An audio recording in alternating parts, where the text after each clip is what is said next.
Ya, pertama ini saya bilang ini tragis ya secara demokrasi politik karena tingkat pengenalan Anies di Indonesia itu udah sekitar 90% dan tingkat keterpilihan dia itu sudah sampai 70%.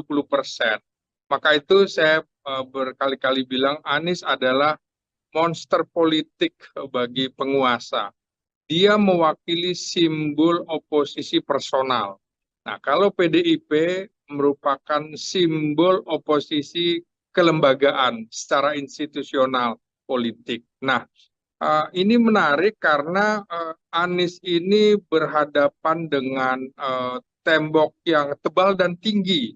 Sekurang-kurangnya Anies ini menghadapi 4 presiden secara langsung, ya, baik itu Presiden Jokowi yang memang secara politik itu berbeda pandangan dengan Anies, terutama soal ibu kota Nusantara, di mana Anies dalam debat Pilpres waktu itu mengatakan uh, berseberangan dengan Presiden Jokowi, artinya tidak akan melanjutkan itu.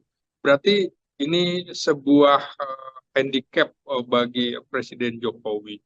Kemudian dengan Presiden Prabowo kita pahami bersama, kemarin pada saat di Kongres PAN juga Presiden terpilih Prabowo Subianto kembali mengingat debat presiden di mana Anies memberikan nilai 11 dari 100 untuk bidang pertahanan di mana Prabowo menjadi menterinya.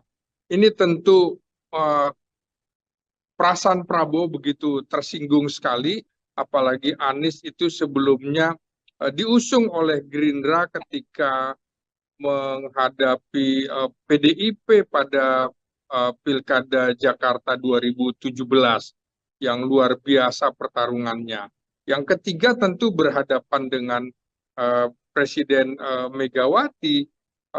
Kita pahami bersama residu dari Pilkada Jakarta di mana Megawati atau PDIP mengusung Ahok harus kalah dengan Anies Baswedan dengan isu-isu yang tidak mengenakan secara sara begitu.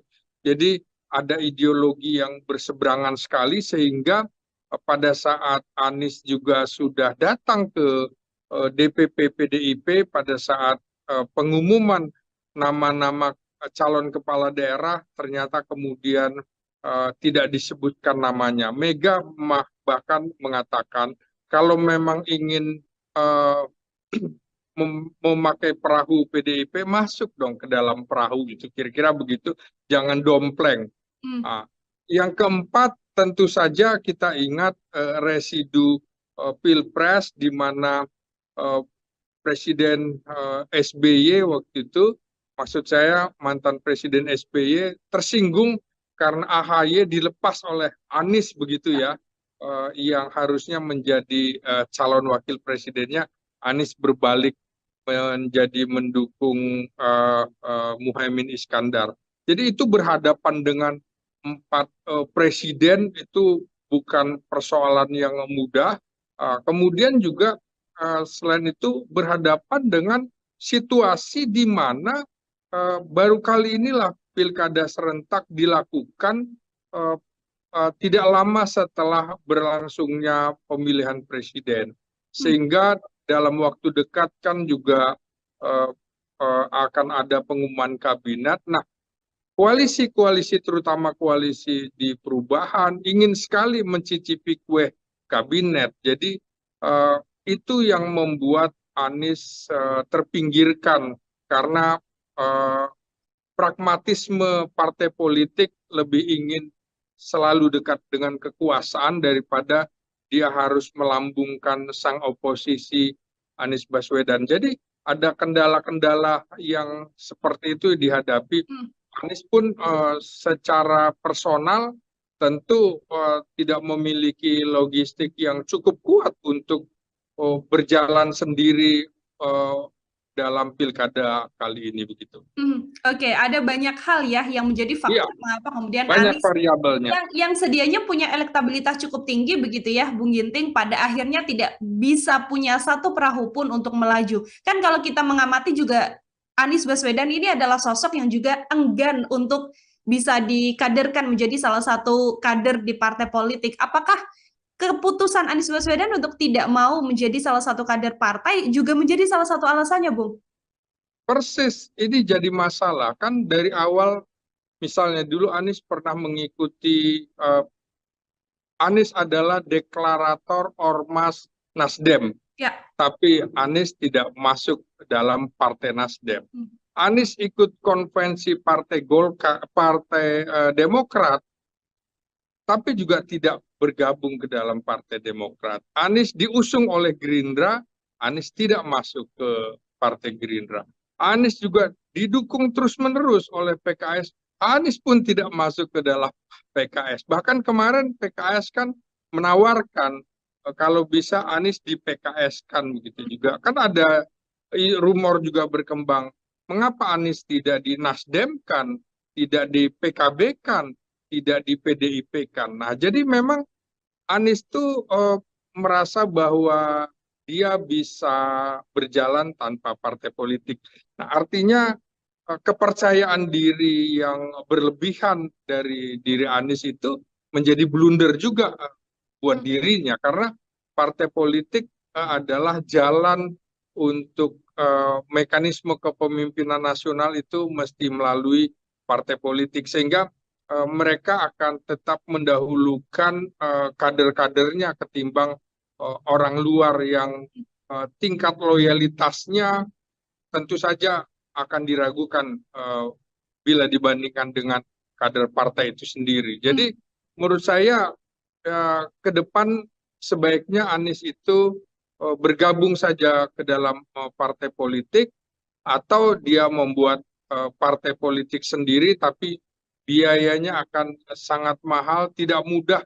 Banyak tokoh-tokoh membuat partai politik tapi kemudian berantakan begitu saja. Sekaliber Anas Urbaningrum, Anies, kemudian Amin Rais sekalipun gagal, termasuk Wiranto segala macam, kan Hanura juga nggak bisa apa-apa sekali begitu.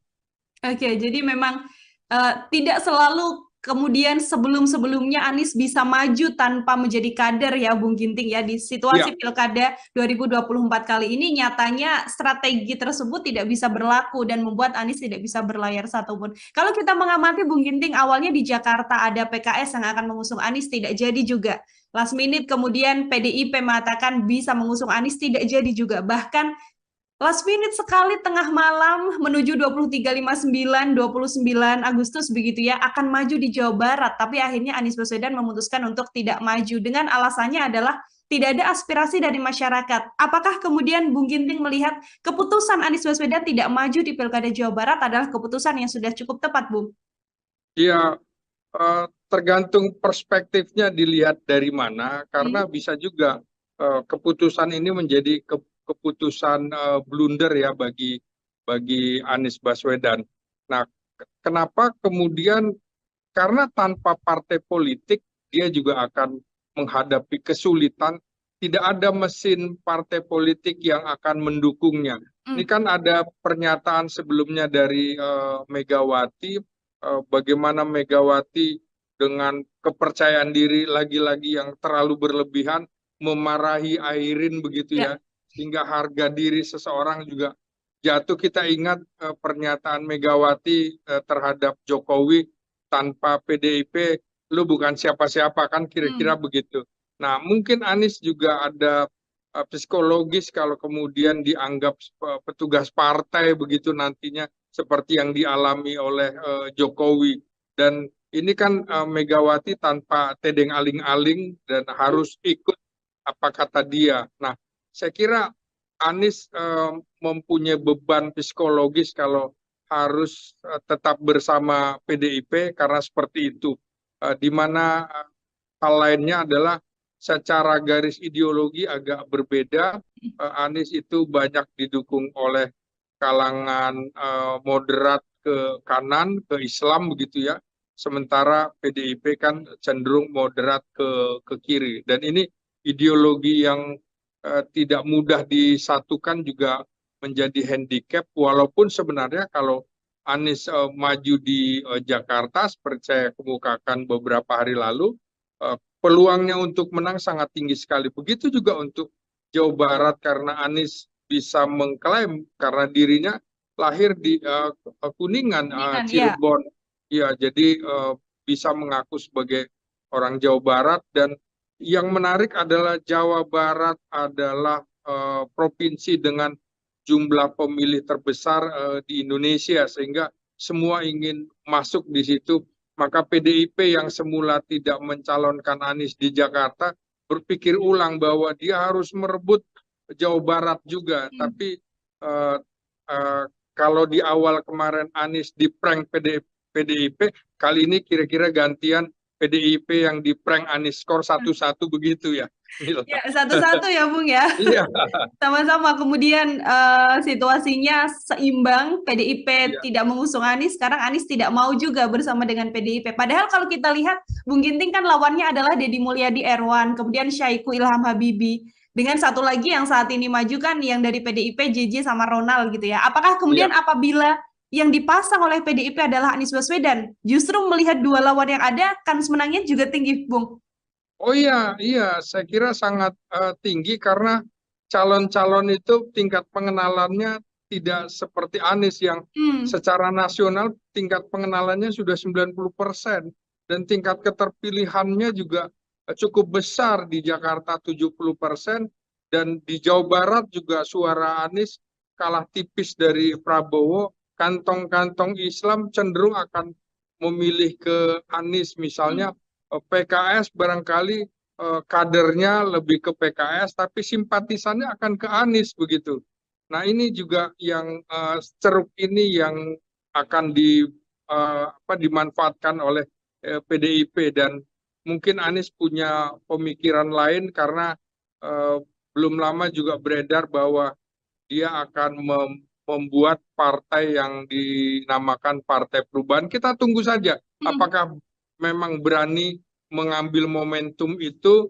Momentum 5 tahun dizolimi akan semakin meningkatkan tingkat kepercayaan publik terhadap dia. Politik itu sangat dinamis sekali. Ini yang kemudian jadi pertanyaan di Jakarta sendiri, Bung Ginting. Elektabilitasnya tinggi seorang Anies Baswedan, artinya masanya juga cukup banyak begitu. Banyak keresahan atau kemudian dilema di masyarakat, nanti saya akan memilih siapa kalau bukan Anies Baswedan begitu ya. Artinya ceruk pemilih atau pendukung Anies Baswedan ini kan juga pasti harus bisa diambil oleh kandidat yang maju begitu ya di pilkada. Ya. Pun apakah kemudian Anies Baswedan sedianya seharusnya sikap politisnya bisa menunjukkan keberpihakan atau kecondongan pada salah satu kubu, Bung, atau harusnya seperti apa dengan tidak maju di pilkada ini? Iya, tentu tiga pasangan ini akan juga berharap supaya Anies turut mendukung calonnya. Seperti PDIP kan berharap bahwa Anies akan menjadi bagian dari tim kampanye PDIP. Apakah Anies mau seperti itu? Lagi-lagi semuanya akan berhitung untuk pemilu dan pemilu presiden 2029. Tentu PDIP juga tidak ingin Anies itu begitu menonjol ketimbang kader-kader PDIP untuk menghadapi pemilu presiden 2029.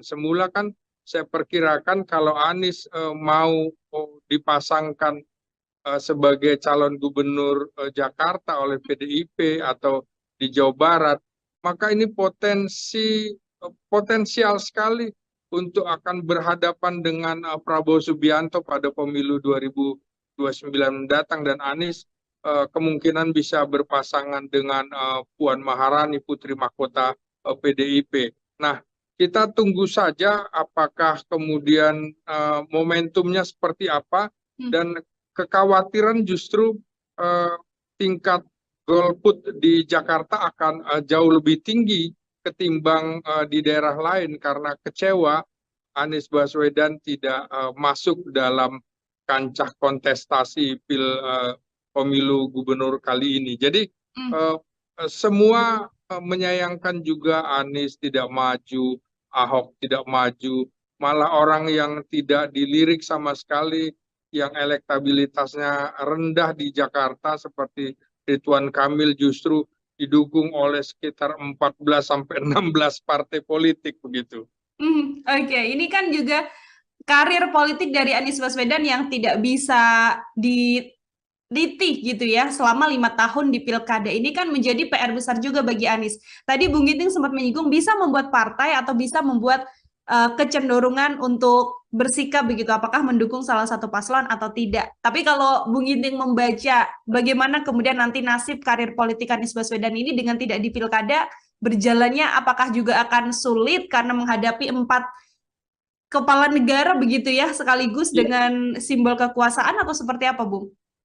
ya, kita tentu masih menunggu juga apakah akan ada revisi undang-undang pilkada, karena dengan kecenderungan-kecenderungan seperti ini kan akhirnya orang berpikir bahwa eh, eh, tentu tidak mudah juga bagi seseorang untuk bisa tampil kalau tidak ada aturan, misalnya seluruh partai menguasai untuk mendukung salah satu calon sehingga calon lain tidak punya kesempatan. Mungkin ke depan juga perlu diatur, misalnya regulasinya boleh didukung oleh berapa partai dengan jumlah berapa. Jangan sampai nanti dukungan sampai 95%.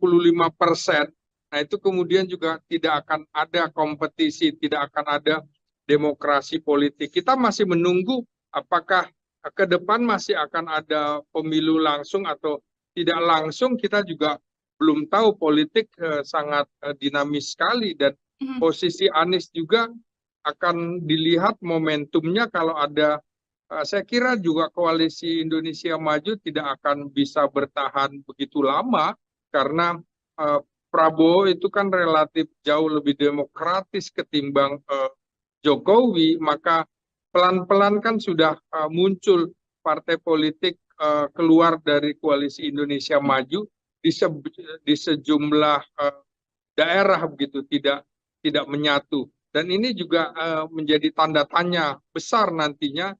Dan saya kira untuk 5 tahun ke depan bisa-bisa orang Indonesia ini kan lebih tertarik kepada orang yang terkesan dijolimi, malah Ya. kemudian bisa menjadi nilai positif bagi Anies.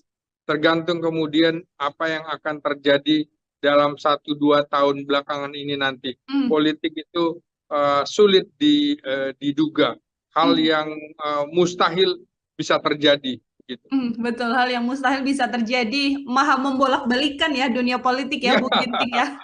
Situasinya cair sekali hari ini, detik ini bahkan situasinya apa, 1 jam, 2 jam mendatang sudah bisa berbeda begitu. Ya. Bung, ini di Jakarta yang paling menjadi sorotan dengan tidak adanya Anies Baswedan yang maju. Kalau dari analisa Bung Ginting, apakah juga akan berjalan menarik atau ya begitu saja berlalu begitu Pilkada Jakarta, Bung?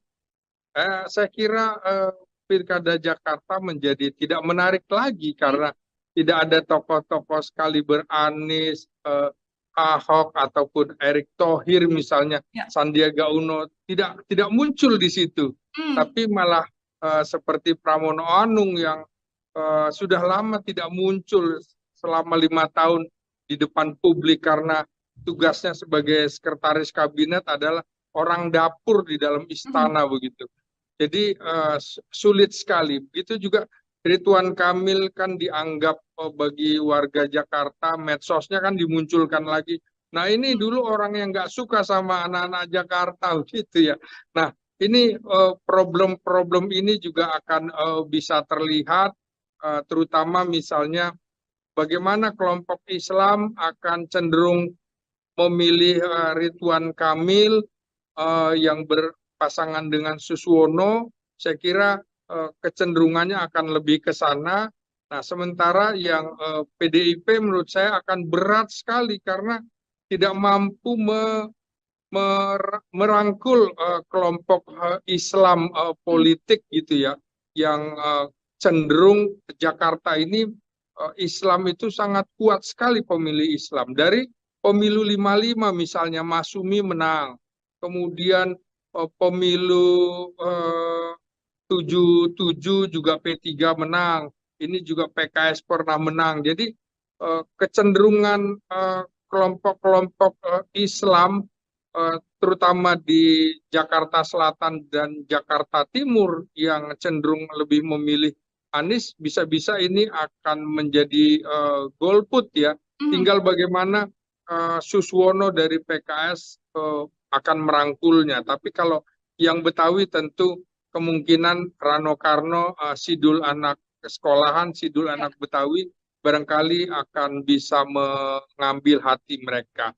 Di sisi lain, salah satu yang menjadi faktor adalah orang dari etnis Jawa itu ternyata paling banyak di Jakarta ya, penduduk Jakarta di luar Sunda dan juga Betawi. Tiga ini yang cukup besar. Nah, tentu Ridwan Kamil makanya akan didampingi oleh Suswono yang juga Jawa, juga Pramono yang didukung Pramono yang Jawa juga akan didukung oleh Rano Karno. Jadi ini akan ada pertarungan, tapi tentu saja kurang menarik dan potensi golputnya akan besar sekali. Tinggal bagaimana mereka itu akan bisa bisa membujuk rayu agar mau memilih. Nah, kalau calon perseorangan menurut saya belum bisa diharapkan hanya jadi pelengkap saja dalam kontestasi kali ini. Oke, sebagai pelengkap saja, artinya kan kalau kita melihat ada 3 kandidat, nanti akan ada 2 putaran begitu ya, Bung Ginting ya. Kita bisa langsung melihat saja berarti bagaimana nantinya di Jakarta adalah pertarungan antara Ridwan Kamil Suswono dan juga Pramono Anung Rano Karno seperti itu. Terakhir dari saya, Bung Ginting. Belum tentu 2 putaran karena siapapun yang bisa meraih 50% plus 1, dia langsung bisa menang gitu. Oke, dan ada kemungkinan bahwa di Pilkada Jakarta di situasi Kim plus dengan 12 partai politik ini Ridwan Kamil Suswono bisa langsung memenangkan 1 putaran, Bung Ginting? Belum tentu karena faktor yang dominan dan determinan dalam pemilu presiden, pemilihan gubernur, wali kota, bupati justru adalah aktor politiknya, bukan mesin politiknya. Kalau Kim itu maju dalam pemilihan di DPR, di mana paling banyak dukungan partai politik, iya pasti menang. Tapi ini kan juga faktor Ridwan Kamil juga belum begitu mengemuka ya. Malah mungkin tingkat pengenalannya, popularitasnya ada pada Rano Karno gitu dibanding yang calon-calon yang lain begitu. Oke, masih belum bisa dilihat juga bagaimana kemudian dinamika yang akan terjadi di Pilkada Jakarta. Ini Anies Baswedan terakhir saya sempat berbincang Bung Ginting bersama dengan juru bicaranya mengatakan dari tim Anies Baswedan sendiri merasa ada gerakan bawah tanah yang memang membuat situasinya agar Anies Baswedan ini tidak maju di Jakarta begitu ya. Sebagai pengamat politik, apakah Bung Ginting juga melihatnya yang sama, Bung? Ya, di awal justru saya bilang kan bahwa Anies menghadapi tembok yang tinggi dan tebal. Antara lain adalah 4 presiden yang harus dihadapi, kemudian juga berhadapan dengan koalisi partai yang ingin masuk dalam pemerintahan, ingin mencicipi kekuasaan, termasuk PKS yang begitu lama 10 tahun menjadi oposisi. Mereka tidak ingin lagi mendekat dengan cap oposisi, baik oposisi personal seperti Anies Baswedan maupun oposisi institusional seperti PDIP. Jadi memang PDIP dan Anies dianggap sebagai musuh bersama. Sayangnya di antara keduanya juga ada kendala-kendala yang belum bisa menyatukan secara ideologi, secara psikologi politik, secara sosiologi politik. Gitu.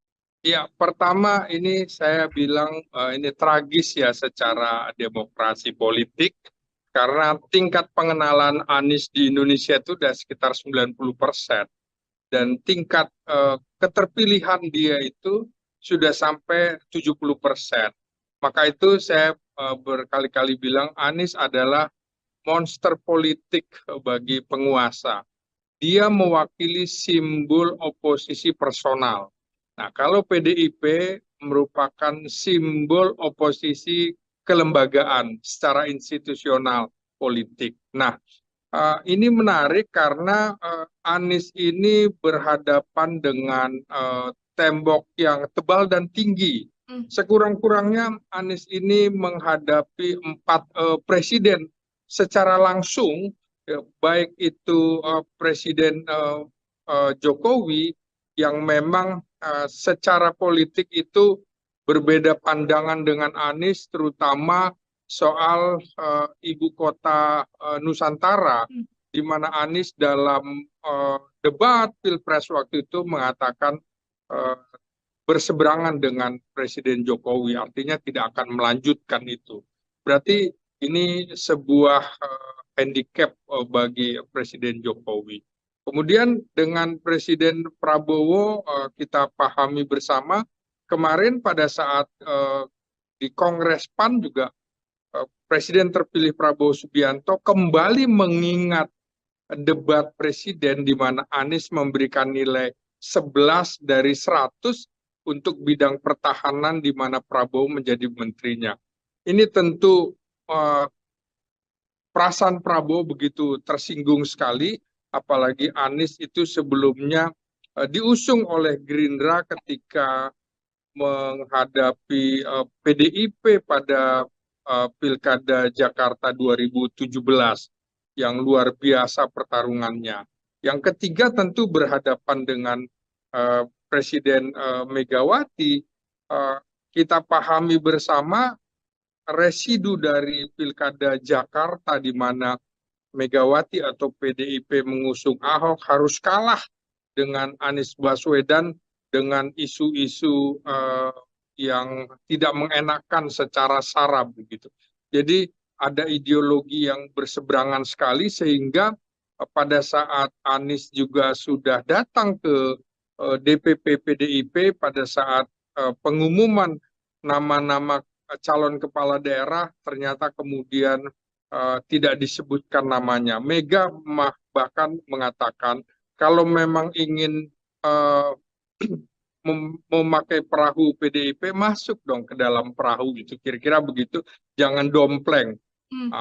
Yang keempat tentu saja kita ingat residu Pilpres di mana Presiden SBY waktu itu, maksud saya mantan Presiden SBY tersinggung karena AHY dilepas oleh Anies begitu ya, yang harusnya menjadi calon wakil presidennya, Anies berbalik menjadi mendukung Muhaimin Iskandar. Jadi itu berhadapan dengan 4 presiden itu bukan persoalan yang mudah. Kemudian juga selain itu berhadapan dengan situasi di mana baru kali inilah pilkada serentak dilakukan tidak lama setelah berlangsungnya pemilihan presiden. Sehingga dalam waktu dekat kan juga akan ada pengumuman kabinet. Nah, koalisi-koalisi terutama koalisi di perubahan ingin sekali mencicipi kue kabinet. Jadi itu yang membuat Anies terpinggirkan karena pragmatisme partai politik lebih ingin selalu dekat dengan kekuasaan daripada dia harus melambungkan sang oposisi Anies Baswedan. Jadi ada kendala-kendala yang seperti itu dihadapi. Anies pun secara personal tentu tidak memiliki logistik yang cukup kuat untuk berjalan sendiri dalam pilkada kali ini begitu. Oke, ada banyak hal ya yang menjadi faktor mengapa kemudian banyak Anies variabelnya yang sedianya punya elektabilitas cukup tinggi begitu ya, Bung Ginting, pada akhirnya tidak bisa punya satu perahu pun untuk melaju. Kan kalau kita mengamati juga Anies Baswedan ini adalah sosok yang juga enggan untuk bisa dikaderkan menjadi salah satu kader di partai politik. Apakah keputusan Anies Baswedan untuk tidak mau menjadi salah satu kader partai juga menjadi salah satu alasannya, Bung? Persis, ini jadi masalah. Kan dari awal, misalnya dulu Anies pernah mengikuti, Anies adalah deklarator Ormas Nasdem. Ya. Tapi Anies tidak masuk dalam partai Nasdem. Anies ikut konvensi partai Golkar, partai Demokrat, tapi juga tidak bergabung ke dalam Partai Demokrat. Anies diusung oleh Gerindra, Anies tidak masuk ke Partai Gerindra. Anies juga didukung terus-menerus oleh PKS, Anies pun tidak masuk ke dalam PKS. Bahkan kemarin PKS kan menawarkan kalau bisa Anies di PKS-kan begitu juga. Kan ada rumor juga berkembang, mengapa Anies tidak di Nasdem-kan, tidak di PKB-kan, tidak di PDIP-kan. Nah, jadi memang Anies tuh merasa bahwa dia bisa berjalan tanpa partai politik.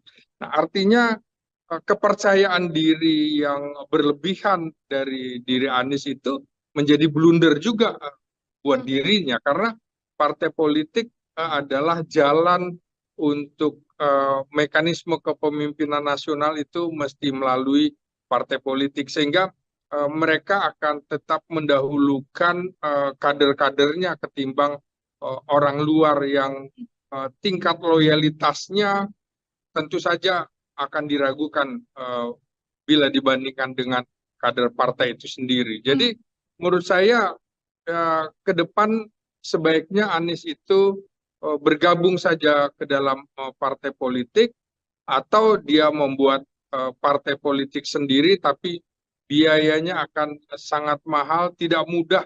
Banyak tokoh-tokoh membuat partai politik tapi kemudian berantakan begitu saja. Sekaliber Anas Urbaningrum, Anies, kemudian Amin Rais sekalipun gagal, termasuk Wiranto segala macam, kan Hanura juga nggak bisa apa-apa sekali begitu.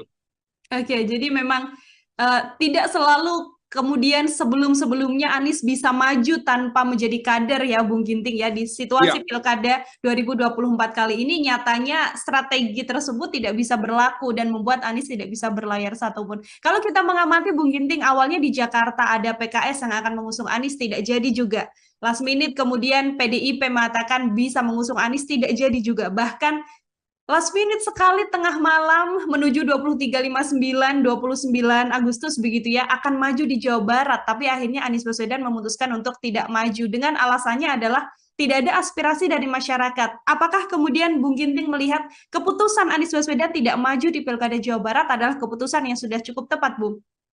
Ya, tergantung perspektifnya dilihat dari mana, karena bisa juga keputusan ini menjadi keputusan blunder ya bagi Anies Baswedan. Nah, kenapa kemudian? Karena tanpa partai politik dia juga akan menghadapi kesulitan. Tidak ada mesin partai politik yang akan mendukungnya. Ini kan ada pernyataan sebelumnya dari Megawati, bagaimana Megawati dengan kepercayaan diri lagi-lagi yang terlalu berlebihan memarahi Airin begitu ya, sehingga harga diri seseorang juga jatuh. Kita ingat pernyataan Megawati terhadap Jokowi, tanpa PDIP lu bukan siapa-siapa, kan kira-kira begitu.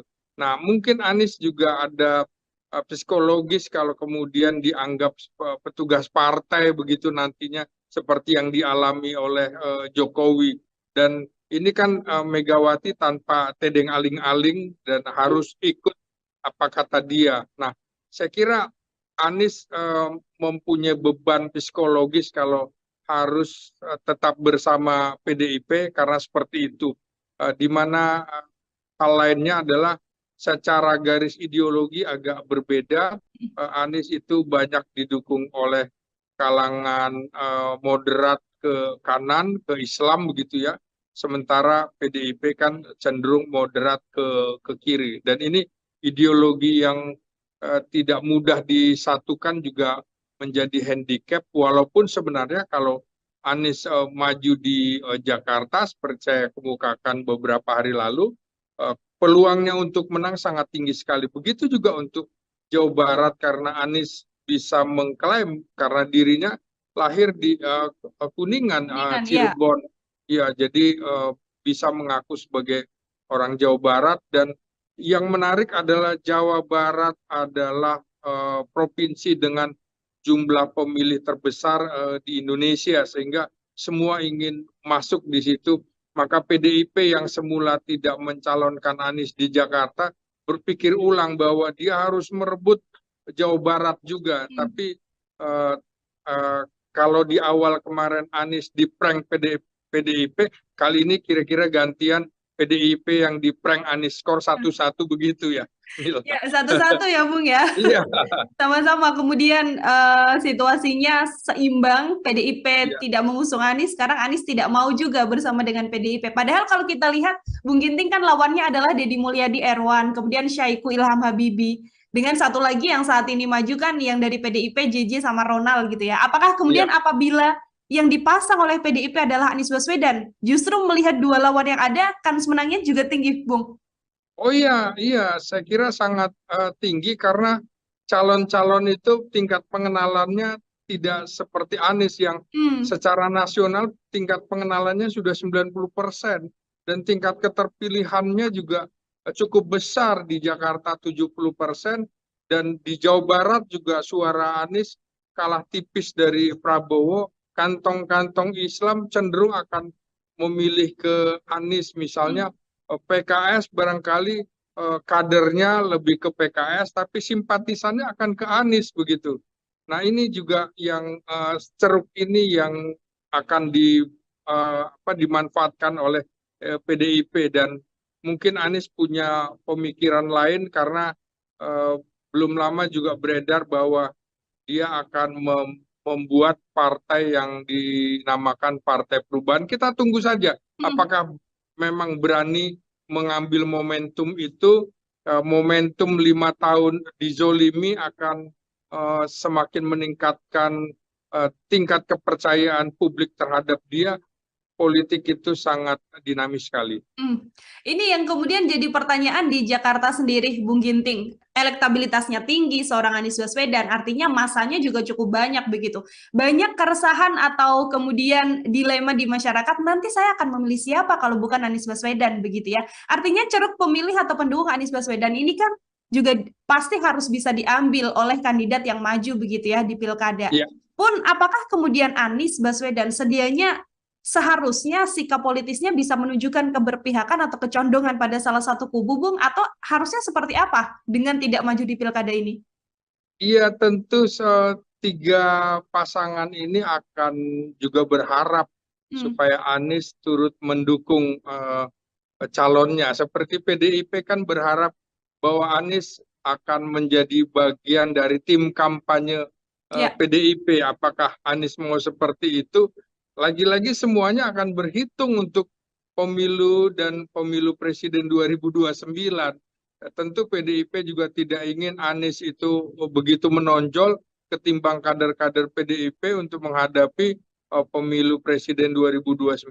Semula kan saya perkirakan kalau Anies mau dipasangkan sebagai calon gubernur Jakarta oleh PDIP atau di Jawa Barat, maka ini potensial sekali untuk akan berhadapan dengan Prabowo Subianto pada pemilu 2029 mendatang dan Anies kemungkinan bisa berpasangan dengan Puan Maharani Putri Mahkota PDIP. Nah, kita tunggu saja apakah kemudian momentumnya seperti apa dan kekhawatiran justru tingkat golput di Jakarta akan jauh lebih tinggi ketimbang di daerah lain karena kecewa Anies Baswedan tidak masuk dalam kancah kontestasi pemilu gubernur kali ini. Jadi semua menyayangkan juga Anies tidak maju, Ahok tidak maju, malah orang yang tidak dilirik sama sekali, yang elektabilitasnya rendah di Jakarta seperti Ridwan Kamil justru didukung oleh sekitar 14 sampai 16 partai politik begitu. Oke, ini kan juga karir politik dari Anies Baswedan yang tidak bisa dititi gitu ya selama 5 tahun di pilkada ini kan menjadi PR besar juga bagi Anies. Tadi Bung Ginting sempat menyinggung bisa membuat partai atau bisa membuat kecenderungan untuk bersikap begitu, apakah mendukung salah satu paslon atau tidak. Tapi kalau Bung Ginting membaca bagaimana kemudian nanti nasib karir politik Anies Baswedan ini dengan tidak di pilkada berjalannya, apakah juga akan sulit karena menghadapi 4 kepala negara begitu ya, sekaligus Iya. dengan simbol kekuasaan atau seperti apa, Bung? Ya, kita tentu masih menunggu juga apakah akan ada revisi undang-undang pilkada, karena dengan kecenderungan-kecenderungan seperti ini kan akhirnya orang berpikir bahwa eh, eh, tentu tidak mudah juga bagi seseorang untuk bisa tampil kalau tidak ada aturan, misalnya seluruh partai menguasai untuk mendukung salah satu calon sehingga calon lain tidak punya kesempatan. Mungkin ke depan juga perlu diatur, misalnya regulasinya boleh didukung oleh berapa partai dengan jumlah berapa. Jangan sampai nanti dukungan sampai 95%.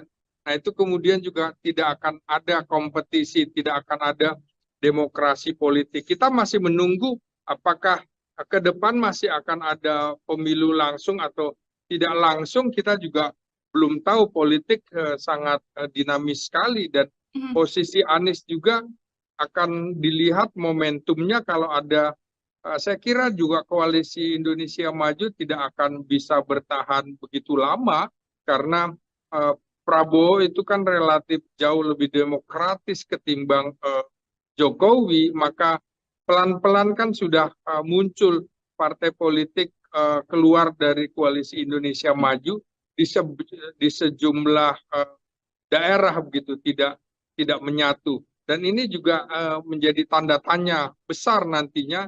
Dan saya kira untuk 5 tahun ke depan bisa-bisa orang Indonesia ini kan lebih tertarik kepada orang yang terkesan dijolimi, malah Ya. kemudian bisa menjadi nilai positif bagi Anies. Tergantung kemudian apa yang akan terjadi dalam 1-2 tahun belakangan ini nanti. Hmm. Politik itu sulit diduga, hal Hmm. yang mustahil bisa terjadi. Gitu. Betul, hal yang mustahil bisa terjadi, maha membolak-balikan ya dunia politik ya, Bung Ginting ya. Situasinya cair sekali hari ini, detik ini bahkan situasinya apa, 1 jam, 2 jam mendatang sudah bisa berbeda, begitu. Ya. Bung, ini di Jakarta yang paling menjadi sorotan dengan tidak adanya Anies Baswedan yang maju. Kalau dari analisa Bung Ginting, apakah juga akan berjalan menarik atau ya begitu saja berlalu begitu Pilkada Jakarta, Bung? Saya kira Pilkada Jakarta menjadi tidak menarik lagi karena tidak ada tokoh-tokoh sekaliber Anies, Ahok ataupun Erick Thohir misalnya, Ya. Sandiaga Uno tidak muncul di situ, Hmm. tapi malah seperti Pramono Anung yang sudah lama tidak muncul selama 5 tahun di depan publik karena tugasnya sebagai sekretaris kabinet adalah orang dapur di dalam Hmm. istana begitu. Jadi sulit sekali. Begitu juga Ridwan Kamil kan dianggap bagi warga Jakarta, medsosnya kan dimunculkan lagi. Nah, ini dulu orang yang nggak suka sama anak-anak Jakarta gitu ya. Nah, ini problem-problem ini juga akan bisa terlihat, terutama misalnya bagaimana kelompok Islam akan cenderung memilih Ridwan Kamil yang berpasangan dengan Suswono. Saya kira kecenderungannya akan lebih ke sana. Nah, sementara yang PDIP menurut saya akan berat sekali karena tidak mampu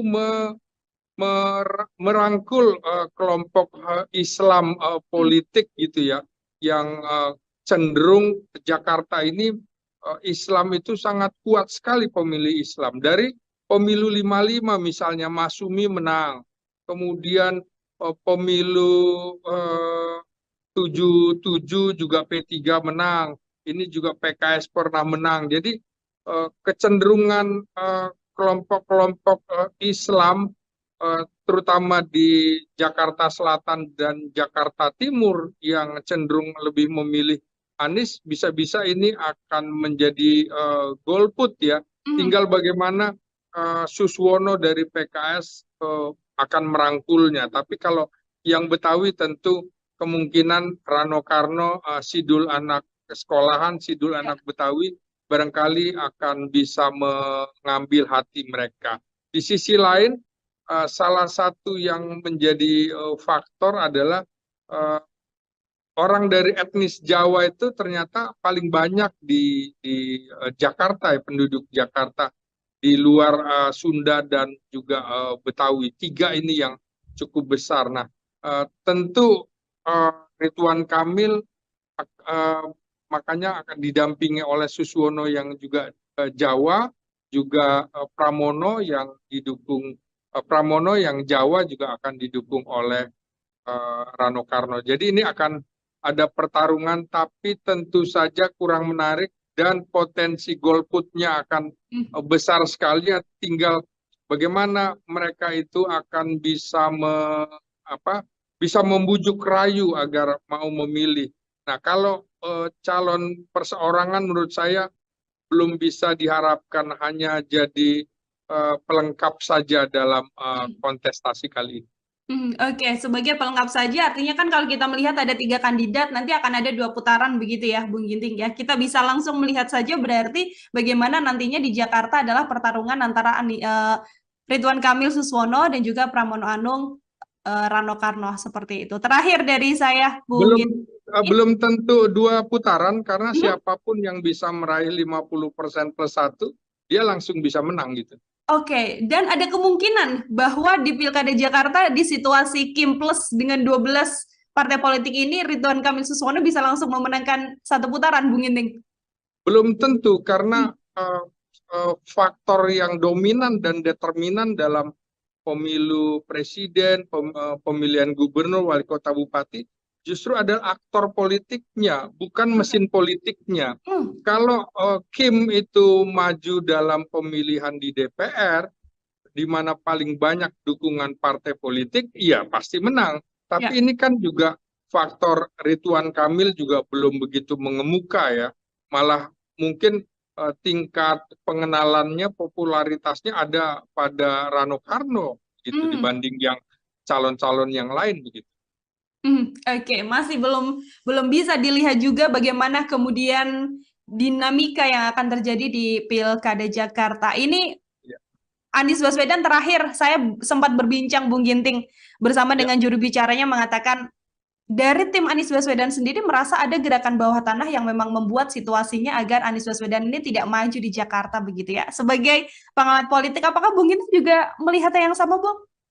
Ya, di awal justru saya bilang kan bahwa Anies menghadapi tembok yang tinggi dan tebal. Ya. Antara lain adalah 4 presiden yang harus dihadapi, kemudian juga berhadapan dengan koalisi partai yang ingin masuk dalam pemerintahan, ingin mencicipi kekuasaan, termasuk PKS yang begitu lama 10 tahun menjadi oposisi. Mereka tidak ingin lagi mendekat dengan cap oposisi, baik oposisi personal seperti Anies Baswedan maupun oposisi institusional seperti PDIP. Jadi memang PDIP dan Anies dianggap sebagai musuh bersama. Sayangnya di antara keduanya juga ada kendala-kendala yang belum bisa menyatukan secara ideologi, secara psikologi politik, secara sosiologi politik. Gitu.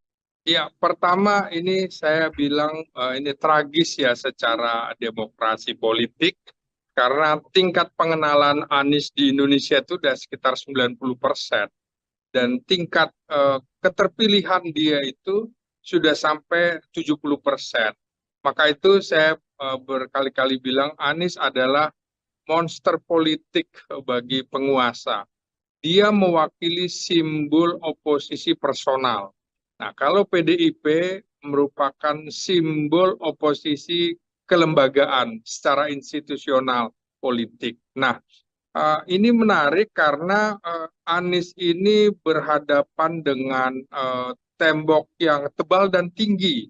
Sekurang-kurangnya Anies ini menghadapi 4 presiden secara langsung, ya, baik itu Presiden Jokowi yang memang secara politik itu berbeda pandangan dengan Anies, terutama soal ibu kota Nusantara, di mana Anies dalam debat Pilpres waktu itu mengatakan berseberangan dengan Presiden Jokowi, artinya tidak akan melanjutkan itu. Berarti ini sebuah handicap bagi Presiden Jokowi. Kemudian dengan Presiden Prabowo kita pahami bersama, kemarin pada saat di Kongres PAN juga Presiden terpilih Prabowo Subianto kembali mengingat debat presiden di mana Anies memberikan nilai 11 dari 100 untuk bidang pertahanan di mana Prabowo menjadi menterinya. Ini tentu perasaan Prabowo begitu tersinggung sekali, apalagi Anies itu sebelumnya diusung oleh Gerindra ketika menghadapi PDIP pada Pilkada Jakarta 2017 yang luar biasa pertarungannya. Yang ketiga tentu berhadapan dengan Presiden Megawati. Kita pahami bersama residu dari Pilkada Jakarta di mana Megawati atau PDIP mengusung Ahok harus kalah dengan Anies Baswedan dengan isu-isu yang tidak mengenakan secara sara begitu.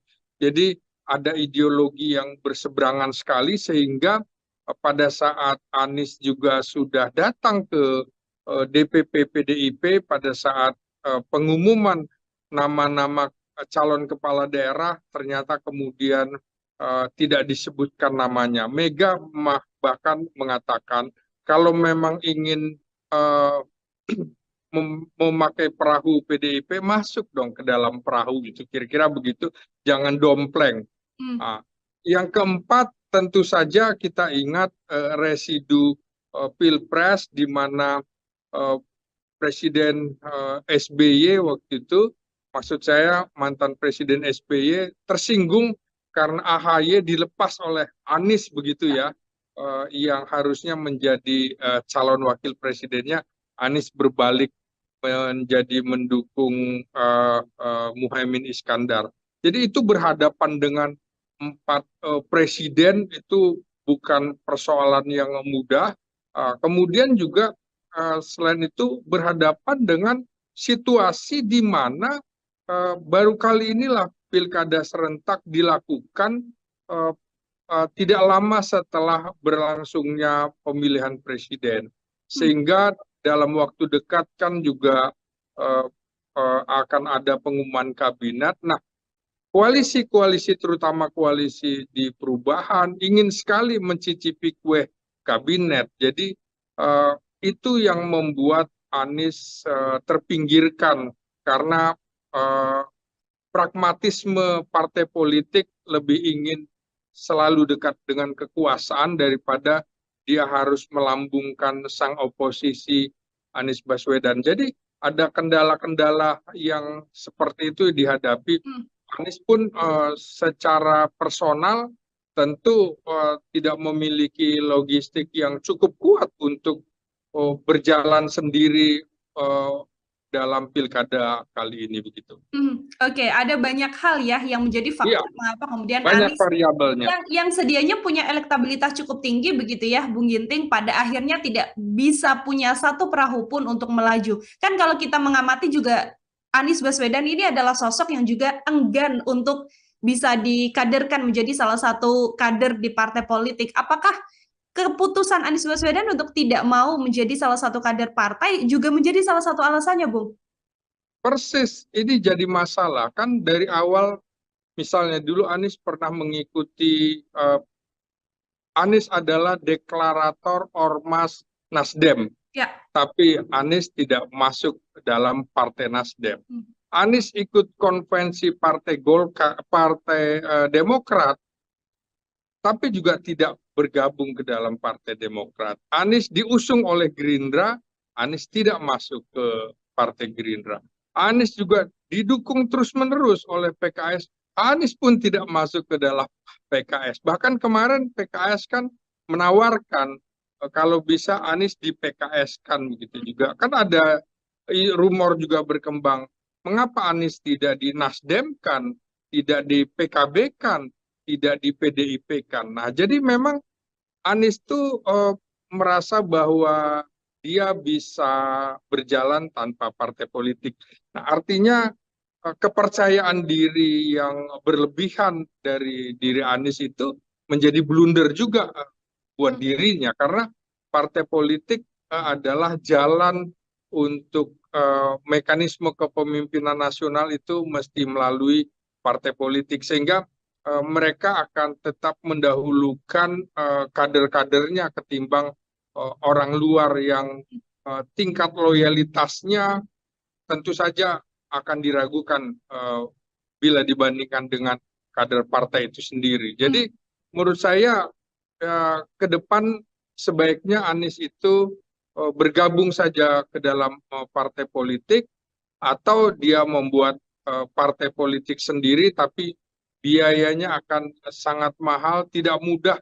Banyak tokoh-tokoh membuat partai politik tapi kemudian berantakan begitu saja. Sekaliber Anas Urbaningrum, Anies, kemudian Amin Rais sekalipun gagal, termasuk Wiranto segala macam, kan Hanura juga nggak bisa apa-apa sekali, begitu.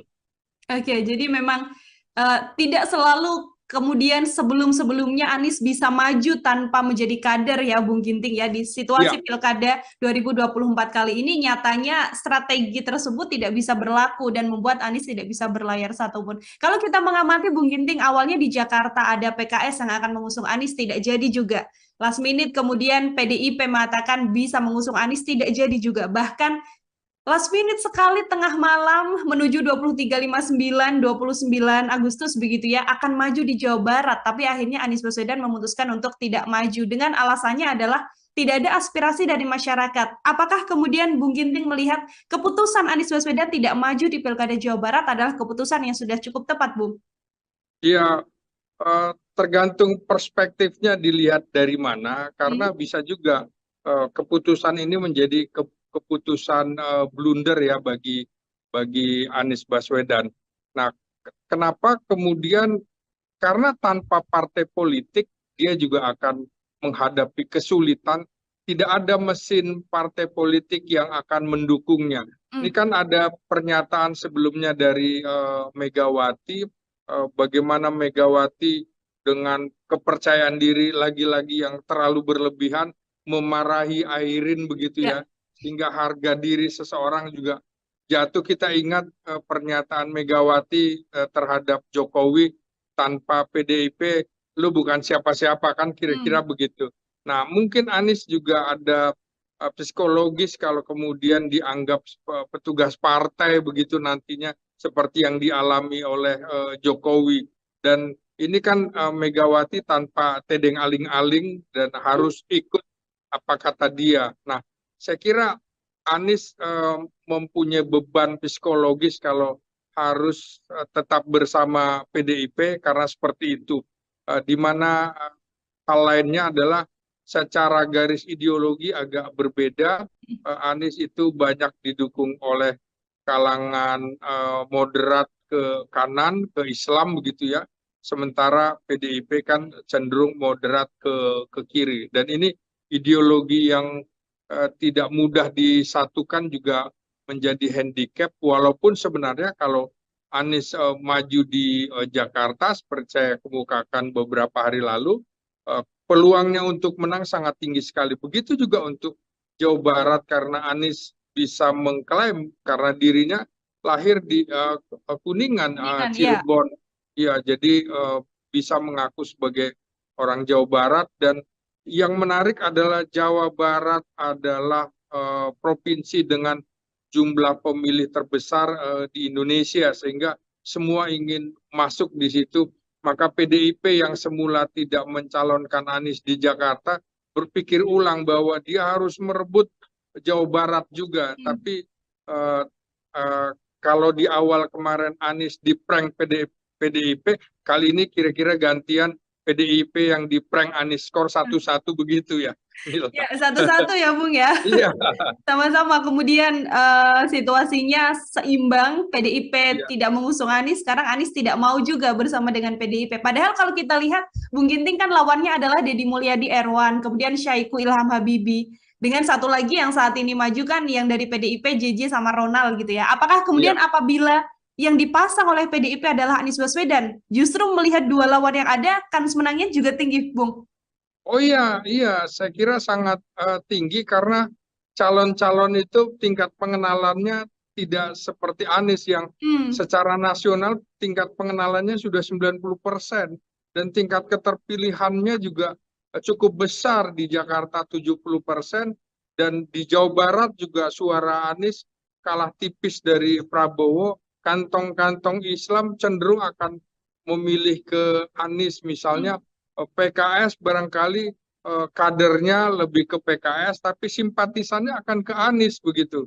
Nah ini juga yang ceruk ini yang akan dimanfaatkan oleh PDIP dan mungkin Anies punya pemikiran lain karena eh, belum lama juga beredar bahwa dia akan membuat partai yang dinamakan Partai Perubahan. Kita tunggu saja hmm. apakah memang berani mengambil momentum itu. Momentum 5 tahun dizolimi akan semakin meningkatkan tingkat kepercayaan publik terhadap dia. Politik itu sangat dinamis sekali. Hmm. Ini yang kemudian jadi pertanyaan di Jakarta sendiri, Bung Ginting. Elektabilitasnya tinggi seorang Anies Baswedan, artinya masanya juga cukup banyak begitu. Banyak keresahan atau kemudian dilema di masyarakat, nanti saya akan memilih siapa kalau bukan Anies Baswedan begitu ya. Artinya ceruk pemilih atau pendukung Anies Baswedan ini kan juga pasti harus bisa diambil oleh kandidat yang maju begitu ya di pilkada. Ya, Pun apakah kemudian Anies Baswedan sedianya seharusnya sikap politisnya bisa menunjukkan keberpihakan atau kecondongan pada salah satu kubu, Bung, atau harusnya seperti apa dengan tidak maju di pilkada ini? iya tentu tiga pasangan ini akan juga berharap Hmm, supaya Anies turut mendukung calonnya. Seperti PDIP kan berharap bahwa Anies akan menjadi bagian dari tim kampanye ya. PDIP. Apakah Anies mau seperti itu? Lagi-lagi semuanya akan berhitung untuk pemilu dan pemilu presiden 2029. Tentu PDIP juga tidak ingin Anies itu begitu menonjol ketimbang kader-kader PDIP untuk menghadapi pemilu presiden 2029. Semula kan saya perkirakan kalau Anies mau dipasangkan sebagai calon gubernur Jakarta oleh PDIP atau di Jawa Barat, maka ini potensial sekali untuk akan berhadapan dengan Prabowo Subianto pada pemilu 2029 mendatang dan Anies kemungkinan bisa berpasangan dengan Puan Maharani Putri Mahkota PDIP. Nah, kita tunggu saja apakah kemudian momentumnya seperti apa Hmm. dan kekhawatiran justru eh, tingkat golput di Jakarta akan jauh lebih tinggi ketimbang di daerah lain karena kecewa Anies Baswedan tidak masuk dalam kancah kontestasi pemilu gubernur kali ini. Jadi Hmm. eh, semua menyayangkan juga Anies tidak maju, Ahok tidak maju, malah orang yang tidak dilirik sama sekali yang elektabilitasnya rendah di Jakarta seperti Ridwan Kamil justru didukung oleh sekitar 14 sampai 16 partai politik begitu. Oke, ini kan juga karir politik dari Anies Baswedan yang tidak bisa dititi gitu ya selama 5 tahun di pilkada ini kan menjadi PR besar juga bagi Anies. Tadi Bung Ginting sempat menyinggung bisa membuat partai atau bisa membuat kecenderungan untuk bersikap begitu, apakah mendukung salah satu paslon atau tidak. Tapi kalau Bung Ginting membaca bagaimana kemudian nanti nasib karir politik Anies Baswedan ini dengan tidak di pilkada berjalannya, apakah juga akan sulit karena menghadapi 4 kepala negara begitu ya sekaligus Ya, dengan simbol kekuasaan atau seperti apa, Bung? ya kita tentu masih menunggu juga apakah akan ada revisi undang-undang pilkada karena dengan kecenderungan-kecenderungan seperti ini kan akhirnya orang berpikir bahwa eh, eh, tentu tidak mudah juga bagi seseorang untuk bisa tampil kalau tidak ada aturan misalnya seluruh partai menguasai untuk mendukung salah satu calon sehingga calon lain tidak punya kesempatan. Mungkin ke depan juga perlu diatur, misalnya regulasinya boleh didukung oleh berapa partai, dengan jumlah berapa. Jangan sampai nanti dukungan sampai 95%. Nah, itu kemudian juga tidak akan ada kompetisi, tidak akan ada demokrasi politik. Kita masih menunggu apakah ke depan masih akan ada pemilu langsung atau tidak langsung. Kita juga belum tahu, politik sangat dinamis sekali, dan posisi Anies juga akan dilihat momentumnya. Kalau ada, saya kira juga koalisi Indonesia Maju tidak akan bisa bertahan begitu lama, karena Prabowo itu kan relatif jauh lebih demokratis ketimbang Jokowi, maka pelan-pelan kan sudah muncul partai politik keluar dari koalisi Indonesia Maju di sejumlah daerah begitu, tidak menyatu, dan ini juga menjadi tanda tanya besar nantinya.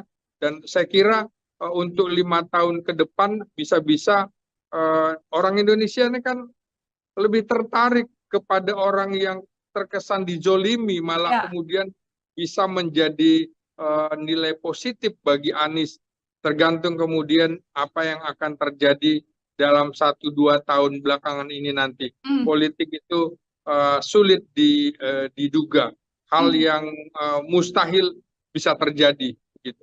Betul, hal yang mustahil bisa terjadi, maha membolak-balikan ya dunia politik ya, Bung Ginting ya. Situasinya cair sekali hari ini, detik ini, bahkan situasinya apa 1 jam 2 jam mendatang sudah bisa berbeda begitu. Bung, ini di Jakarta yang paling menjadi sorotan dengan tidak adanya Anies Baswedan yang maju. Kalau dari analisa Bung Ginting, apakah juga akan berjalan menarik atau ya begitu saja berlalu begitu Pilkada Jakarta, Bung? Saya kira Pilkada Jakarta menjadi tidak menarik lagi karena tidak ada tokoh-tokoh sekaliber Anies, Ahok ataupun Erick Thohir misalnya, Sandiaga Uno tidak muncul di situ, tapi malah seperti Pramono Anung yang sudah lama tidak muncul selama 5 tahun di depan publik karena tugasnya sebagai sekretaris kabinet adalah orang dapur di dalam istana begitu. Jadi sulit sekali. Begitu juga Ridwan Kamil kan dianggap bagi warga Jakarta, medsosnya kan dimunculkan lagi. Nah, ini dulu orang yang nggak suka sama anak-anak Jakarta gitu ya. Nah, ini problem-problem ini juga akan bisa terlihat, terutama misalnya bagaimana kelompok Islam akan cenderung memilih Ridwan Kamil yang pasangan dengan Suswono. Saya kira kecenderungannya akan lebih ke sana. Nah, sementara yang PDIP menurut saya akan berat sekali karena tidak mampu merangkul kelompok Islam politik gitu ya, yang cenderung Jakarta ini Islam itu sangat kuat sekali pemilih Islam. Dari pemilu 55 misalnya Masumi menang, kemudian pemilu 77 juga P3 menang, ini juga PKS pernah menang. Jadi kecenderungan kelompok-kelompok Islam terutama di Jakarta Selatan dan Jakarta Timur yang cenderung lebih memilih Anies, bisa-bisa ini akan menjadi golput ya. Tinggal bagaimana Suswono dari PKS akan merangkulnya. Tapi kalau yang Betawi tentu kemungkinan Rano Karno, Sidul anak sekolahan, Sidul anak Betawi barangkali akan bisa mengambil hati mereka. Di sisi lain, salah satu yang menjadi faktor adalah orang dari etnis Jawa itu ternyata paling banyak di Jakarta ya, penduduk Jakarta, di luar Sunda dan juga Betawi. 3 ini yang cukup besar. Nah, tentu Ridwan Kamil makanya akan didampingi oleh Suswono yang juga Jawa, juga Pramono yang didukung, Pramono yang Jawa juga akan didukung oleh Rano Karno. Jadi ini akan ada pertarungan, tapi tentu saja kurang menarik dan potensi golputnya akan besar sekali. Tinggal bagaimana mereka itu akan bisa membujuk rayu agar mau memilih. Nah, kalau calon perseorangan menurut saya belum bisa diharapkan hanya jadi pelengkap saja dalam kontestasi kali ini.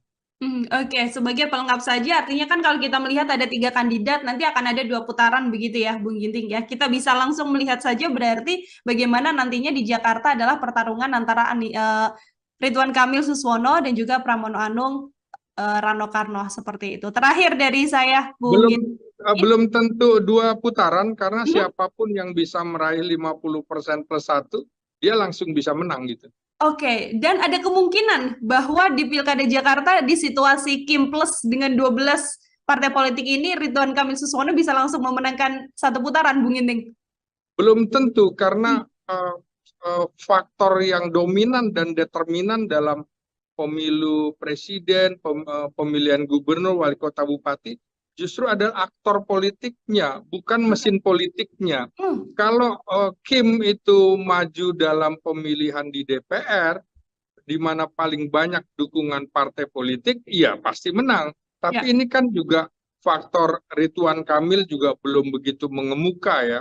Malah mungkin tingkat pengenalannya, popularitasnya ada pada Rano Karno gitu Hmm. dibanding yang calon-calon yang lain begitu. Oke, masih belum belum bisa dilihat juga bagaimana kemudian dinamika yang akan terjadi di Pilkada Jakarta. Ini Ya, Anies Baswedan terakhir saya sempat berbincang Bung Ginting bersama ya. dengan juru bicaranya mengatakan dari tim Anies Baswedan sendiri merasa ada gerakan bawah tanah yang memang membuat situasinya agar Anies Baswedan ini tidak maju di Jakarta begitu ya. Sebagai pengamat politik, apakah Bung Ginting juga melihatnya yang sama, Bung? Ya, di awal justru saya bilang kan bahwa Anies menghadapi tembok yang tinggi dan tebal. Ya. Antara lain adalah 4 presiden yang harus Mm-mm. dihadapi, kemudian juga berhadapan dengan koalisi partai yang ingin masuk dalam pemerintahan, ingin mencicipi kekuasaan, Mm. termasuk PKS yang begitu lama 10 tahun menjadi oposisi.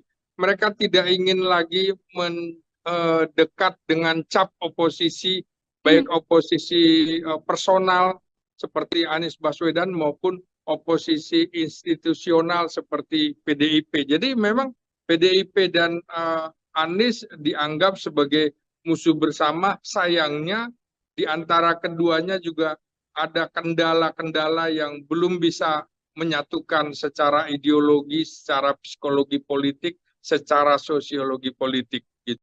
Ya, pertama ini saya bilang ini tragis ya secara demokrasi politik karena tingkat pengenalan Anies di Indonesia itu sudah sekitar 90%. Dan tingkat keterpilihan dia itu sudah sampai 70%. Maka itu saya berkali-kali bilang Anies adalah monster politik bagi penguasa. Dia mewakili simbol oposisi personal. Nah, kalau PDIP merupakan simbol oposisi kelembagaan secara institusional politik. Nah, ini menarik karena Anies ini berhadapan dengan tembok yang tebal dan tinggi. Mm. Sekurang-kurangnya Anies ini menghadapi 4 presiden secara langsung, ya, baik itu Presiden Jokowi yang memang secara politik itu berbeda pandangan dengan Anies, terutama soal ibu kota Nusantara, Mm. di mana Anies dalam debat Pilpres waktu itu mengatakan uh, berseberangan dengan Presiden Jokowi, artinya tidak akan melanjutkan itu. Berarti ini sebuah handicap bagi Presiden Jokowi.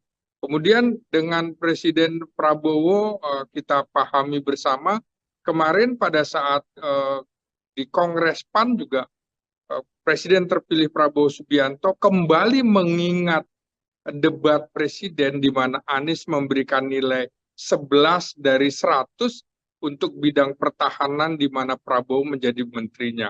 Ini tentu perasaan Prabowo begitu tersinggung sekali, apalagi Anies itu sebelumnya diusung oleh Gerindra ketika menghadapi PDIP pada Pilkada Jakarta 2017 yang luar biasa pertarungannya.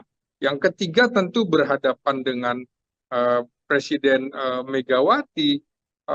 Kita pahami bersama residu dari Pilkada Jakarta di mana Megawati atau PDIP mengusung Ahok harus kalah dengan Anies Baswedan dengan isu-isu yang tidak mengenakan secara sara begitu. Jadi ada ideologi yang berseberangan sekali sehingga pada saat Anies juga sudah datang ke DPP PDIP pada saat pengumuman nama-nama calon kepala daerah ternyata kemudian tidak disebutkan namanya. Mega bahkan mengatakan kalau memang ingin memakai perahu PDIP, masuk dong ke dalam perahu gitu, kira-kira begitu, jangan dompleng. Nah, yang keempat tentu saja kita ingat residu Pilpres di mana Presiden SBY waktu itu, maksud saya mantan Presiden SBY tersinggung karena AHY dilepas oleh Anies begitu ya, yang harusnya menjadi calon wakil presidennya, Anies berbalik menjadi mendukung Muhaimin Iskandar. Jadi itu berhadapan dengan 4 presiden itu bukan persoalan yang mudah. Kemudian juga selain itu berhadapan dengan situasi di mana baru kali inilah pilkada serentak dilakukan tidak lama setelah berlangsungnya pemilihan presiden, sehingga dalam waktu dekat kan juga akan ada pengumuman kabinet. Nah, koalisi-koalisi terutama koalisi di perubahan ingin sekali mencicipi kue kabinet. Jadi itu yang membuat Anies terpinggirkan karena pragmatisme partai politik lebih ingin selalu dekat dengan kekuasaan daripada dia harus melambungkan sang oposisi Anies Baswedan. Jadi ada kendala-kendala yang seperti itu dihadapi. Anies pun secara personal tentu tidak memiliki logistik yang cukup kuat untuk berjalan sendiri dalam pilkada kali ini begitu. Oke, ada banyak hal ya yang menjadi faktor mengapa kemudian banyak Anies variabelnya yang sedianya punya elektabilitas cukup tinggi begitu ya, Bung Ginting, pada akhirnya tidak bisa punya satu perahu pun untuk melaju. Kan kalau kita mengamati juga Anies Baswedan ini adalah sosok yang juga enggan untuk bisa dikaderkan menjadi salah satu kader di partai politik. Apakah keputusan Anies Baswedan untuk tidak mau menjadi salah satu kader partai juga menjadi salah satu alasannya, Bung? Persis, ini jadi masalah kan dari awal. Misalnya dulu Anies pernah mengikuti, Anies adalah deklarator Ormas Nasdem, tapi Anies tidak masuk dalam Partai Nasdem. Anies ikut konvensi Partai Golkar, Partai Demokrat, tapi juga tidak bergabung ke dalam Partai Demokrat. Anies diusung oleh Gerindra, Anies tidak masuk ke Partai Gerindra. Anies juga didukung terus-menerus oleh PKS, Anies pun tidak masuk ke dalam PKS. Bahkan kemarin PKS kan menawarkan kalau bisa Anies di PKS kan begitu juga. Kan ada rumor juga berkembang, mengapa Anies tidak di Nasdem kan, tidak di PKB kan, tidak di PDIP kan. Nah, jadi memang Anies tuh merasa bahwa dia bisa berjalan tanpa partai politik. Nah, artinya kepercayaan diri yang berlebihan dari diri Anies itu menjadi blunder juga buat dirinya, karena partai politik adalah jalan untuk mekanisme kepemimpinan nasional itu mesti melalui partai politik, sehingga mereka akan tetap mendahulukan kader-kadernya ketimbang orang luar yang tingkat loyalitasnya tentu saja akan diragukan bila dibandingkan dengan kader partai itu sendiri. Jadi menurut saya ke depan sebaiknya Anies itu bergabung saja ke dalam partai politik atau dia membuat partai politik sendiri tapi biayanya akan sangat mahal, tidak mudah.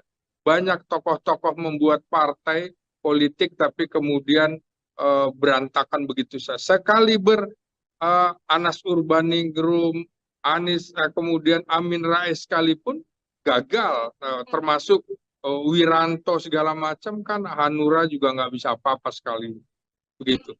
Oke, jadi memang tidak selalu kemudian sebelum-sebelumnya Anies bisa maju tanpa menjadi kader ya, Bung Ginting ya. Di situasi Pilkada 2024 kali ini nyatanya strategi tersebut tidak bisa berlaku dan membuat Anies tidak bisa berlayar satupun. Kalau kita mengamati Bung Ginting, awalnya di Jakarta ada PKS yang akan mengusung Anies, tidak jadi juga. Last minute kemudian PDIP mengatakan bisa mengusung Anies, tidak jadi juga. Bahkan last minute sekali tengah malam menuju 23.59, 29 Agustus begitu ya, akan maju di Jawa Barat. Tapi akhirnya Anies Baswedan memutuskan untuk tidak maju dengan alasannya adalah tidak ada aspirasi dari masyarakat. Apakah kemudian Bung Ginting melihat keputusan Anies Baswedan tidak maju di Pilkada Jawa Barat adalah keputusan yang sudah cukup tepat, Bung? Ya, tergantung perspektifnya dilihat dari mana, karena bisa juga keputusan ini menjadi keputusan blunder ya bagi Anies Baswedan. Nah, kenapa kemudian, karena tanpa partai politik dia juga akan menghadapi kesulitan, tidak ada mesin partai politik yang akan mendukungnya. Ini kan ada pernyataan sebelumnya dari Megawati, bagaimana Megawati dengan kepercayaan diri lagi-lagi yang terlalu berlebihan memarahi Airin begitu ya, sehingga harga diri seseorang juga jatuh. Kita ingat pernyataan Megawati terhadap Jokowi, tanpa PDIP lu bukan siapa-siapa kan, kira-kira begitu.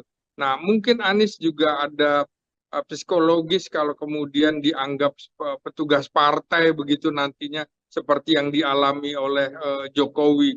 Dan ini kan Megawati tanpa tedeng aling-aling dan harus ikut apa kata dia. Nah, saya kira Anies mempunyai beban psikologis kalau harus tetap bersama PDIP karena seperti itu.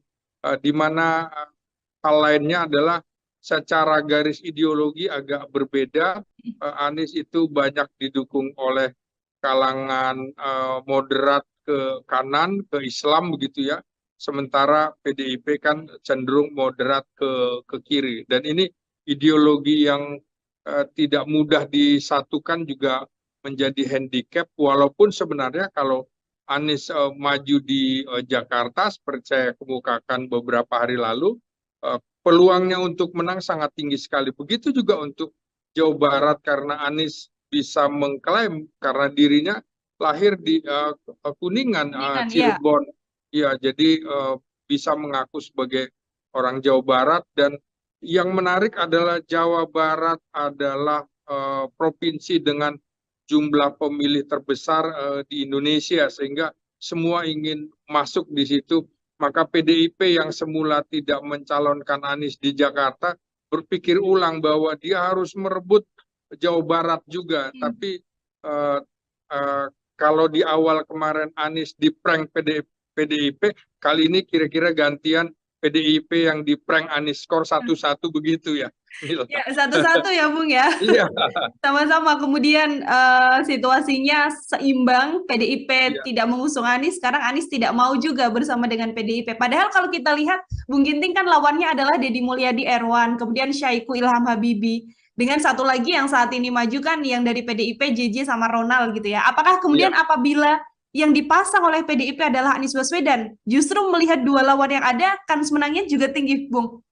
Oh iya, saya kira sangat tinggi, karena calon-calon itu tingkat pengenalannya tidak seperti Anies yang secara nasional tingkat pengenalannya sudah 90%, dan tingkat keterpilihannya juga cukup besar, di Jakarta 70%, dan di Jawa Barat juga suara Anies kalah tipis dari Prabowo. Kantong-kantong Islam cenderung akan memilih ke Anies. Misalnya PKS barangkali kadernya lebih ke PKS, tapi simpatisannya akan ke Anies begitu. Nah, ini juga yang ceruk ini yang akan dimanfaatkan oleh PDIP, dan mungkin Anies punya pemikiran lain karena eh, belum lama juga beredar bahwa dia akan membuat partai yang dinamakan Partai Perubahan. Kita tunggu saja Hmm. apakah memang berani mengambil momentum itu. Momentum 5 tahun dizolimi akan semakin meningkatkan tingkat kepercayaan publik terhadap dia. Politik itu sangat dinamis sekali. Ini yang kemudian jadi pertanyaan di Jakarta sendiri, Bung Ginting. Elektabilitasnya tinggi seorang Anies Baswedan, artinya masanya juga cukup banyak begitu. Banyak keresahan atau kemudian dilema di masyarakat, nanti saya akan memilih siapa kalau bukan Anies Baswedan begitu ya. Artinya ceruk pemilih atau pendukung Anies Baswedan ini kan juga pasti harus bisa diambil oleh kandidat yang maju begitu ya di pilkada. Ya, Pun apakah kemudian Anies Baswedan sedianya seharusnya sikap politisnya bisa menunjukkan keberpihakan atau kecondongan pada salah satu kubu, Bung, atau harusnya seperti apa dengan tidak maju di pilkada ini? iya, tentu tiga pasangan ini akan juga berharap Hmm, supaya Anies turut mendukung calonnya. Seperti PDIP kan berharap bahwa Anies akan menjadi bagian dari tim kampanye ya. PDIP. Apakah Anies mau seperti itu? Lagi-lagi semuanya akan berhitung untuk pemilu dan pemilu presiden 2029. Tentu PDIP juga tidak ingin Anies itu begitu menonjol ketimbang kader-kader PDIP untuk menghadapi pemilu presiden 2029.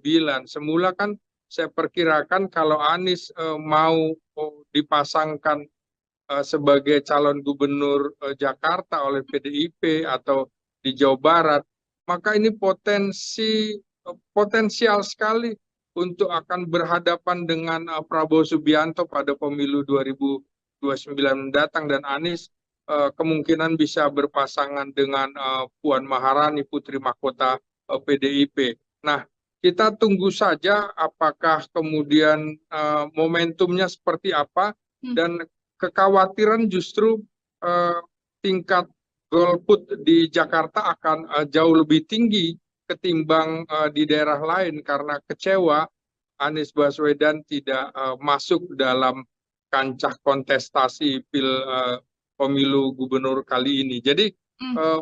semua menyayangkan juga Anies tidak maju, Ahok tidak maju, malah orang yang tidak dilirik sama sekali, yang elektabilitasnya rendah di Jakarta seperti Ridwan Kamil justru didukung oleh sekitar 14 sampai 16 partai politik begitu. Oke. Ini kan juga karir politik dari Anies Baswedan yang tidak bisa dititih gitu ya selama 5 tahun di pilkada ini kan menjadi PR besar juga bagi Anies. Tadi Bung Ginting sempat menyinggung bisa membuat partai atau bisa membuat kecenderungan untuk bersikap begitu, apakah mendukung salah satu paslon atau tidak. Tapi kalau Bung Ginting membaca bagaimana kemudian nanti nasib karir politik Anies Baswedan ini dengan tidak di pilkada berjalannya, apakah juga akan sulit karena menghadapi 4 kepala negara begitu ya sekaligus Ya, dengan simbol kekuasaan atau seperti apa, Bung?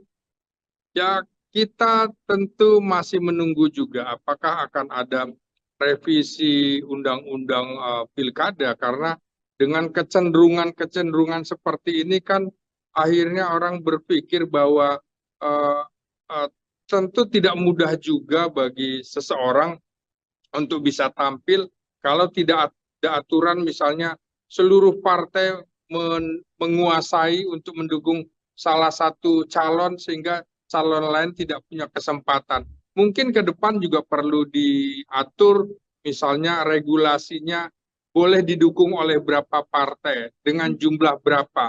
Jangan sampai nanti dukungan sampai 95%. Nah, itu kemudian juga tidak akan ada kompetisi, tidak akan ada demokrasi politik. Kita masih menunggu apakah ke depan masih akan ada pemilu langsung atau tidak langsung. Kita juga belum tahu, politik sangat dinamis sekali, dan Mhm. posisi Anies juga akan dilihat momentumnya. Kalau ada, saya kira juga koalisi Indonesia Maju tidak akan bisa bertahan begitu lama karena Prabowo itu kan relatif jauh lebih demokratis ketimbang Jokowi, maka pelan-pelan kan sudah muncul partai politik keluar dari koalisi Indonesia Maju di sejumlah daerah begitu, tidak menyatu, dan ini juga menjadi tanda tanya besar nantinya, dan saya kira untuk 5 tahun ke depan bisa-bisa orang Indonesia ini kan lebih tertarik kepada orang yang terkesan dijolimi, malah Ya. kemudian bisa menjadi nilai positif bagi Anies, tergantung kemudian apa yang akan terjadi dalam 1-2 tahun belakangan ini nanti. Politik itu sulit diduga, hal yang mustahil bisa terjadi. Gitu. Betul, hal yang mustahil bisa terjadi, maha membolak-balikan ya dunia politik ya, Bung Ginting ya. Situasinya cair sekali hari ini, detik ini bahkan situasinya apa, 1 jam, 2 jam mendatang sudah bisa berbeda, begitu. Ya. Bung, ini di Jakarta yang paling menjadi sorotan dengan tidak adanya Anies Baswedan yang maju. Kalau dari analisa Bung Ginting, apakah juga akan berjalan menarik atau ya begitu saja berlalu begitu Pilkada Jakarta, Bung? Saya kira Pilkada Jakarta menjadi tidak menarik lagi karena tidak ada tokoh-tokoh sekaliber Anies, Ahok ataupun Erick Thohir misalnya, Sandiaga Uno tidak muncul di situ, tapi malah seperti Pramono Anung yang sudah lama tidak muncul selama 5 tahun di depan publik karena tugasnya sebagai sekretaris kabinet adalah orang dapur di dalam istana begitu. Jadi sulit sekali. Begitu juga Ridwan Kamil kan dianggap bagi warga Jakarta, medsosnya kan dimunculkan lagi. Nah ini dulu orang yang nggak suka sama anak-anak Jakarta gitu ya. Nah ini problem-problem ini juga akan bisa terlihat, terutama misalnya bagaimana kelompok Islam akan cenderung memilih Ridwan Kamil yang berpasangan dengan Suswono. Saya kira kecenderungannya akan lebih ke sana. Nah, sementara yang PDIP menurut saya akan berat sekali karena tidak mampu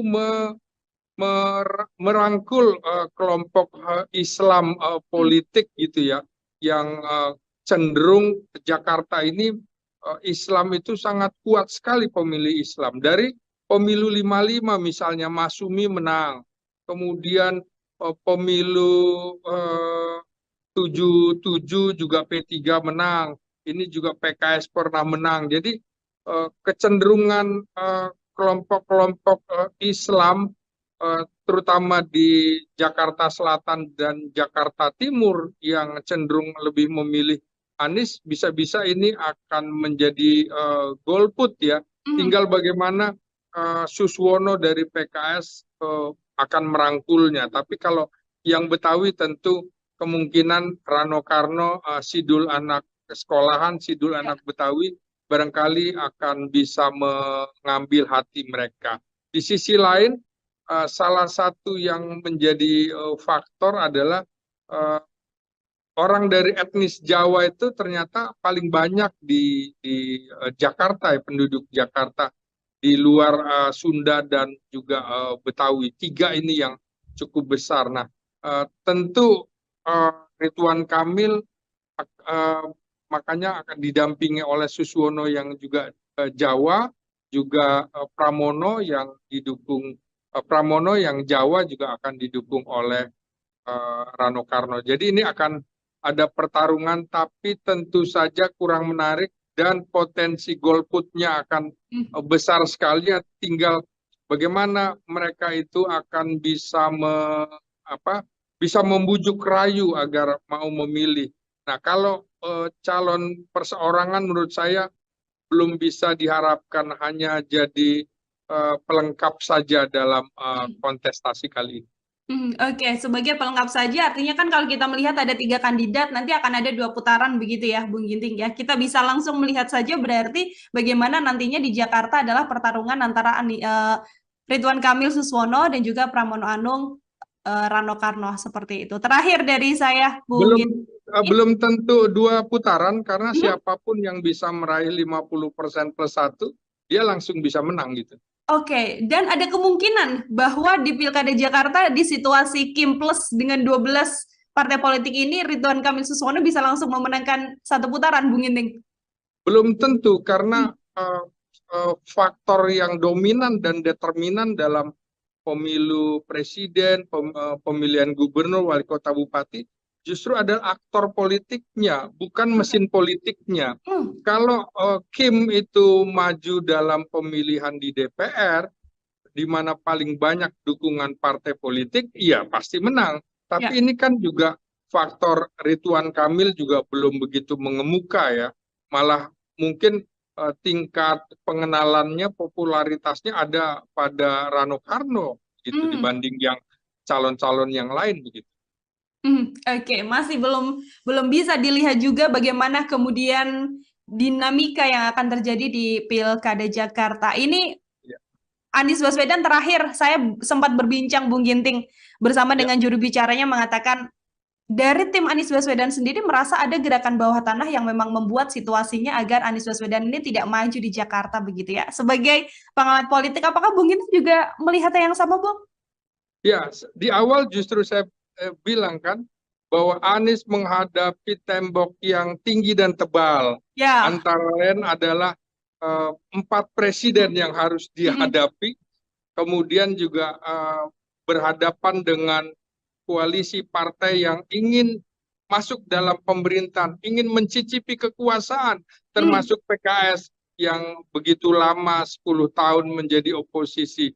Mereka tidak ingin lagi mendekat dengan cap oposisi, baik Mm. oposisi personal seperti Anies Baswedan maupun oposisi institusional seperti PDIP. Jadi memang PDIP dan Anies dianggap sebagai musuh bersama. Sayangnya di antara keduanya juga ada kendala-kendala yang belum bisa menyatukan secara ideologi, secara psikologi politik, secara sosiologi politik. Gitu. Ya, pertama ini saya bilang ini tragis ya secara demokrasi politik karena tingkat pengenalan Anies di Indonesia itu sudah sekitar 90%. Dan tingkat keterpilihan dia itu sudah sampai 70%. Maka itu saya berkali-kali bilang Anies adalah monster politik bagi penguasa. Dia mewakili simbol oposisi personal. Nah, kalau PDIP merupakan simbol oposisi kelembagaan secara institusional politik. Nah, ini menarik karena Anies ini berhadapan dengan tembok yang tebal dan tinggi. Mm. Sekurang-kurangnya Anies ini menghadapi 4 presiden secara langsung, ya, baik itu Presiden Jokowi yang memang secara politik itu berbeda pandangan dengan Anies, terutama soal ibu kota Nusantara, Mm. di mana Anies dalam debat Pilpres waktu itu mengatakan uh, berseberangan dengan Presiden Jokowi, artinya tidak akan melanjutkan itu. Berarti ini sebuah handicap bagi Presiden Jokowi. Kemudian dengan Presiden Prabowo kita pahami bersama, kemarin pada saat di Kongres PAN juga Presiden terpilih Prabowo Subianto kembali mengingat debat presiden di mana Anies memberikan nilai 11 dari 100 untuk bidang pertahanan di mana Prabowo menjadi menterinya. Ini tentu perasaan Prabowo begitu tersinggung sekali, apalagi Anies itu sebelumnya diusung oleh Gerindra ketika menghadapi PDIP pada Pilkada Jakarta 2017 yang luar biasa pertarungannya. Yang ketiga tentu berhadapan dengan Presiden Megawati. Kita pahami bersama residu dari Pilkada Jakarta di mana Megawati atau PDIP mengusung Ahok harus kalah dengan Anies Baswedan dengan isu-isu yang tidak mengenakan secara sara begitu. Jadi ada ideologi yang berseberangan sekali sehingga pada saat Anies juga sudah datang ke DPP PDIP pada saat pengumuman nama-nama calon kepala daerah, ternyata kemudian tidak disebutkan namanya. Mega bahkan mengatakan kalau memang ingin memakai perahu PDIP, masuk dong ke dalam perahu gitu, kira-kira begitu, jangan dompleng. Nah, yang keempat, tentu saja kita ingat residu Pilpres di mana Presiden SBY waktu itu, maksud saya mantan Presiden SBY tersinggung karena AHY dilepas oleh Anies begitu ya, yang harusnya menjadi calon wakil presidennya, Anies berbalik menjadi mendukung Muhaimin Iskandar. Jadi itu berhadapan dengan 4 presiden, itu bukan persoalan yang mudah. Kemudian juga selain itu berhadapan dengan situasi di mana baru kali inilah pilkada serentak dilakukan tidak lama setelah berlangsungnya pemilihan presiden, sehingga dalam waktu dekat kan juga akan ada pengumuman kabinet. Nah, koalisi-koalisi, terutama koalisi di perubahan, ingin sekali mencicipi kue kabinet. Jadi itu yang membuat Anies terpinggirkan karena pragmatisme partai politik lebih ingin selalu dekat dengan kekuasaan daripada dia harus melambungkan sang oposisi Anies Baswedan. Jadi ada kendala-kendala yang seperti itu dihadapi. Anies pun secara personal tentu tidak memiliki logistik yang cukup kuat untuk berjalan sendiri dalam pilkada kali ini begitu. Oke, ada banyak hal ya yang menjadi faktor mengapa kemudian banyak Anies variabelnya yang sedianya punya elektabilitas cukup tinggi begitu ya, Bung Ginting, pada akhirnya tidak bisa punya satu perahu pun untuk melaju. Kan kalau kita mengamati juga Anies Baswedan ini adalah sosok yang juga enggan untuk bisa dikaderkan menjadi salah satu kader di partai politik. Apakah keputusan Anies Baswedan untuk tidak mau menjadi salah satu kader partai juga menjadi salah satu alasannya, Bung? Persis, ini jadi masalah. Kan dari awal, misalnya dulu Anies pernah mengikuti, Anies adalah deklarator Ormas Nasdem. Ya. Tapi Anies tidak masuk dalam Partai Nasdem. Anies ikut konvensi Partai Golkar, Partai Demokrat, tapi juga tidak bergabung ke dalam Partai Demokrat. Anies diusung oleh Gerindra, Anies tidak masuk ke Partai Gerindra. Anies juga didukung terus-menerus oleh PKS, Anies pun tidak masuk ke dalam PKS. Bahkan kemarin PKS kan menawarkan kalau bisa Anies di PKS kan begitu juga. Kan ada rumor juga berkembang, mengapa Anies tidak di Nasdem kan, tidak di PKB kan, tidak di PDIP kan. Nah, jadi memang Anies tuh merasa bahwa dia bisa berjalan tanpa partai politik.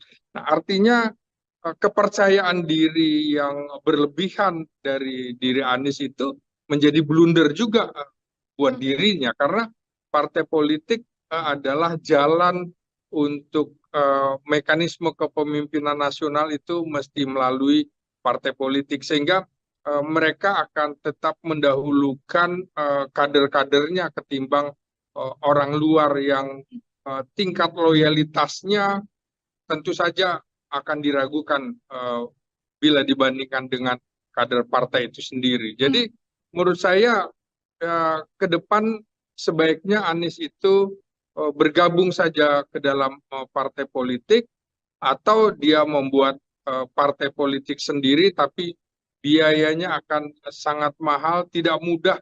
Banyak tokoh-tokoh membuat partai politik tapi kemudian berantakan begitu saja. Sekaliber Anas Urbaningrum, Anies, kemudian Amin Rais sekalipun gagal, termasuk Wiranto segala macam, kan Hanura juga nggak bisa apa-apa sekali begitu. Oke, jadi memang tidak selalu kemudian sebelum-sebelumnya Anies bisa maju tanpa menjadi kader ya Bung Ginting ya di Ya, situasi Pilkada 2024 kali ini nyatanya strategi tersebut tidak bisa berlaku dan membuat Anies tidak bisa berlayar satupun. Kalau kita mengamati Bung Ginting awalnya di Jakarta ada PKS yang akan mengusung Anies tidak jadi juga. Last minute kemudian PDIP mengatakan bisa mengusung Anies tidak jadi juga. Bahkan last minute sekali tengah malam menuju 23.59, 29 Agustus begitu ya, akan maju di Jawa Barat. Tapi akhirnya Anies Baswedan memutuskan untuk tidak maju dengan alasannya adalah tidak ada aspirasi dari masyarakat. Apakah kemudian Bung Ginting melihat keputusan Anies Baswedan tidak maju di Pilkada Jawa Barat adalah keputusan yang sudah cukup tepat, Bung? ya, tergantung perspektifnya dilihat dari mana, karena Hmm. bisa juga keputusan ini menjadi keputusan blunder ya bagi Anies Baswedan.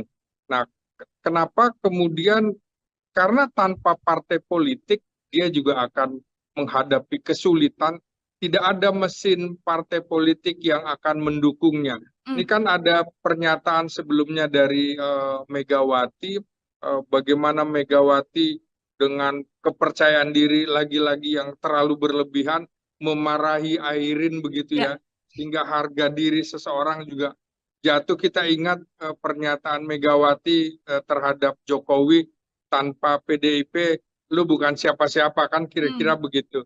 Nah, mungkin Anies juga ada psikologis kalau kemudian dianggap petugas partai begitu nantinya, seperti yang dialami oleh Jokowi.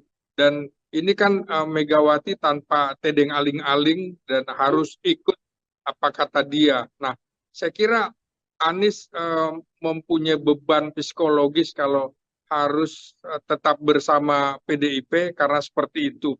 Di mana hal lainnya adalah secara garis ideologi agak berbeda. Anies itu banyak didukung oleh kalangan moderat ke kanan, ke Islam begitu ya. Sementara PDIP kan cenderung moderat ke kiri. Dan ini ideologi yang tidak mudah disatukan juga menjadi handicap, walaupun sebenarnya kalau Anies maju di Jakarta seperti saya kemukakan beberapa hari lalu, peluangnya untuk menang sangat tinggi sekali. Begitu juga untuk Jawa Barat, karena Anies bisa mengklaim karena dirinya lahir di Kuningan, Kuningan, ya. Cirebon, ya, jadi bisa mengaku sebagai orang Jawa Barat. Dan yang menarik adalah Jawa Barat adalah provinsi dengan jumlah pemilih terbesar di Indonesia, sehingga semua ingin masuk di situ. Maka PDIP yang semula tidak mencalonkan Anies di Jakarta berpikir ulang bahwa dia harus merebut Jawa Barat juga. Hmm. Tapi uh, uh, kalau di awal kemarin Anies di prank PDIP, kali ini kira-kira gantian PDIP yang di prank Anies, skor 1-1 begitu ya. Ya, satu-satu ya, Bung ya. Iya, Sama-sama. Kemudian situasinya seimbang, PDIP iya, tidak mengusung Anies, sekarang Anies tidak mau juga bersama dengan PDIP. Padahal kalau kita lihat, Bung Ginting kan lawannya adalah Deddy Mulyadi Erwan, kemudian Syahiku Ilham Habibie. Dengan satu lagi yang saat ini maju kan yang dari PDIP, JJ sama Ronald gitu ya. Apakah kemudian iya. apabila yang dipasang oleh PDIP adalah Anies Baswedan, justru melihat dua lawan yang ada, kans menangnya juga tinggi, Bung? Oh iya, iya, saya kira sangat tinggi karena calon-calon itu tingkat pengenalannya tidak seperti Anies yang Hmm. secara nasional tingkat pengenalannya sudah 90% dan tingkat keterpilihannya juga cukup besar, di Jakarta 70% dan di Jawa Barat juga suara Anies kalah tipis dari Prabowo. Kantong-kantong Islam cenderung akan memilih ke Anies, misalnya Hmm. PKS barangkali kadernya lebih ke PKS, tapi simpatisannya akan ke Anies begitu. Nah, ini juga yang ceruk ini yang akan dimanfaatkan oleh PDIP. Dan mungkin Anies punya pemikiran lain karena eh, belum lama juga beredar bahwa dia akan membuat partai yang dinamakan Partai Perubahan. Kita tunggu saja Hmm. apakah memang berani mengambil momentum itu. Momentum 5 tahun dizolimi akan semakin meningkatkan tingkat kepercayaan publik terhadap dia. politik itu sangat dinamis sekali. Ini yang kemudian jadi pertanyaan di Jakarta sendiri, Bung Ginting. Elektabilitasnya tinggi seorang Anies Baswedan, artinya masanya juga cukup banyak begitu. Banyak keresahan atau kemudian dilema di masyarakat, nanti saya akan memilih siapa kalau bukan Anies Baswedan begitu ya. Artinya ceruk pemilih atau pendukung Anies Baswedan ini kan juga pasti harus bisa diambil oleh kandidat yang maju begitu ya di pilkada. Ya. Pun apakah kemudian Anies Baswedan sedianya seharusnya sikap politisnya bisa menunjukkan keberpihakan atau kecondongan pada salah satu kubu, Bung, atau harusnya seperti apa dengan tidak maju di pilkada ini? Iya, tentu tiga pasangan ini akan juga berharap supaya Anies turut mendukung calonnya. Seperti PDIP kan berharap bahwa Anies akan menjadi bagian dari tim kampanye Ya. PDIP. Apakah Anies mau seperti itu? Lagi-lagi semuanya akan berhitung untuk pemilu dan pemilu presiden 2029. Tentu PDIP juga tidak ingin Anies itu begitu menonjol ketimbang kader-kader PDIP untuk menghadapi pemilu presiden 2029. Semula kan saya perkirakan kalau Anies mau dipasangkan sebagai calon gubernur Jakarta oleh PDIP atau di Jawa Barat, maka ini potensial sekali untuk akan berhadapan dengan Prabowo Subianto pada pemilu 2029 mendatang, dan Anies kemungkinan bisa berpasangan dengan Puan Maharani, putri mahkota PDIP. Nah, kita tunggu saja apakah kemudian momentumnya seperti apa, dan kekhawatiran justru tingkat golput di Jakarta akan jauh lebih tinggi ketimbang di daerah lain karena kecewa Anies Baswedan tidak masuk dalam kancah kontestasi pemilu gubernur kali ini. Jadi semua menyayangkan juga Anies tidak maju, Ahok tidak maju, malah orang yang tidak dilirik sama sekali, yang elektabilitasnya rendah di Jakarta seperti Ridwan Kamil justru didukung oleh sekitar 14 sampai 16 partai politik begitu. Oke, ini kan juga karir politik dari Anies Baswedan yang tidak bisa dititih gitu ya selama 5 tahun di pilkada ini kan menjadi PR besar juga bagi Anies. Tadi Bung Ginting sempat menyinggung bisa membuat partai atau bisa membuat kecenderungan untuk bersikap begitu, apakah mendukung salah satu paslon atau tidak. Tapi kalau Bung Ginting membaca bagaimana kemudian nanti nasib karir politik Anies Baswedan ini dengan tidak di pilkada, berjalannya apakah juga akan sulit karena menghadapi 4 kepala negara begitu ya sekaligus dengan simbol kekuasaan, atau seperti apa, Bung? Ya, kita tentu masih menunggu juga apakah akan ada revisi undang-undang pilkada, karena dengan kecenderungan seperti ini kan akhirnya orang berpikir bahwa tentu tidak mudah juga bagi seseorang untuk bisa tampil kalau tidak ada aturan, misalnya seluruh partai menguasai untuk mendukung salah satu calon sehingga calon lain tidak punya kesempatan. Mungkin ke depan juga perlu diatur, misalnya regulasinya boleh didukung oleh berapa partai, dengan jumlah berapa. Jangan sampai nanti dukungan sampai 95%. Nah, itu kemudian juga tidak akan ada kompetisi, tidak akan ada demokrasi politik. Kita masih menunggu apakah ke depan masih akan ada pemilu langsung atau tidak langsung. Kita juga belum tahu, politik sangat dinamis sekali, dan posisi Anies juga akan dilihat momentumnya. Kalau ada, saya kira juga koalisi Indonesia Maju tidak akan bisa bertahan begitu lama, karena Prabowo itu kan relatif jauh lebih demokratis ketimbang Jokowi, maka pelan-pelan kan sudah muncul partai politik keluar dari koalisi Indonesia Maju di sejumlah daerah begitu, tidak menyatu, dan ini juga menjadi tanda tanya besar nantinya. Dan saya kira untuk 5 tahun ke depan bisa-bisa orang Indonesia ini kan lebih tertarik kepada orang yang terkesan dijolimi, malah kemudian bisa menjadi nilai positif bagi Anies. Tergantung kemudian apa yang akan terjadi dalam 1-2 tahun belakangan ini nanti.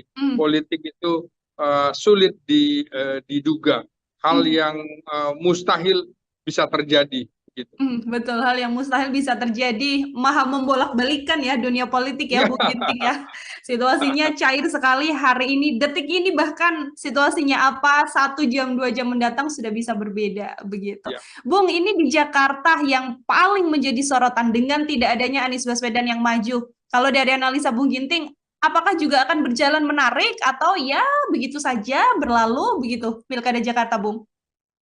Saya kira Pilkada Jakarta menjadi tidak menarik lagi karena tidak ada tokoh-tokoh sekaliber Anies, Ahok ataupun Erick Thohir misalnya, Sandiaga Uno tidak muncul di situ, tapi malah seperti Pramono Anung yang sudah lama tidak muncul selama 5 tahun di depan publik karena tugasnya sebagai sekretaris kabinet adalah orang dapur di dalam istana begitu.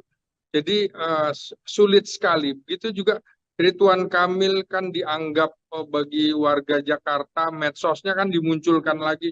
Nah ini dulu orang yang nggak suka sama anak-anak Jakarta gitu ya.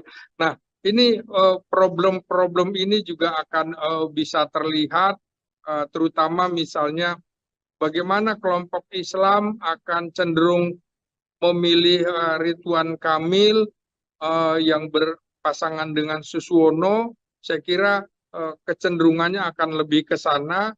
Nah, sementara yang PDIP menurut saya akan berat sekali karena tidak mampu merangkul kelompok Islam politik gitu ya, yang cenderung Jakarta ini Islam itu sangat kuat sekali pemilih Islam. Dari pemilu 55 misalnya Masumi menang, kemudian pemilu 77 juga P3 menang, ini juga PKS pernah menang. Jadi kecenderungan kelompok-kelompok Islam terutama di Jakarta Selatan dan Jakarta Timur yang cenderung lebih memilih Anies, bisa-bisa ini akan menjadi golput ya. Tinggal bagaimana Suswono dari PKS akan merangkulnya. Tapi kalau yang Betawi tentu kemungkinan Rano Karno, Sidul anak sekolahan, Sidul anak Betawi barangkali akan bisa mengambil hati mereka. Di sisi lain, salah satu yang menjadi faktor adalah orang dari etnis Jawa itu ternyata paling banyak di Jakarta ya, penduduk Jakarta di luar Sunda dan juga Betawi. 3 ini yang cukup besar. Nah, tentu Ridwan Kamil makanya akan didampingi oleh Suswono yang juga Jawa, juga Pramono yang didukung Pramono yang Jawa juga akan didukung oleh Rano Karno. Jadi ini akan ada pertarungan, tapi tentu saja kurang menarik dan potensi golputnya akan besar sekali. Tinggal bagaimana mereka itu akan bisa bisa membujuk rayu agar mau memilih. Nah, kalau calon perseorangan menurut saya belum bisa diharapkan hanya jadi pelengkap saja dalam kontestasi kali ini. Oke, sebagai pelengkap saja, artinya kan kalau kita melihat ada 3 kandidat, nanti akan ada 2 putaran begitu ya, Bung Ginting ya. Kita bisa langsung melihat saja berarti bagaimana nantinya di Jakarta adalah pertarungan antara Ridwan Kamil Suswono dan juga Pramono Anung Rano Karno seperti itu. Terakhir dari saya, Bung Ginting. Belum tentu 2 putaran karena siapapun yang bisa meraih 50% plus 1, dia langsung bisa menang gitu. Oke, dan ada kemungkinan bahwa di Pilkada Jakarta di situasi Kim plus dengan 12 partai politik ini Ridwan Kamil Suswono bisa langsung memenangkan 1 putaran, Bung Ginting? Belum tentu karena faktor yang dominan dan determinan dalam pemilu presiden, pemilihan gubernur, wali kota, bupati justru adalah aktor politiknya, bukan mesin politiknya. Kalau Kim itu maju dalam pemilihan di DPR, di mana paling banyak dukungan partai politik, iya pasti menang. Tapi ini kan juga faktor Ridwan Kamil juga belum begitu mengemuka ya. Malah mungkin tingkat pengenalannya, popularitasnya ada pada Rano Karno gitu Hmm. dibanding yang calon-calon yang lain begitu. Oke, masih belum bisa dilihat juga bagaimana kemudian dinamika yang akan terjadi di Pilkada Jakarta. Ini Ya, Anies Baswedan terakhir saya sempat berbincang Bung Ginting bersama ya, dengan juru bicaranya mengatakan dari tim Anies Baswedan sendiri merasa ada gerakan bawah tanah yang memang membuat situasinya agar Anies Baswedan ini tidak maju di Jakarta begitu ya. Sebagai pengamat politik, apakah Bung Ginting juga melihatnya yang sama, Bung? ya, di awal justru saya bilang kan bahwa Anies menghadapi tembok yang tinggi dan tebal. Ya. Antara lain adalah 4 presiden yang harus Mm-mm. dihadapi, kemudian juga berhadapan dengan koalisi partai yang ingin masuk dalam pemerintahan, ingin mencicipi kekuasaan, Mm. termasuk PKS yang begitu lama 10 tahun menjadi oposisi. Mereka tidak ingin lagi mendekat dengan cap oposisi, baik Mm. oposisi personal seperti Anies Baswedan maupun oposisi institusional seperti PDIP. Jadi memang PDIP dan Anies dianggap sebagai musuh bersama. Sayangnya di antara keduanya juga ada kendala-kendala yang belum bisa menyatukan secara ideologi, secara psikologi politik, secara sosiologi politik. Gitu. Ya, pertama ini saya bilang ini tragis ya secara demokrasi politik karena tingkat pengenalan Anies di Indonesia itu sudah sekitar 90%. Dan tingkat keterpilihan dia itu sudah sampai 70%. Maka itu saya berkali-kali bilang Anies adalah monster politik bagi penguasa. Dia mewakili simbol oposisi personal.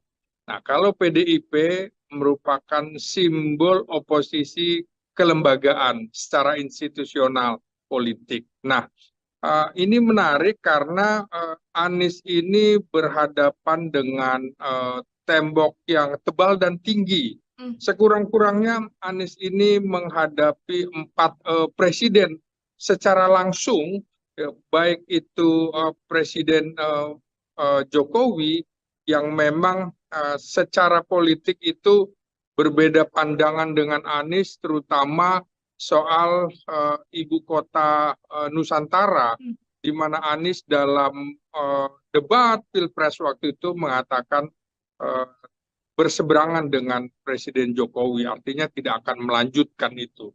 Berarti ini sebuah handicap bagi Presiden Jokowi.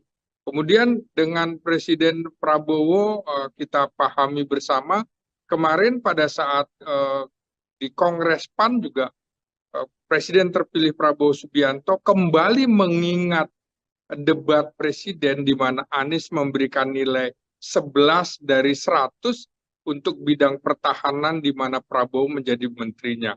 Ini tentu perasaan Prabowo begitu tersinggung sekali, apalagi Anies itu sebelumnya diusung oleh Gerindra ketika menghadapi PDIP pada Pilkada Jakarta 2017 yang luar biasa pertarungannya. Yang ketiga tentu berhadapan dengan Presiden Megawati. Kita pahami bersama residu dari Pilkada Jakarta di mana Megawati atau PDIP mengusung Ahok harus kalah dengan Anies Baswedan dengan isu-isu yang tidak mengenakan secara sara begitu. Jadi ada ideologi yang berseberangan sekali sehingga pada saat Anies juga sudah datang ke DPP PDIP pada saat pengumuman nama-nama calon kepala daerah ternyata kemudian tidak disebutkan namanya. Mega bahkan mengatakan kalau memang ingin memakai perahu PDIP, masuk dong ke dalam perahu gitu. Kira-kira begitu, jangan dompleng. Mm. Nah, yang keempat, tentu saja kita ingat residu Pilpres di mana Presiden SBY waktu itu maksud saya mantan Presiden SBY tersinggung karena AHY dilepas oleh Anies begitu ya, yang harusnya menjadi calon wakil presidennya, Anies berbalik menjadi mendukung Muhaimin Iskandar. Jadi itu berhadapan dengan 4 presiden itu bukan persoalan yang mudah. Kemudian juga selain itu berhadapan dengan situasi di mana baru kali inilah pilkada serentak dilakukan tidak lama setelah berlangsungnya pemilihan presiden, sehingga dalam waktu dekat kan juga akan ada pengumuman kabinet. Nah, koalisi-koalisi terutama koalisi di perubahan ingin sekali mencicipi kue kabinet. Jadi itu yang membuat Anies terpinggirkan karena pragmatisme partai politik lebih ingin selalu dekat dengan kekuasaan daripada dia harus melambungkan sang oposisi Anies Baswedan. Jadi ada kendala-kendala yang seperti itu dihadapi. Anies pun secara personal tentu tidak memiliki logistik yang cukup kuat untuk berjalan sendiri dalam pilkada kali ini begitu.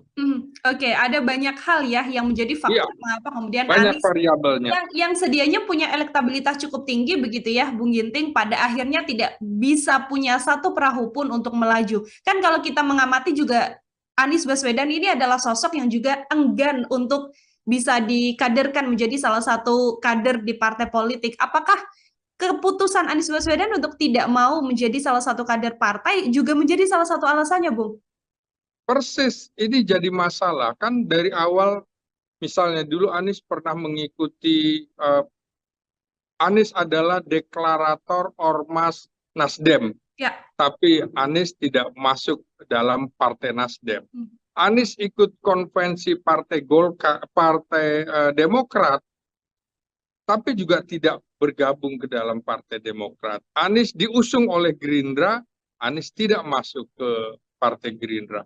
Anies juga didukung terus-menerus oleh PKS, Anies pun tidak masuk ke dalam PKS. Bahkan kemarin PKS kan menawarkan kalau bisa Anies di PKS kan begitu juga. Kan ada rumor juga berkembang, mengapa Anies tidak di Nasdem kan, tidak di PKB kan, tidak di PDIP kan. Nah, jadi memang Anies tuh merasa bahwa dia bisa berjalan tanpa partai politik.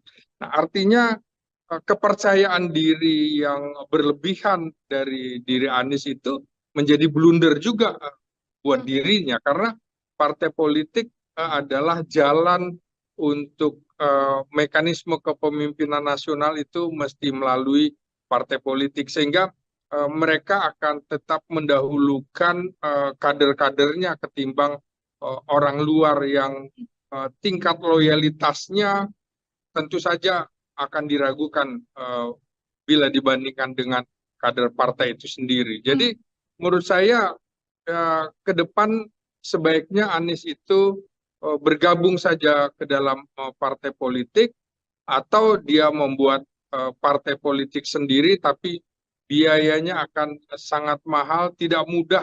Banyak tokoh-tokoh membuat partai politik tapi kemudian berantakan begitu saja. Sekaliber Anas Urbaningrum, Anies, kemudian Amin Rais sekalipun gagal, termasuk Wiranto segala macam, kan Hanura juga nggak bisa apa-apa sekali begitu. Oke, jadi memang tidak selalu kemudian sebelum-sebelumnya Anies bisa maju tanpa menjadi kader ya, Bung Ginting ya. Di situasi Pilkada 2024 kali ini nyatanya strategi tersebut tidak bisa berlaku dan membuat Anies tidak bisa berlayar satupun. Kalau kita mengamati, Bung Ginting, awalnya di Jakarta ada PKS yang akan mengusung Anies, tidak jadi juga. Last minute kemudian PDIP mengatakan bisa mengusung Anies, tidak jadi juga. Bahkan last minute sekali tengah malam menuju 23.59, 29 Agustus begitu ya, akan maju di Jawa Barat. Tapi akhirnya Anies Baswedan memutuskan untuk tidak maju dengan alasannya adalah tidak ada aspirasi dari masyarakat. Apakah kemudian Bung Ginting melihat keputusan Anies Baswedan tidak maju di Pilkada Jawa Barat adalah keputusan yang sudah cukup tepat, Bung?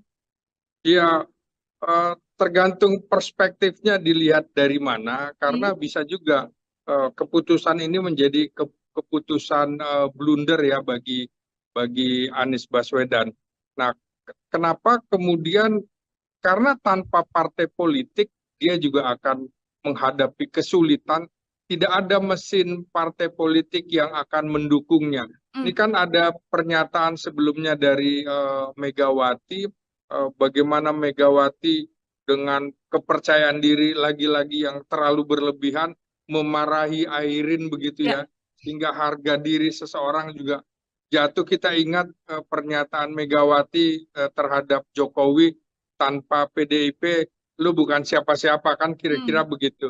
Nah, mungkin Anies juga ada psikologis kalau kemudian dianggap petugas partai begitu nantinya, seperti yang dialami oleh Jokowi. Dan ini kan Megawati tanpa tedeng aling-aling dan harus ikut apa kata dia. Nah, saya kira Anies mempunyai beban psikologis kalau harus tetap bersama PDIP karena seperti itu. Di mana hal lainnya adalah secara garis ideologi agak berbeda. Anies itu banyak didukung oleh kalangan moderat ke kanan, ke Islam begitu ya. Sementara PDIP kan cenderung moderat ke kiri. Dan ini ideologi yang tidak mudah disatukan juga menjadi handicap, walaupun sebenarnya kalau Anies maju di Jakarta seperti saya kemukakan beberapa hari lalu, peluangnya untuk menang sangat tinggi sekali. Begitu juga untuk Jawa Barat, karena Anies bisa mengklaim karena dirinya lahir di Kuningan, Kuningan, ya. Cirebon. Ya, jadi bisa mengaku sebagai orang Jawa Barat. Dan yang menarik adalah Jawa Barat adalah provinsi dengan jumlah pemilih terbesar di Indonesia, sehingga semua ingin masuk di situ. Maka PDIP yang semula tidak mencalonkan Anies di Jakarta berpikir ulang bahwa dia harus merebut Jawa Barat juga. Tapi kalau di awal kemarin Anies di prank PDIP, kali ini kira-kira gantian PDIP yang di prank Anies, skor 1-1 begitu ya. Ya, satu-satu ya, Bung ya. Iya.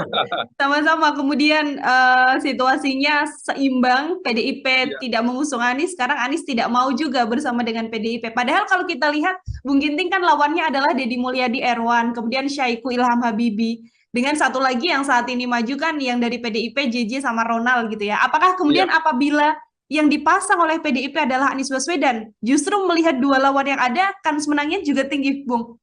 Oh iya, iya, saya kira sangat tinggi, karena calon-calon itu tingkat pengenalannya tidak seperti Anies yang secara nasional tingkat pengenalannya sudah 90%, dan tingkat keterpilihannya juga cukup besar di Jakarta 70%, dan di Jawa Barat juga suara Anies kalah tipis dari Prabowo. Kantong-kantong Islam cenderung akan memilih ke Anies, misalnya PKS barangkali kadernya lebih ke PKS, tapi simpatisannya akan ke Anies begitu.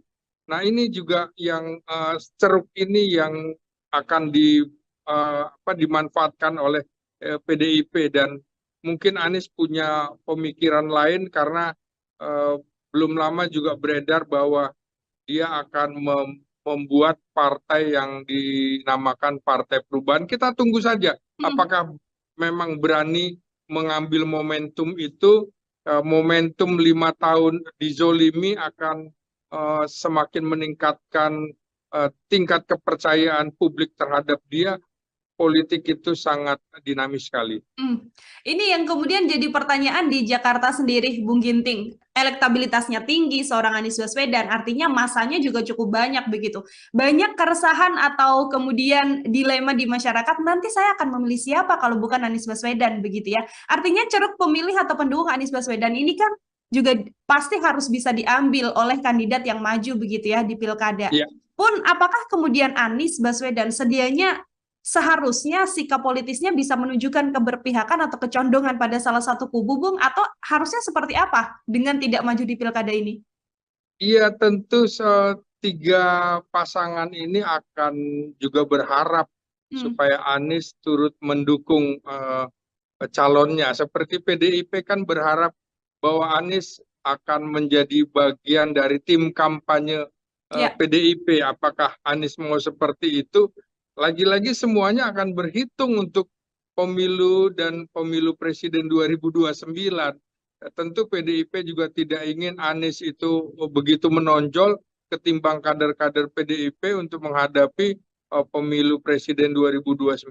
Semula kan saya perkirakan kalau Anies mau dipasangkan sebagai calon gubernur Jakarta oleh PDIP atau di Jawa Barat, maka ini potensial sekali untuk akan berhadapan dengan Prabowo Subianto pada pemilu 2029 mendatang, dan Anies kemungkinan bisa berpasangan dengan Puan Maharani, Putri Mahkota PDIP. Nah, kita tunggu saja apakah kemudian momentumnya seperti apa, dan kekhawatiran justru tingkat golput di Jakarta akan jauh lebih tinggi ketimbang di daerah lain karena kecewa Anies Baswedan tidak masuk dalam kancah kontestasi pemilu gubernur kali ini. Jadi semua menyayangkan juga Anies tidak maju, Ahok tidak maju, malah orang yang tidak dilirik sama sekali, yang elektabilitasnya rendah di Jakarta seperti Ridwan Kamil justru didukung oleh sekitar 14 sampai 16 partai politik begitu. Oke, ini kan juga karir politik dari Anies Baswedan yang tidak bisa dititih gitu ya selama 5 tahun di pilkada ini kan menjadi PR besar juga bagi Anies. Tadi Bung Ginting sempat menyinggung bisa membuat partai atau bisa membuat kecenderungan untuk bersikap begitu, apakah mendukung salah satu paslon atau tidak. Tapi kalau Bung Ginting membaca bagaimana kemudian nanti nasib karir politik Anies Baswedan ini dengan tidak di pilkada berjalannya, apakah juga akan sulit karena menghadapi 4 kepala negara begitu ya sekaligus dengan simbol kekuasaan, atau seperti apa, Bung? Ya, kita tentu masih menunggu juga apakah akan ada revisi undang-undang pilkada, karena dengan kecenderungan seperti ini kan akhirnya orang berpikir bahwa uh, uh, tentu tidak mudah juga bagi seseorang untuk bisa tampil kalau tidak ada aturan, misalnya seluruh partai menguasai untuk mendukung salah satu calon sehingga calon lain tidak punya kesempatan. Mungkin ke depan juga perlu diatur, misalnya regulasinya boleh didukung oleh berapa partai, dengan jumlah berapa. Jangan sampai nanti dukungan sampai 95%. Nah, itu kemudian juga tidak akan ada kompetisi, tidak akan ada demokrasi politik. Kita masih menunggu apakah ke depan masih akan ada pemilu langsung atau tidak langsung. Kita juga belum tahu, politik sangat dinamis sekali, dan posisi Anies juga akan dilihat momentumnya. Kalau ada, saya kira juga koalisi Indonesia Maju tidak akan bisa bertahan begitu lama, karena Prabowo itu kan relatif jauh lebih demokratis ketimbang Jokowi, maka pelan-pelan kan sudah muncul partai politik keluar dari koalisi Indonesia Maju di sejumlah daerah begitu, tidak menyatu. Dan ini juga menjadi tanda tanya besar nantinya, dan saya kira untuk 5 tahun ke depan bisa-bisa orang Indonesia ini kan lebih tertarik kepada orang yang terkesan dijolimi, malah kemudian bisa menjadi nilai positif bagi Anies. Tergantung kemudian apa yang akan terjadi dalam 1-2 tahun belakangan ini nanti. Politik itu sulit diduga, hal yang mustahil bisa terjadi. Gitu. Betul, hal yang mustahil bisa terjadi, maha membolak-balikan ya dunia politik ya, Bung Ginting ya. Situasinya cair sekali hari ini, detik ini bahkan situasinya apa 1 jam 2 jam mendatang sudah bisa berbeda begitu. Ya. Bung, ini di Jakarta yang paling menjadi sorotan dengan tidak adanya Anies Baswedan yang maju. Kalau dari analisa Bung Ginting, apakah juga akan berjalan menarik atau ya begitu saja berlalu begitu Pilkada Jakarta, Bung? Saya kira Pilkada Jakarta menjadi tidak menarik lagi karena tidak ada tokoh-tokoh sekaliber Anies, Ahok ataupun Erick Thohir misalnya, Ya. Sandiaga Uno tidak muncul di situ, tapi malah seperti Pramono Anung yang sudah lama tidak muncul selama 5 tahun di depan publik karena tugasnya sebagai sekretaris kabinet adalah orang dapur di dalam istana begitu. Jadi sulit sekali. Begitu juga Ridwan Kamil kan dianggap bagi warga Jakarta, medsosnya kan dimunculkan lagi. Nah ini dulu orang yang nggak suka sama anak-anak Jakarta gitu ya. Nah ini problem-problem ini juga akan bisa terlihat, terutama misalnya bagaimana kelompok Islam akan cenderung memilih Ridwan Kamil yang berpasangan dengan Suswono. Saya kira kecenderungannya akan lebih ke sana. Nah, sementara yang PDIP menurut saya akan berat sekali karena tidak mampu merangkul kelompok Islam politik gitu ya, yang cenderung Jakarta ini Islam itu sangat kuat sekali pemilih Islam. Dari pemilu 55 misalnya Masumi menang, kemudian pemilu 77 juga P3 menang, ini juga PKS pernah menang. Jadi kecenderungan kelompok-kelompok Islam terutama di Jakarta Selatan dan Jakarta Timur yang cenderung lebih memilih Anies, bisa-bisa ini akan menjadi golput ya. Tinggal bagaimana Suswono dari PKS akan merangkulnya. Tapi kalau yang Betawi tentu kemungkinan Rano Karno, Sidul anak sekolahan, Sidul anak Betawi barangkali akan bisa mengambil hati mereka. Di sisi lain, salah satu yang menjadi faktor adalah orang dari etnis Jawa itu ternyata paling banyak di Jakarta ya, penduduk Jakarta di luar Sunda dan juga Betawi. 3 ini yang cukup besar. Nah, tentu Ridwan Kamil makanya akan didampingi oleh Suswono yang juga Jawa, juga Pramono yang didukung Pramono yang Jawa juga akan didukung oleh Rano Karno. Jadi ini akan ada pertarungan, tapi tentu saja kurang menarik dan potensi golputnya akan besar sekali. Tinggal bagaimana mereka itu akan bisa bisa membujuk rayu agar mau memilih. Nah, kalau calon perseorangan menurut saya belum bisa diharapkan hanya jadi pelengkap saja dalam kontestasi kali ini. Oke, sebagai pelengkap saja, artinya kan kalau kita melihat ada 3 kandidat, nanti akan ada 2 putaran begitu ya, Bung Ginting ya. Kita bisa langsung melihat saja berarti bagaimana nantinya di Jakarta adalah pertarungan antara Ridwan Kamil Suswono dan juga Pramono Anung Rano Karno seperti itu. Terakhir dari saya, Bung Ginting. Belum tentu 2 putaran karena siapapun yang bisa meraih 50% plus 1, dia langsung bisa menang gitu. Oke, dan ada kemungkinan bahwa di Pilkada Jakarta di situasi Kim plus dengan 12 partai politik ini Ridwan Kamil Suswono bisa langsung memenangkan 1 putaran, Bung Ginting? Belum tentu karena faktor yang dominan dan determinan dalam pemilu presiden, pemilihan gubernur, wali kota, bupati justru adalah aktor politiknya, bukan mesin politiknya. Kalau Kim itu maju dalam pemilihan di DPR, di mana paling banyak dukungan partai politik, iya pasti menang. Tapi ini kan juga faktor Ridwan Kamil juga belum begitu mengemuka ya. Malah mungkin tingkat pengenalannya, popularitasnya ada pada Rano Karno gitu dibanding yang calon-calon yang lain begitu. Oke, masih belum bisa dilihat juga bagaimana kemudian dinamika yang akan terjadi di Pilkada Jakarta. Ini Anies Baswedan terakhir saya sempat berbincang Bung Ginting bersama dengan juru bicaranya mengatakan dari tim Anies Baswedan sendiri merasa ada gerakan bawah tanah yang memang membuat situasinya agar Anies Baswedan ini tidak maju di Jakarta begitu ya. Sebagai pengamat politik, apakah Bung Ginting juga melihatnya yang sama, Bung?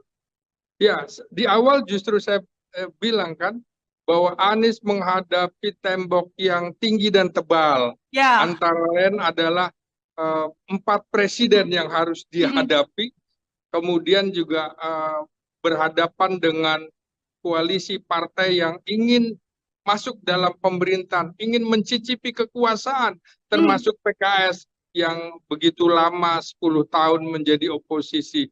Mereka tidak ingin lagi mendekat dengan cap oposisi, baik oposisi personal seperti Anies Baswedan maupun oposisi institusional seperti PDIP. Jadi memang PDIP dan Anies dianggap sebagai musuh bersama. Sayangnya di antara keduanya juga ada kendala-kendala yang belum bisa menyatukan secara ideologi, secara psikologi politik, secara sosiologi politik. Gitu.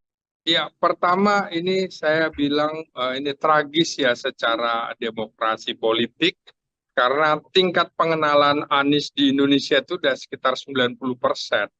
Dan tingkat keterpilihan dia itu sudah sampai 70%.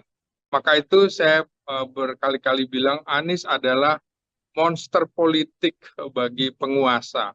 Dia mewakili simbol oposisi personal. Nah, kalau PDIP merupakan simbol oposisi kelembagaan secara institusional politik. Nah, ini menarik karena Anies ini berhadapan dengan tembok yang tebal dan tinggi. Sekurang-kurangnya Anies ini menghadapi 4 presiden secara langsung, baik itu Presiden Jokowi yang memang secara politik itu berbeda pandangan dengan Anies, terutama soal ibu kota Nusantara, di mana Anies dalam debat Pilpres waktu itu mengatakan berseberangan dengan Presiden Jokowi, artinya tidak akan melanjutkan itu. Berarti ini sebuah handicap bagi Presiden Jokowi. Kemudian dengan Presiden Prabowo kita pahami bersama, kemarin pada saat di Kongres PAN juga Presiden terpilih Prabowo Subianto kembali mengingat debat presiden di mana Anies memberikan nilai 11 dari 100 untuk bidang pertahanan di mana Prabowo menjadi menterinya. Ini tentu perasaan Prabowo begitu tersinggung sekali, apalagi Anies itu sebelumnya diusung oleh Gerindra ketika menghadapi PDIP pada Pilkada Jakarta 2017 yang luar biasa pertarungannya. Yang ketiga tentu berhadapan dengan Presiden Megawati. Kita pahami bersama residu dari Pilkada Jakarta di mana Megawati atau PDIP mengusung Ahok harus kalah dengan Anies Baswedan dengan isu-isu yang tidak mengenakan secara sara begitu. Jadi ada ideologi yang berseberangan sekali sehingga pada saat Anies juga sudah datang ke DPP PDIP pada saat pengumuman nama-nama calon kepala daerah ternyata kemudian tidak disebutkan namanya. Mega bahkan mengatakan kalau memang ingin memakai perahu PDIP, masuk dong ke dalam perahu gitu, kira-kira begitu, jangan dompleng. Yang keempat tentu saja kita ingat residu Pilpres di mana Presiden SBY waktu itu, maksud saya mantan Presiden SBY tersinggung karena AHY dilepas oleh Anies begitu ya, yang harusnya menjadi calon wakil presidennya, Anies berbalik menjadi mendukung Muhaimin Iskandar. Jadi itu berhadapan dengan 4 presiden itu bukan persoalan yang mudah. Kemudian juga selain itu berhadapan dengan situasi di mana baru kali inilah pilkada serentak dilakukan tidak lama setelah berlangsungnya pemilihan presiden. Sehingga dalam waktu dekat kan juga akan ada pengumuman kabinet. Nah, koalisi-koalisi, terutama koalisi di perubahan, ingin sekali mencicipi kue kabinet. Jadi itu yang membuat Anies terpinggirkan karena pragmatisme partai politik lebih ingin selalu dekat dengan kekuasaan daripada dia harus melambungkan sang oposisi Anies Baswedan. Jadi ada kendala-kendala yang seperti itu dihadapi. Anies pun secara personal tentu tidak memiliki logistik yang cukup kuat untuk berjalan sendiri dalam pilkada kali ini begitu. Oke, ada banyak hal ya yang menjadi Iya, faktor mengapa kemudian banyak Anies variabelnya. yang sedianya punya elektabilitas cukup tinggi begitu ya, Bung Ginting, pada akhirnya tidak bisa punya satu perahu pun untuk melaju. Kan kalau kita mengamati juga Anies Baswedan ini adalah sosok yang juga enggan untuk bisa dikaderkan menjadi salah satu kader di partai politik. Apakah keputusan Anies Baswedan untuk tidak mau menjadi salah satu kader partai juga menjadi salah satu alasannya, Bung? Persis, ini jadi masalah. Kan dari awal, misalnya dulu Anies pernah mengikuti, Anies adalah deklarator Ormas Nasdem, Ya. tapi Anies tidak masuk dalam Partai Nasdem. Anies ikut konvensi Partai Golkar, Partai Demokrat, tapi juga tidak bergabung ke dalam Partai Demokrat. Anies diusung oleh Gerindra, Anies tidak masuk ke Partai Gerindra. Anies juga didukung terus-menerus oleh PKS, Anies pun tidak masuk ke dalam PKS. Bahkan kemarin PKS kan menawarkan kalau bisa Anies di PKS-kan begitu juga. Kan ada rumor juga berkembang, mengapa Anies tidak di Nasdem-kan, tidak di PKB-kan, tidak di PDIP-kan. Nah, jadi memang Anies tuh merasa bahwa dia bisa berjalan tanpa partai politik. Nah, artinya kepercayaan diri yang berlebihan dari diri Anies itu menjadi blunder juga buat dirinya, karena partai politik adalah jalan untuk mekanisme kepemimpinan nasional itu mesti melalui partai politik, sehingga mereka akan tetap mendahulukan kader-kadernya ketimbang orang luar yang tingkat loyalitasnya tentu saja akan diragukan bila dibandingkan dengan kader partai itu sendiri. Jadi menurut saya ke depan sebaiknya Anies itu bergabung saja ke dalam partai politik, atau dia membuat partai politik sendiri, tapi biayanya akan sangat mahal, tidak mudah. Banyak tokoh-tokoh membuat partai politik tapi kemudian berantakan begitu saja. Sekaliber Anas Urbaningrum, Anies, kemudian Amin Rais sekalipun gagal, termasuk Wiranto segala macam, kan Hanura juga nggak bisa apa-apa sekali begitu. Oke, jadi memang tidak selalu kemudian sebelum-sebelumnya Anies bisa maju tanpa menjadi kader ya, Bung Ginting ya. Di situasi Pilkada 2024 kali ini nyatanya strategi tersebut tidak bisa berlaku dan membuat Anies tidak bisa berlayar satupun. Kalau kita mengamati, Bung Ginting, awalnya di Jakarta ada PKS yang akan mengusung Anies, tidak jadi juga. Last minute kemudian PDIP mengatakan bisa mengusung Anies, tidak jadi juga. Bahkan last minute sekali tengah malam menuju 23.59, 29 Agustus begitu ya, akan maju di Jawa Barat. Tapi akhirnya Anies Baswedan memutuskan untuk tidak maju dengan alasannya adalah tidak ada aspirasi dari masyarakat. Apakah kemudian Bung Ginting melihat keputusan Anies Baswedan tidak maju di Pilkada Jawa Barat adalah keputusan yang sudah cukup tepat, Bung? Ya, tergantung perspektifnya dilihat dari mana, karena bisa juga keputusan ini menjadi keputusan blunder ya bagi Anies Baswedan. Nah, kenapa kemudian? Karena tanpa partai politik dia juga akan menghadapi kesulitan. Tidak ada mesin partai politik yang akan mendukungnya. Ini kan ada pernyataan sebelumnya dari Megawati, bagaimana Megawati dengan kepercayaan diri lagi-lagi yang terlalu berlebihan memarahi Airin begitu ya, sehingga harga diri seseorang juga jatuh. Kita ingat pernyataan Megawati terhadap Jokowi, tanpa PDIP lu bukan siapa-siapa, kan kira-kira begitu. Nah, mungkin Anies juga ada psikologis kalau kemudian dianggap petugas partai begitu nantinya, seperti yang dialami oleh Jokowi.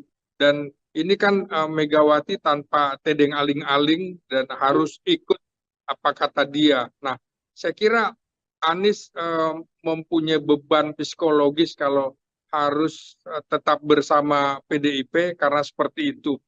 Di mana hal lainnya adalah secara garis ideologi agak berbeda. Anies itu banyak didukung oleh kalangan moderat ke kanan, ke Islam begitu ya. Sementara PDIP kan cenderung moderat ke kiri. Dan ini ideologi yang tidak mudah disatukan juga menjadi handicap, walaupun sebenarnya kalau Anies maju di Jakarta seperti saya kemukakan beberapa hari lalu, peluangnya untuk menang sangat tinggi sekali. Begitu juga untuk Jawa Barat karena Anies bisa mengklaim karena dirinya lahir di Kuningan, Kuningan, ya. Cirebon. Ya, jadi bisa mengaku sebagai orang Jawa Barat. Dan yang menarik adalah Jawa Barat adalah provinsi dengan jumlah pemilih terbesar di Indonesia, sehingga semua ingin masuk di situ. Maka PDIP yang semula tidak mencalonkan Anies di Jakarta berpikir ulang bahwa dia harus merebut Jawa Barat juga. Tapi kalau di awal kemarin Anies di prank PDIP, kali ini kira-kira gantian PDIP yang di prank Anies, skor 1-1 begitu ya. Ya, 1-1 ya Bung ya. Iya.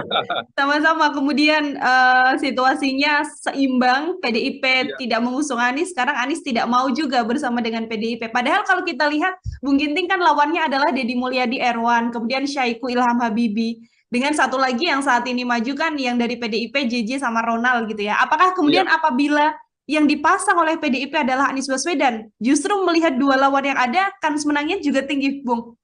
Oh iya, saya kira sangat tinggi karena calon-calon itu tingkat pengenalannya tidak seperti Anies yang secara nasional tingkat pengenalannya sudah 90% dan tingkat keterpilihannya juga cukup besar di Jakarta 70% dan di Jawa Barat juga suara Anies kalah tipis dari Prabowo. Kantong-kantong Islam cenderung akan memilih ke Anies, misalnya PKS barangkali kadernya lebih ke PKS, tapi simpatisannya akan ke Anies begitu. Nah, ini juga yang ceruk ini yang akan dimanfaatkan oleh PDIP, dan mungkin Anies punya pemikiran lain karena belum lama juga beredar bahwa dia akan membuat partai yang dinamakan Partai Perubahan. Kita tunggu saja apakah memang berani mengambil momentum itu. Momentum 5 tahun dizolimi akan semakin meningkatkan tingkat kepercayaan publik terhadap dia. Politik itu sangat dinamis sekali. Ini yang kemudian jadi pertanyaan di Jakarta sendiri, Bung Ginting. Elektabilitasnya tinggi seorang Anies Baswedan, artinya masanya juga cukup banyak begitu. Banyak keresahan atau kemudian dilema di masyarakat, nanti saya akan memilih siapa kalau bukan Anies Baswedan begitu ya. Artinya ceruk pemilih atau pendukung Anies Baswedan ini kan juga pasti harus bisa diambil oleh kandidat yang maju begitu ya di pilkada. Pun apakah kemudian Anies Baswedan sedianya seharusnya sikap politisnya bisa menunjukkan keberpihakan atau kecondongan pada salah satu kubu, Bung, atau harusnya seperti apa dengan tidak maju di pilkada ini?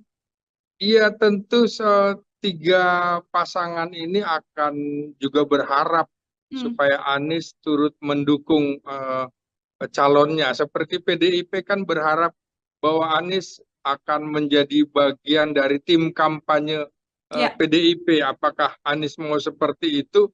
Lagi-lagi semuanya akan berhitung untuk pemilu dan pemilu presiden 2029. Tentu PDIP juga tidak ingin Anies itu begitu menonjol ketimbang kader-kader PDIP untuk menghadapi pemilu presiden 2029. Semula kan saya perkirakan kalau Anies mau dipasangkan sebagai calon gubernur Jakarta oleh PDIP atau di Jawa Barat, maka ini potensial sekali untuk akan berhadapan dengan Prabowo Subianto pada pemilu 2029 mendatang, dan Anies kemungkinan bisa berpasangan dengan Puan Maharani, Putri Mahkota PDIP. Nah, kita tunggu saja apakah kemudian momentumnya seperti apa, dan kekhawatiran justru tingkat golput di Jakarta akan jauh lebih tinggi ketimbang di daerah lain karena kecewa Anies Baswedan tidak masuk dalam kancah kontestasi pemilu gubernur kali ini. Jadi semua menyayangkan juga Anies tidak maju, Ahok tidak maju, malah orang yang tidak dilirik sama sekali, yang elektabilitasnya rendah di Jakarta seperti Ridwan Kamil justru didukung oleh sekitar 14 sampai 16 partai politik begitu. Oke, ini kan juga karir politik dari Anies Baswedan yang tidak bisa dititi gitu ya selama 5 tahun di pilkada ini kan menjadi PR besar juga bagi Anies. Tadi Bung Ginting sempat menyinggung bisa membuat partai atau bisa membuat kecenderungan untuk bersikap begitu, apakah mendukung salah satu paslon atau tidak. Tapi kalau Bung Ginting membaca bagaimana kemudian nanti nasib karir politik Anies Baswedan ini dengan tidak di pilkada berjalannya, apakah juga akan sulit karena menghadapi 4 kepala negara begitu ya sekaligus dengan simbol kekuasaan, atau seperti apa, Bung? Ya, kita tentu masih menunggu juga apakah akan ada revisi undang-undang pilkada, karena dengan kecenderungan seperti ini kan akhirnya orang berpikir bahwa tentu tidak mudah juga bagi seseorang untuk bisa tampil kalau tidak ada aturan, misalnya seluruh partai menguasai untuk mendukung salah satu calon sehingga calon lain tidak punya kesempatan. Mungkin ke depan juga perlu diatur, misalnya regulasinya boleh didukung oleh berapa partai, dengan jumlah berapa. Jangan sampai nanti dukungan sampai 95%. Nah, itu kemudian juga tidak akan ada kompetisi, tidak akan ada demokrasi politik. Kita masih menunggu apakah ke depan masih akan ada pemilu langsung atau tidak langsung. Kita juga belum tahu, politik sangat dinamis sekali, dan posisi Anies juga akan dilihat momentumnya. Kalau ada, saya kira juga koalisi Indonesia Maju tidak akan bisa bertahan begitu lama, karena Prabowo itu kan relatif jauh lebih demokratis ketimbang Jokowi, maka pelan-pelan kan sudah muncul partai politik keluar dari koalisi Indonesia Maju di sejumlah daerah begitu, tidak menyatu, dan ini juga menjadi tanda tanya besar nantinya. Dan saya kira untuk 5 tahun ke depan bisa-bisa orang Indonesia ini kan lebih tertarik kepada orang yang terkesan dijolimi, malah kemudian bisa menjadi nilai positif bagi Anies.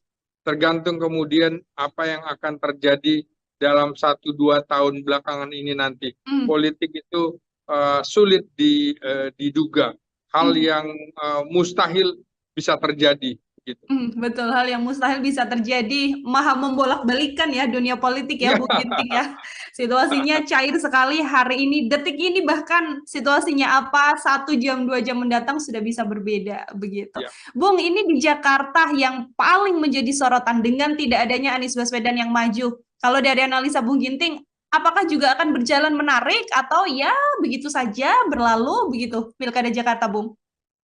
Saya kira Pilkada Jakarta menjadi tidak menarik lagi karena tidak ada tokoh-tokoh sekaliber Anies, Ahok ataupun Erick Thohir misalnya, Sandiaga Uno tidak muncul di situ, tapi malah seperti Pramono Anung yang sudah lama tidak muncul selama 5 tahun di depan publik karena tugasnya sebagai sekretaris kabinet adalah orang dapur di dalam istana begitu.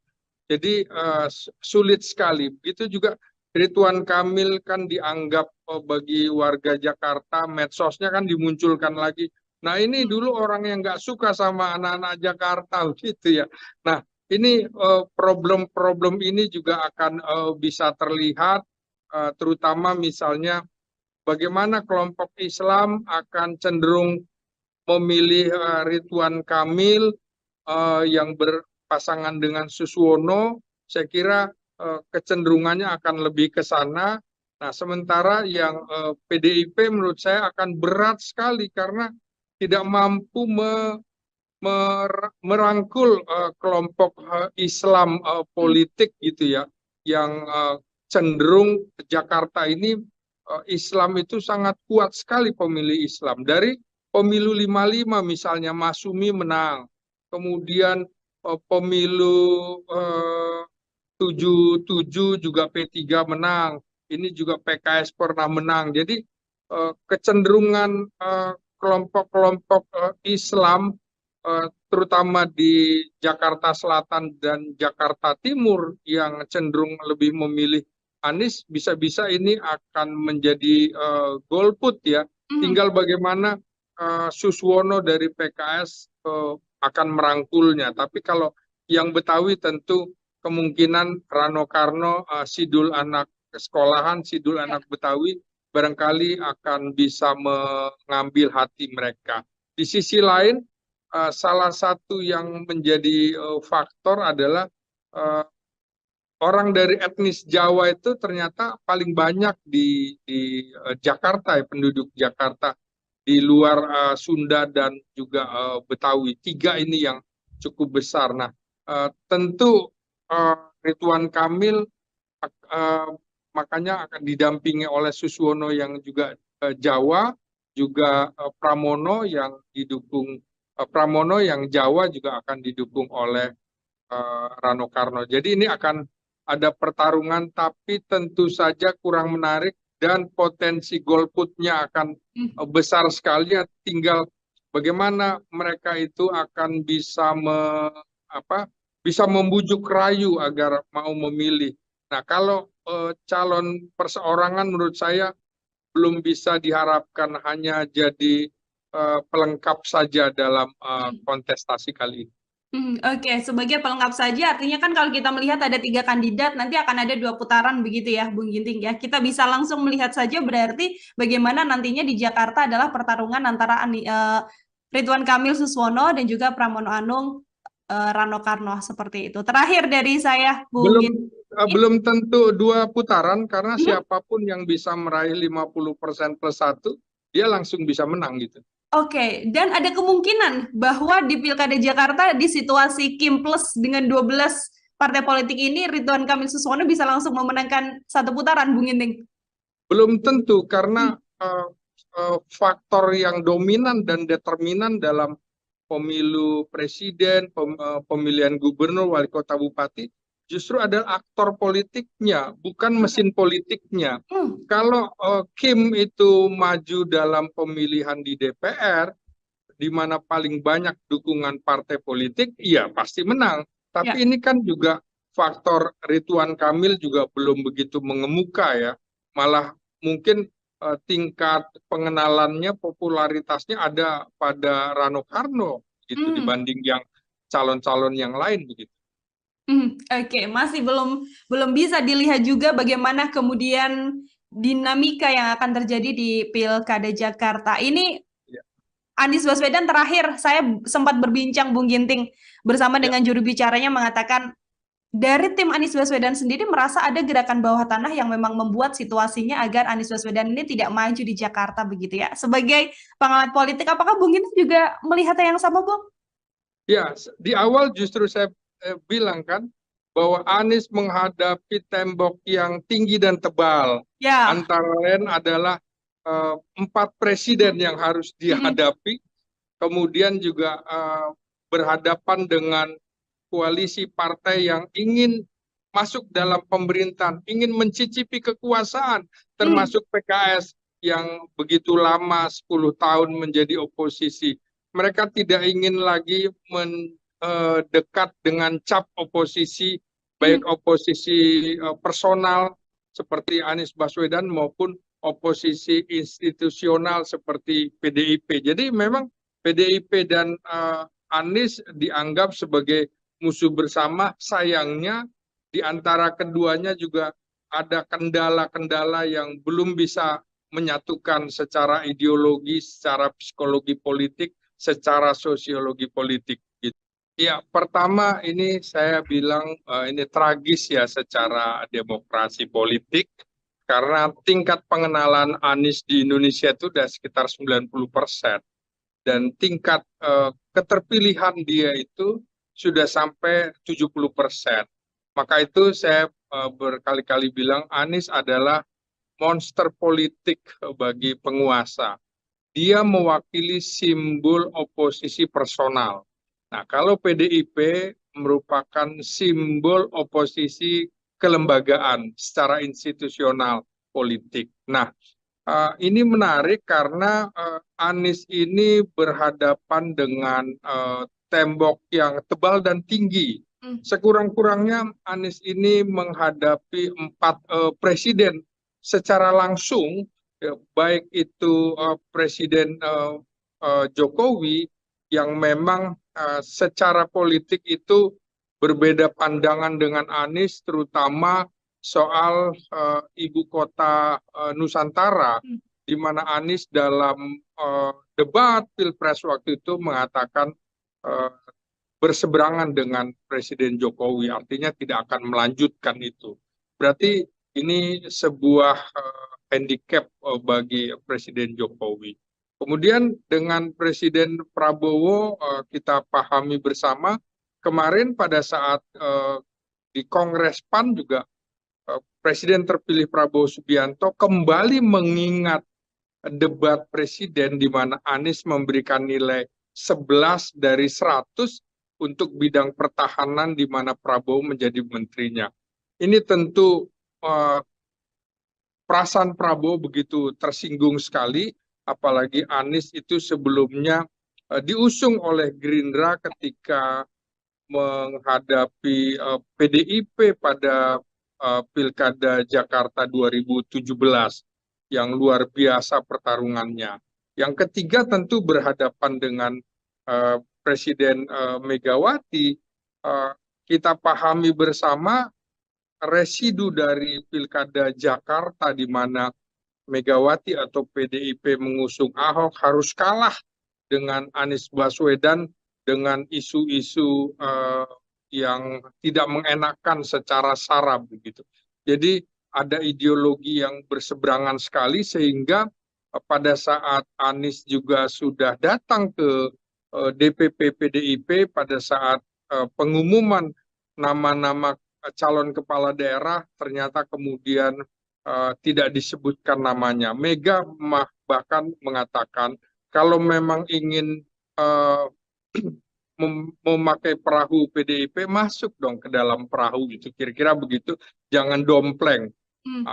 Yang keempat tentu saja kita ingat residu Pilpres di mana Presiden SBY waktu itu, maksud saya mantan Presiden SBY tersinggung karena AHY dilepas oleh Anies begitu ya, yang harusnya menjadi calon wakil presidennya, Anies berbalik menjadi mendukung Muhaimin Iskandar. Jadi itu berhadapan dengan 4 presiden itu bukan persoalan yang mudah. Kemudian juga selain itu berhadapan dengan situasi di mana baru kali inilah pilkada serentak dilakukan tidak lama setelah berlangsungnya pemilihan presiden.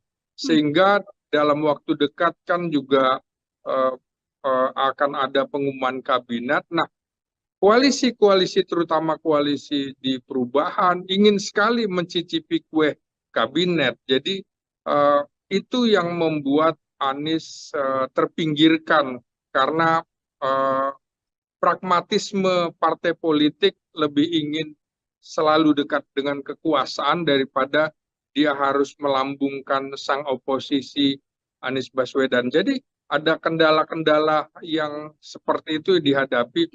Anies pun secara personal tentu tidak memiliki logistik yang cukup kuat untuk berjalan sendiri dalam pilkada kali ini begitu.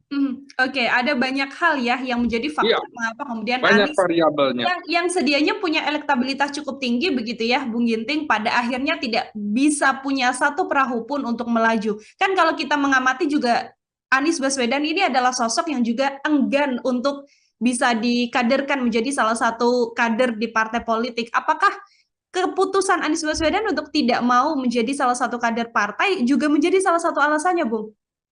Persis, ini jadi masalah kan dari awal. Misalnya dulu Anies pernah mengikuti, Anies adalah deklarator Ormas Nasdem, Ya. tapi Anies tidak masuk dalam Partai Nasdem. Anies ikut konvensi Partai Golkar, Partai Demokrat, tapi juga tidak bergabung ke dalam Partai Demokrat. Anies diusung oleh Gerindra, Anies tidak masuk ke Partai Gerindra. Anies juga didukung terus-menerus oleh PKS, Anies pun tidak masuk ke dalam PKS. Bahkan kemarin PKS kan menawarkan kalau bisa Anies di PKS kan begitu juga. Kan ada rumor juga berkembang, mengapa Anies tidak di Nasdem kan, tidak di PKB kan, tidak di PDIP kan. Nah, jadi memang Anies tuh merasa bahwa dia bisa berjalan tanpa partai politik. Nah, artinya kepercayaan diri yang berlebihan dari diri Anies itu menjadi blunder juga buat dirinya, karena partai politik adalah jalan untuk mekanisme kepemimpinan nasional itu mesti melalui partai politik, sehingga mereka akan tetap mendahulukan kader-kadernya ketimbang orang luar yang tingkat loyalitasnya tentu saja akan diragukan bila dibandingkan dengan kader partai itu sendiri. Jadi menurut saya ke depan sebaiknya Anies itu bergabung saja ke dalam partai politik, atau dia membuat partai politik sendiri, tapi biayanya akan sangat mahal, tidak mudah. Banyak tokoh-tokoh membuat partai politik tapi kemudian berantakan begitu saja. Sekaliber Anas Urbaningrum, Anies, kemudian Amin Rais sekalipun gagal, termasuk Wiranto segala macam kan, Hanura juga nggak bisa apa-apa sekali begitu. Oke, jadi memang tidak selalu kemudian sebelum-sebelumnya Anies bisa maju tanpa menjadi kader ya, Bung Ginting ya. Di situasi Pilkada 2024 kali ini nyatanya strategi tersebut tidak bisa berlaku dan membuat Anies tidak bisa berlayar satupun. Kalau kita mengamati, Bung Ginting, awalnya di Jakarta ada PKS yang akan mengusung Anies, tidak jadi juga. Last minute kemudian PDIP mengatakan bisa mengusung Anies, tidak jadi juga. Bahkan last minute sekali tengah malam menuju 23.59, 29 Agustus begitu ya, akan maju di Jawa Barat. Tapi akhirnya Anies Baswedan memutuskan untuk tidak maju dengan alasannya adalah tidak ada aspirasi dari masyarakat. Apakah kemudian Bung Ginting melihat keputusan Anies Baswedan tidak maju di Pilkada Jawa Barat adalah keputusan yang sudah cukup tepat, Bung? Ya, tergantung perspektifnya dilihat dari mana, karena bisa juga keputusan ini menjadi keputusan blunder ya bagi Anies Baswedan. Nah, kenapa kemudian, karena tanpa partai politik dia juga akan menghadapi kesulitan, tidak ada mesin partai politik yang akan mendukungnya. Ini kan ada pernyataan sebelumnya dari Megawati, bagaimana Megawati dengan kepercayaan diri lagi-lagi yang terlalu berlebihan memarahi Airin begitu ya, sehingga harga diri seseorang juga jatuh. Kita ingat pernyataan Megawati terhadap Jokowi, tanpa PDIP lu bukan siapa-siapa kan, kira-kira begitu. Nah, mungkin Anies juga ada psikologis kalau kemudian dianggap petugas partai begitu nantinya, seperti yang dialami oleh Jokowi. Dan ini kan Megawati tanpa tedeng aling-aling dan harus ikut apa kata dia. Nah, saya kira Anies mempunyai beban psikologis kalau harus tetap bersama PDIP karena seperti itu. Di mana hal lainnya adalah secara garis ideologi agak berbeda. Anies itu banyak didukung oleh kalangan moderat ke kanan, ke Islam begitu ya. Sementara PDIP kan cenderung moderat ke kiri. Dan ini ideologi yang tidak mudah disatukan juga menjadi handicap, walaupun sebenarnya kalau Anies maju di Jakarta seperti saya kemukakan beberapa hari lalu, peluangnya untuk menang sangat tinggi sekali. Begitu juga untuk Jawa Barat karena Anies bisa mengklaim karena dirinya lahir di Kuningan, Kuningan, ya. Cirebon, ya jadi bisa mengaku sebagai orang Jawa Barat. Dan yang menarik adalah Jawa Barat adalah provinsi dengan jumlah pemilih terbesar di Indonesia, sehingga semua ingin masuk di situ.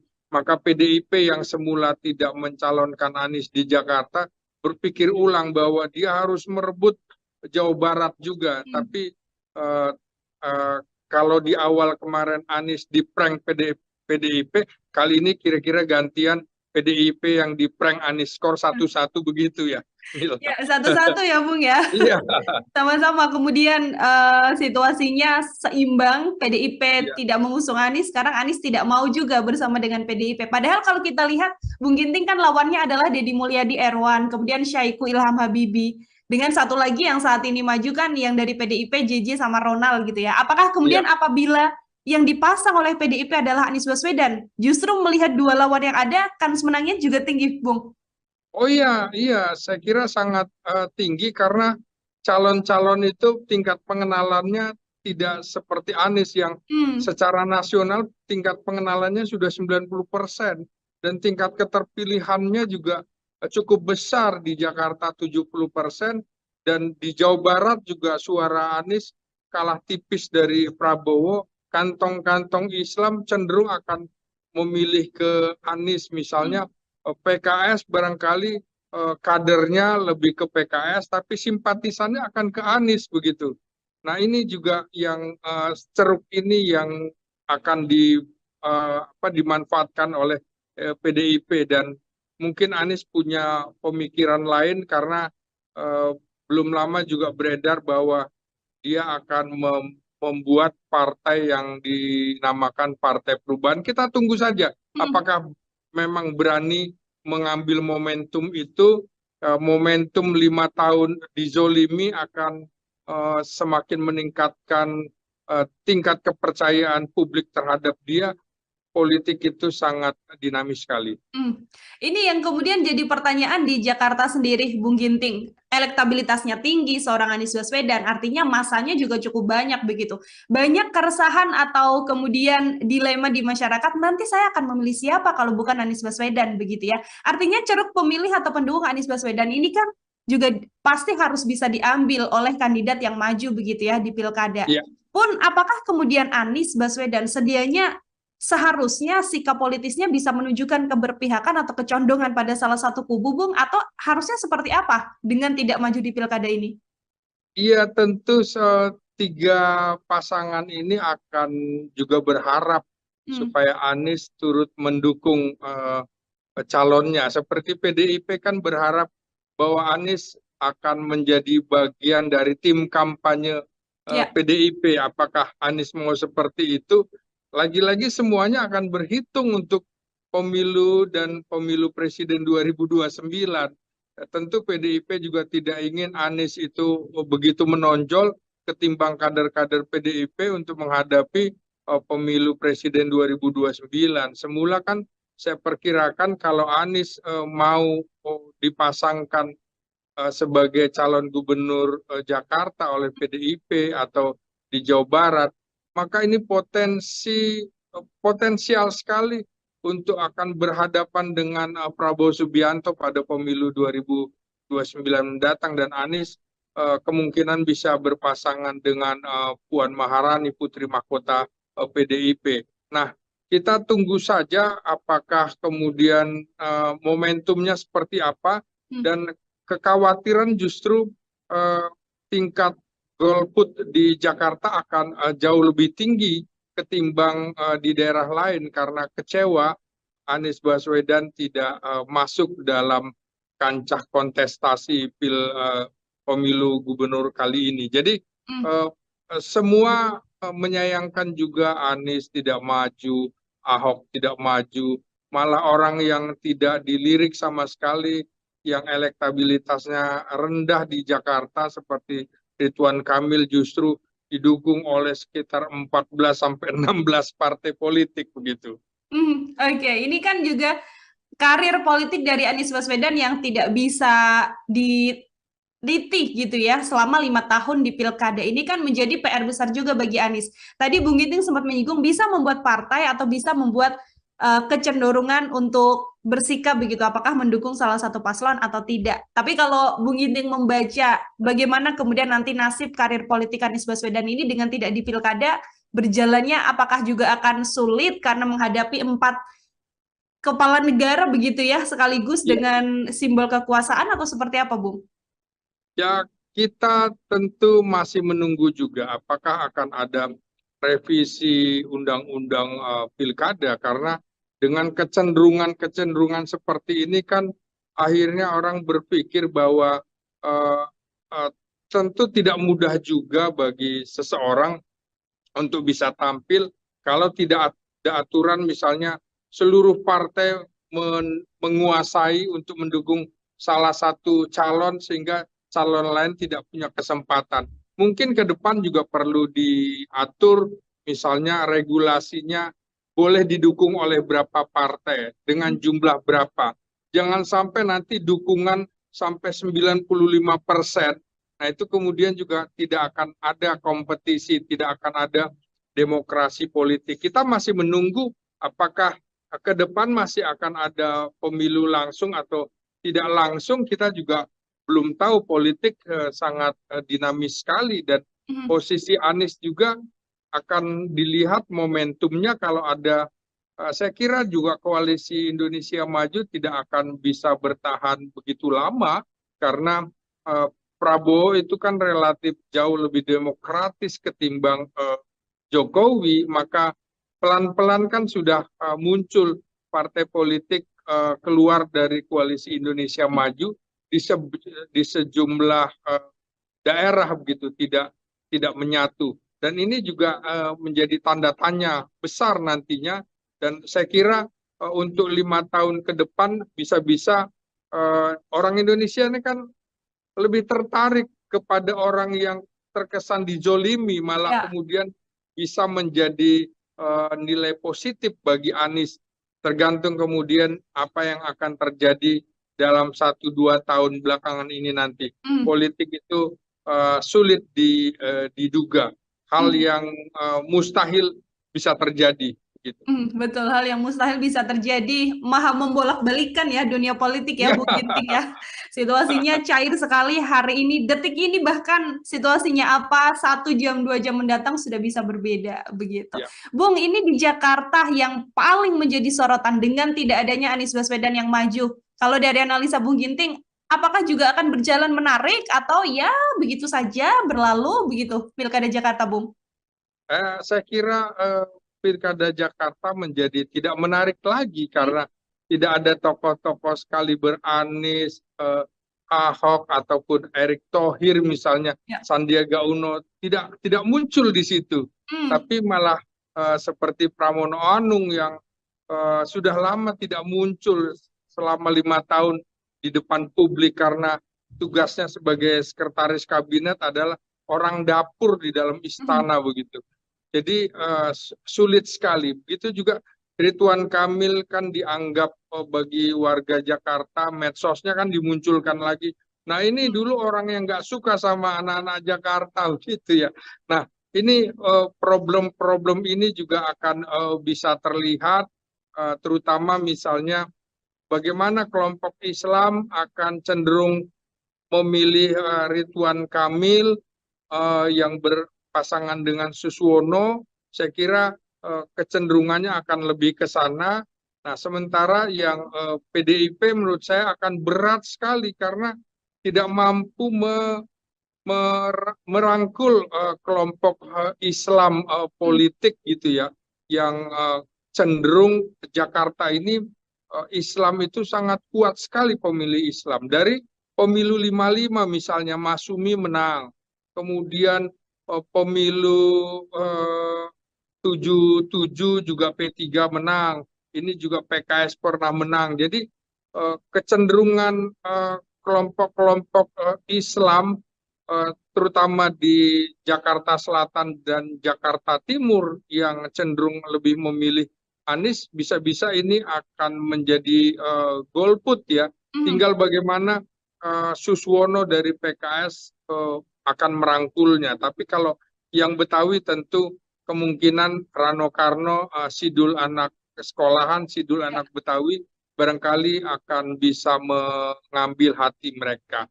Di sisi lain, salah satu yang menjadi faktor adalah orang dari etnis Jawa itu ternyata paling banyak di Jakarta, ya, penduduk Jakarta, di luar Sunda dan juga Betawi. Tiga ini yang cukup besar. Nah, tentu Ridwan Kamil makanya akan didampingi oleh Suswono yang juga Jawa, juga Pramono yang didukung Pramono yang Jawa juga akan didukung oleh Rano Karno. Jadi ini akan ada pertarungan, tapi tentu saja kurang menarik dan potensi golputnya akan besar sekali. Tinggal bagaimana mereka itu akan bisa bisa membujuk rayu agar mau memilih.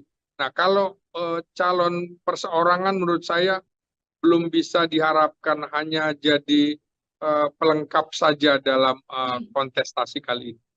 Oke, sebagai pelengkap saja, artinya kan kalau kita melihat ada 3 kandidat, nanti akan ada 2 putaran begitu ya, Bung Ginting ya. Kita bisa langsung melihat saja berarti bagaimana nantinya di Jakarta adalah pertarungan antara Ridwan Kamil Suswono dan juga Pramono Anung Rano Karno seperti itu. Terakhir dari saya, Bung Ginting. Belum tentu 2 putaran karena siapapun yang bisa meraih 50% plus 1, dia langsung bisa menang gitu. Oke, dan ada kemungkinan bahwa di Pilkada Jakarta di situasi Kim plus dengan 12 partai politik ini Ridwan Kamil Suswono bisa langsung memenangkan 1 putaran, Bung Ginting. Belum tentu karena faktor yang dominan dan determinan dalam pemilu presiden, pemilihan gubernur, wali kota, bupati justru adalah aktor politiknya, bukan mesin politiknya. Kalau Kim itu maju dalam pemilihan di DPR, di mana paling banyak dukungan partai politik, iya pasti menang. Tapi ini kan juga faktor Ridwan Kamil juga belum begitu mengemuka ya. Malah mungkin tingkat pengenalannya, popularitasnya ada pada Rano Karno gitu dibanding yang calon-calon yang lain begitu. Oke, masih belum bisa dilihat juga bagaimana kemudian dinamika yang akan terjadi di Pilkada Jakarta. Ini Anies Baswedan terakhir saya sempat berbincang Bung Ginting bersama dengan juru bicaranya mengatakan dari tim Anies Baswedan sendiri merasa ada gerakan bawah tanah yang memang membuat situasinya agar Anies Baswedan ini tidak maju di Jakarta begitu ya. Sebagai pengamat politik, apakah Bung Ginting juga melihatnya yang sama, Bung? Ya, di awal justru saya bilang kan bahwa Anies menghadapi tembok yang tinggi dan tebal. Antara lain adalah 4 presiden yang harus dihadapi, kemudian juga berhadapan dengan koalisi partai yang ingin masuk dalam pemerintahan, ingin mencicipi kekuasaan, termasuk PKS yang begitu lama 10 tahun menjadi oposisi. Mereka tidak ingin lagi mendekat dengan cap oposisi, baik oposisi personal seperti Anies Baswedan maupun oposisi institusional seperti PDIP. Jadi memang PDIP dan Anies dianggap sebagai musuh bersama. Sayangnya di antara keduanya juga ada kendala-kendala yang belum bisa menyatukan secara ideologi, secara psikologi politik, secara sosiologi politik. Gitu. Ya, pertama ini saya bilang ini tragis ya secara demokrasi politik, karena tingkat pengenalan Anies di Indonesia itu sudah sekitar 90%. Dan tingkat keterpilihan dia itu sudah sampai 70%. Maka itu saya berkali-kali bilang Anies adalah monster politik bagi penguasa. Dia mewakili simbol oposisi personal. Nah, kalau PDIP merupakan simbol oposisi kelembagaan secara institusional politik. Nah, ini menarik karena Anies ini berhadapan dengan tembok yang tebal dan tinggi. Sekurang-kurangnya Anies ini menghadapi 4 presiden secara langsung, baik itu Presiden Jokowi yang memang secara politik itu berbeda pandangan dengan Anies, terutama soal ibu kota Nusantara, di mana Anies dalam debat Pilpres waktu itu mengatakan berseberangan dengan Presiden Jokowi, artinya tidak akan melanjutkan itu. Berarti ini sebuah handicap bagi Presiden Jokowi. Kemudian dengan Presiden Prabowo kita pahami bersama, kemarin pada saat di Kongres PAN juga Presiden terpilih Prabowo Subianto kembali mengingat debat presiden di mana Anies memberikan nilai 11 dari 100 untuk bidang pertahanan di mana Prabowo menjadi menterinya. Ini tentu perasaan Prabowo begitu tersinggung sekali, apalagi Anies itu sebelumnya diusung oleh Gerindra ketika menghadapi PDIP pada Pilkada Jakarta 2017 yang luar biasa pertarungannya. Yang ketiga tentu berhadapan dengan Presiden Megawati. Kita pahami bersama residu dari Pilkada Jakarta di mana Megawati atau PDIP mengusung Ahok harus kalah dengan Anies Baswedan dengan isu-isu yang tidak mengenakan secara sara begitu. Jadi ada ideologi yang berseberangan sekali sehingga pada saat Anies juga sudah datang ke DPP PDIP pada saat pengumuman nama-nama calon kepala daerah ternyata kemudian tidak disebutkan namanya. Mega bahkan mengatakan kalau memang ingin memakai perahu PDIP, masuk dong ke dalam perahu gitu, kira-kira begitu, jangan dompleng.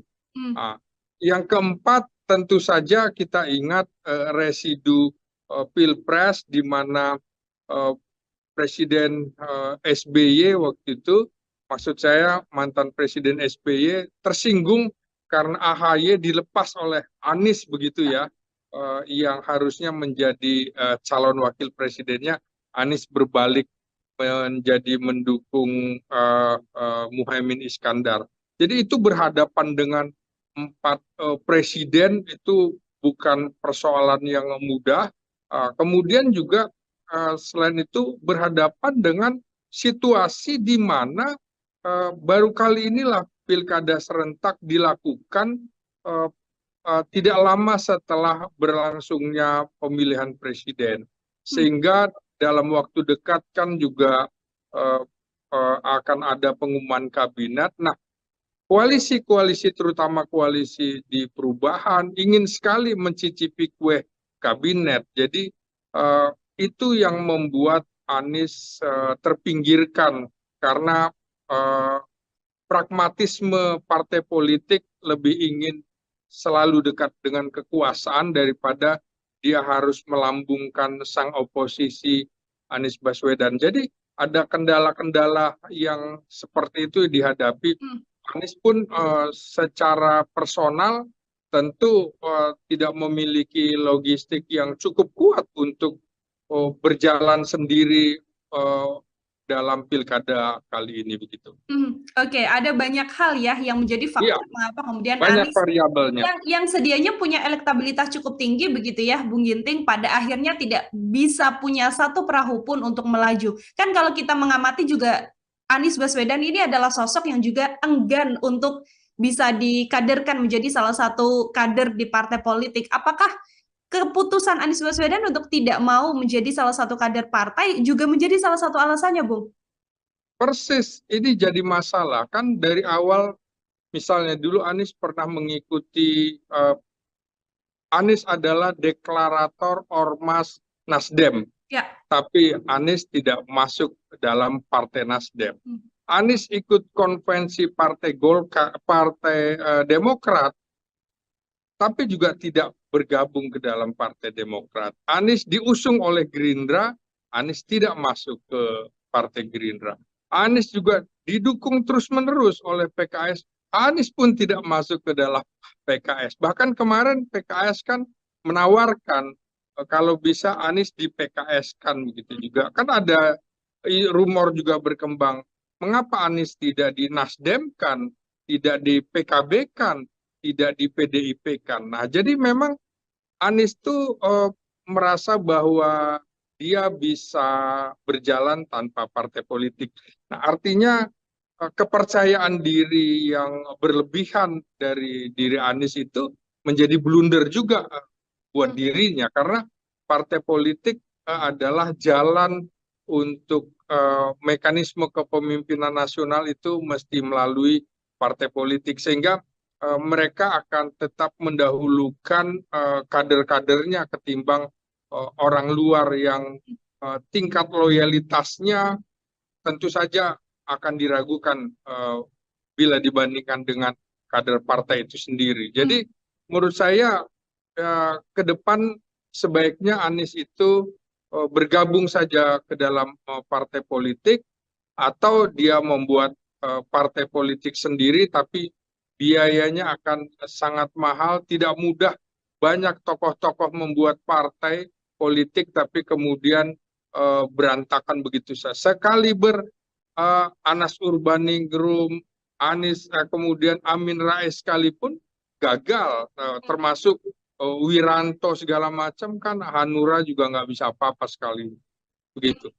Oke, jadi memang tidak selalu kemudian sebelum-sebelumnya Anies bisa maju tanpa menjadi kader ya, Bung Ginting ya. Di situasi Pilkada 2024 kali ini nyatanya strategi tersebut tidak bisa berlaku dan membuat Anies tidak bisa berlayar satupun. Kalau kita mengamati Bung Ginting, awalnya di Jakarta ada PKS yang akan mengusung Anies, tidak jadi juga. Last minute kemudian PDIP mengatakan bisa mengusung Anies, tidak jadi juga. Bahkan last minute sekali tengah malam menuju 23.59, 29 Agustus begitu ya, akan maju di Jawa Barat. Tapi akhirnya Anies Baswedan memutuskan untuk tidak maju dengan alasannya adalah tidak ada aspirasi dari masyarakat. Apakah kemudian Bung Ginting melihat keputusan Anies Baswedan tidak maju di Pilkada Jawa Barat adalah keputusan yang sudah cukup tepat, Bung? Ya, tergantung perspektifnya dilihat dari mana, karena bisa juga keputusan ini menjadi keputusan blunder ya bagi Anies Baswedan. Nah, kenapa kemudian, karena tanpa partai politik dia juga akan menghadapi kesulitan, tidak ada mesin partai politik yang akan mendukungnya. Ini kan ada pernyataan sebelumnya dari Megawati, bagaimana Megawati dengan kepercayaan diri lagi-lagi yang terlalu berlebihan memarahi Airin begitu ya, sehingga harga diri seseorang juga jatuh. Kita ingat pernyataan Megawati terhadap Jokowi, tanpa PDIP lu bukan siapa-siapa kan, kira-kira begitu. Nah, mungkin Anies juga ada psikologis kalau kemudian dianggap petugas partai begitu nantinya, seperti yang dialami oleh Jokowi. Dan ini kan Megawati tanpa tedeng aling-aling dan harus ikut apa kata dia. Nah, saya kira Anies mempunyai beban psikologis kalau harus tetap bersama PDIP karena seperti itu. Di mana hal lainnya adalah secara garis ideologi agak berbeda. Anies itu banyak didukung oleh kalangan moderat ke kanan, ke Islam begitu ya. Sementara PDIP kan cenderung moderat ke kiri. Dan ini ideologi yang tidak mudah disatukan juga menjadi handicap, walaupun sebenarnya kalau Anies maju di Jakarta seperti saya kemukakan beberapa hari lalu, peluangnya untuk menang sangat tinggi sekali. Begitu juga untuk Jawa Barat, karena Anies bisa mengklaim karena dirinya lahir di Kuningan, Cirebon. Ya, jadi bisa mengaku sebagai orang Jawa Barat. Dan yang menarik adalah Jawa Barat adalah provinsi dengan jumlah pemilih terbesar di Indonesia, sehingga semua ingin masuk di situ. Maka PDIP yang semula tidak mencalonkan Anies di Jakarta berpikir ulang bahwa dia harus merebut Jawa Barat juga. Tapi kalau di awal kemarin Anies di prank PDIP, kali ini kira-kira gantian PDIP yang di prank Anies, skor 1-1 begitu ya. Ya, satu-satu ya Bung ya. Iya. Sama-sama. Kemudian situasinya seimbang, PDIP tidak mengusung Anies, sekarang Anies tidak mau juga bersama dengan PDIP. Padahal kalau kita lihat, Bung Ginting kan lawannya adalah Deddy Mulyadi Erwan, kemudian Syahiku Ilham Habibie. Dengan satu lagi yang saat ini maju kan yang dari PDIP, JJ sama Ronald gitu ya. Apakah kemudian apabila yang dipasang oleh PDIP adalah Anies Baswedan, justru melihat dua lawan yang ada, kans menangnya juga tinggi, Bung? Oh iya, saya kira sangat tinggi karena calon-calon itu tingkat pengenalannya tidak seperti Anies yang secara nasional tingkat pengenalannya sudah 90% dan tingkat keterpilihannya juga cukup besar di Jakarta 70% dan di Jawa Barat juga suara Anies kalah tipis dari Prabowo. Kantong-kantong Islam cenderung akan memilih ke Anies, misalnya PKS barangkali kadernya lebih ke PKS, tapi simpatisannya akan ke Anies begitu. Nah ini juga yang ceruk ini yang akan dimanfaatkan oleh PDIP dan mungkin Anies punya pemikiran lain karena belum lama juga beredar bahwa dia akan membuat partai yang dinamakan Partai Perubahan. Kita tunggu saja apakah memang berani mengambil momentum itu. Momentum 5 tahun dizolimi akan semakin meningkatkan tingkat kepercayaan publik terhadap dia. Politik itu sangat dinamis sekali. Ini yang kemudian jadi pertanyaan di Jakarta sendiri, Bung Ginting. Elektabilitasnya tinggi seorang Anies Baswedan, artinya masanya juga cukup banyak begitu. Banyak keresahan atau kemudian dilema di masyarakat, nanti saya akan memilih siapa kalau bukan Anies Baswedan begitu ya. Artinya ceruk pemilih atau pendukung Anies Baswedan ini kan juga pasti harus bisa diambil oleh kandidat yang maju begitu ya di pilkada. Pun apakah kemudian Anies Baswedan sedianya seharusnya sikap politisnya bisa menunjukkan keberpihakan atau kecondongan pada salah satu kubu, Bung, atau harusnya seperti apa dengan tidak maju di pilkada ini? Iya, tentu tiga pasangan ini akan juga berharap supaya Anies turut mendukung calonnya. Seperti PDIP kan berharap bahwa Anies akan menjadi bagian dari tim kampanye PDIP. Apakah Anies mau seperti itu? Lagi-lagi semuanya akan berhitung untuk pemilu dan pemilu presiden 2029.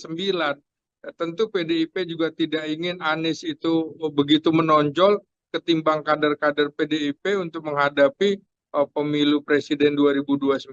Semula kan saya perkirakan kalau Anies mau dipasangkan sebagai calon gubernur Jakarta oleh PDIP atau di Jawa Barat, maka ini potensial sekali untuk akan berhadapan dengan Prabowo Subianto pada pemilu 2029 mendatang, dan Anies kemungkinan bisa berpasangan dengan Puan Maharani, putri mahkota PDIP. Nah, kita tunggu saja apakah kemudian momentumnya seperti apa, dan kekhawatiran justru tingkat golput di Jakarta akan jauh lebih tinggi ketimbang di daerah lain karena kecewa Anies Baswedan tidak masuk dalam kancah kontestasi pemilu gubernur kali ini. Jadi semua menyayangkan juga Anies tidak maju, Ahok tidak maju,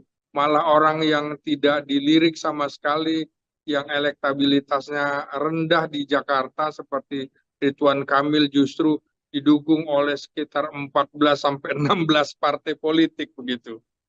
Oke, ini kan juga karir politik dari Anies Baswedan yang tidak bisa dititih gitu ya selama 5 tahun di pilkada. Ini kan menjadi PR besar juga bagi Anies. Tadi Bung Ginting sempat menyinggung bisa membuat partai atau bisa membuat kecenderungan untuk bersikap begitu, apakah mendukung salah satu paslon atau tidak. Tapi kalau Bung Ginting membaca bagaimana kemudian nanti nasib karir politik Anies Baswedan ini dengan tidak di pilkada berjalannya, apakah juga akan sulit karena menghadapi 4 kepala negara begitu ya sekaligus Ya, dengan simbol kekuasaan atau seperti apa, Bung?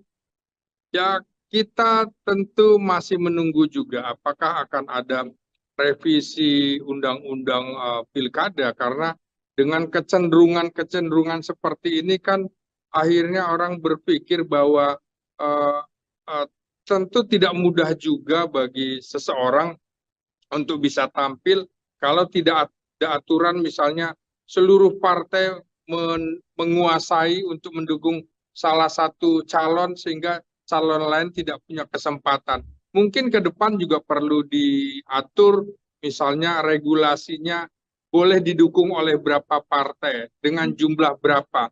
Jangan sampai nanti dukungan sampai 95%. Nah, itu kemudian juga tidak akan ada kompetisi, tidak akan ada demokrasi politik. Kita masih menunggu apakah ke depan masih akan ada pemilu langsung atau tidak langsung. Kita juga belum tahu, politik sangat dinamis sekali, dan Mhm. posisi Anies juga akan dilihat momentumnya. Kalau ada, saya kira juga koalisi Indonesia Maju tidak akan bisa bertahan begitu lama, karena eh, Prabowo itu kan relatif jauh lebih demokratis ketimbang Jokowi, maka pelan-pelan kan sudah muncul partai politik keluar dari koalisi Indonesia Maju di sejumlah daerah begitu, tidak menyatu, dan ini juga menjadi tanda tanya besar nantinya. Dan saya kira untuk 5 tahun ke depan bisa-bisa orang Indonesia ini kan lebih tertarik kepada orang yang terkesan dijolimi, malah Ya. kemudian bisa menjadi nilai positif bagi Anies. Tergantung kemudian apa yang akan terjadi dalam 1-2 tahun belakangan ini nanti. Hmm. Politik itu sulit diduga, hal Hmm. yang mustahil bisa terjadi. Gitu. Betul, hal yang mustahil bisa terjadi, maha membolak-balikan ya dunia politik ya, Bung Ginting ya. Situasinya cair sekali hari ini, detik ini bahkan situasinya apa, 1 jam, 2 jam mendatang sudah bisa berbeda, begitu. Ya. Bung, ini di Jakarta yang paling menjadi sorotan dengan tidak adanya Anies Baswedan yang maju. Kalau dari analisa Bung Ginting, apakah juga akan berjalan menarik atau ya begitu saja berlalu begitu Pilkada Jakarta, Bung? Saya kira Pilkada Jakarta menjadi tidak menarik lagi karena tidak ada tokoh-tokoh sekaliber Anies, Ahok ataupun Erick Thohir misalnya, Ya. Sandiaga Uno tidak muncul di situ, Hmm. tapi malah seperti Pramono Anung yang sudah lama tidak muncul selama 5 tahun di depan publik karena tugasnya sebagai sekretaris kabinet adalah orang dapur di dalam Hmm. istana begitu. Jadi sulit sekali. Begitu juga Ridwan Kamil kan dianggap bagi warga Jakarta, medsosnya kan dimunculkan lagi. Nah, ini dulu orang yang nggak suka sama anak-anak Jakarta gitu ya. Nah, ini problem-problem ini juga akan bisa terlihat, terutama misalnya bagaimana kelompok Islam akan cenderung memilih Ridwan Kamil yang berpasangan dengan Suswono. Saya kira kecenderungannya akan lebih ke sana. Nah, sementara yang PDIP menurut saya akan berat sekali karena tidak mampu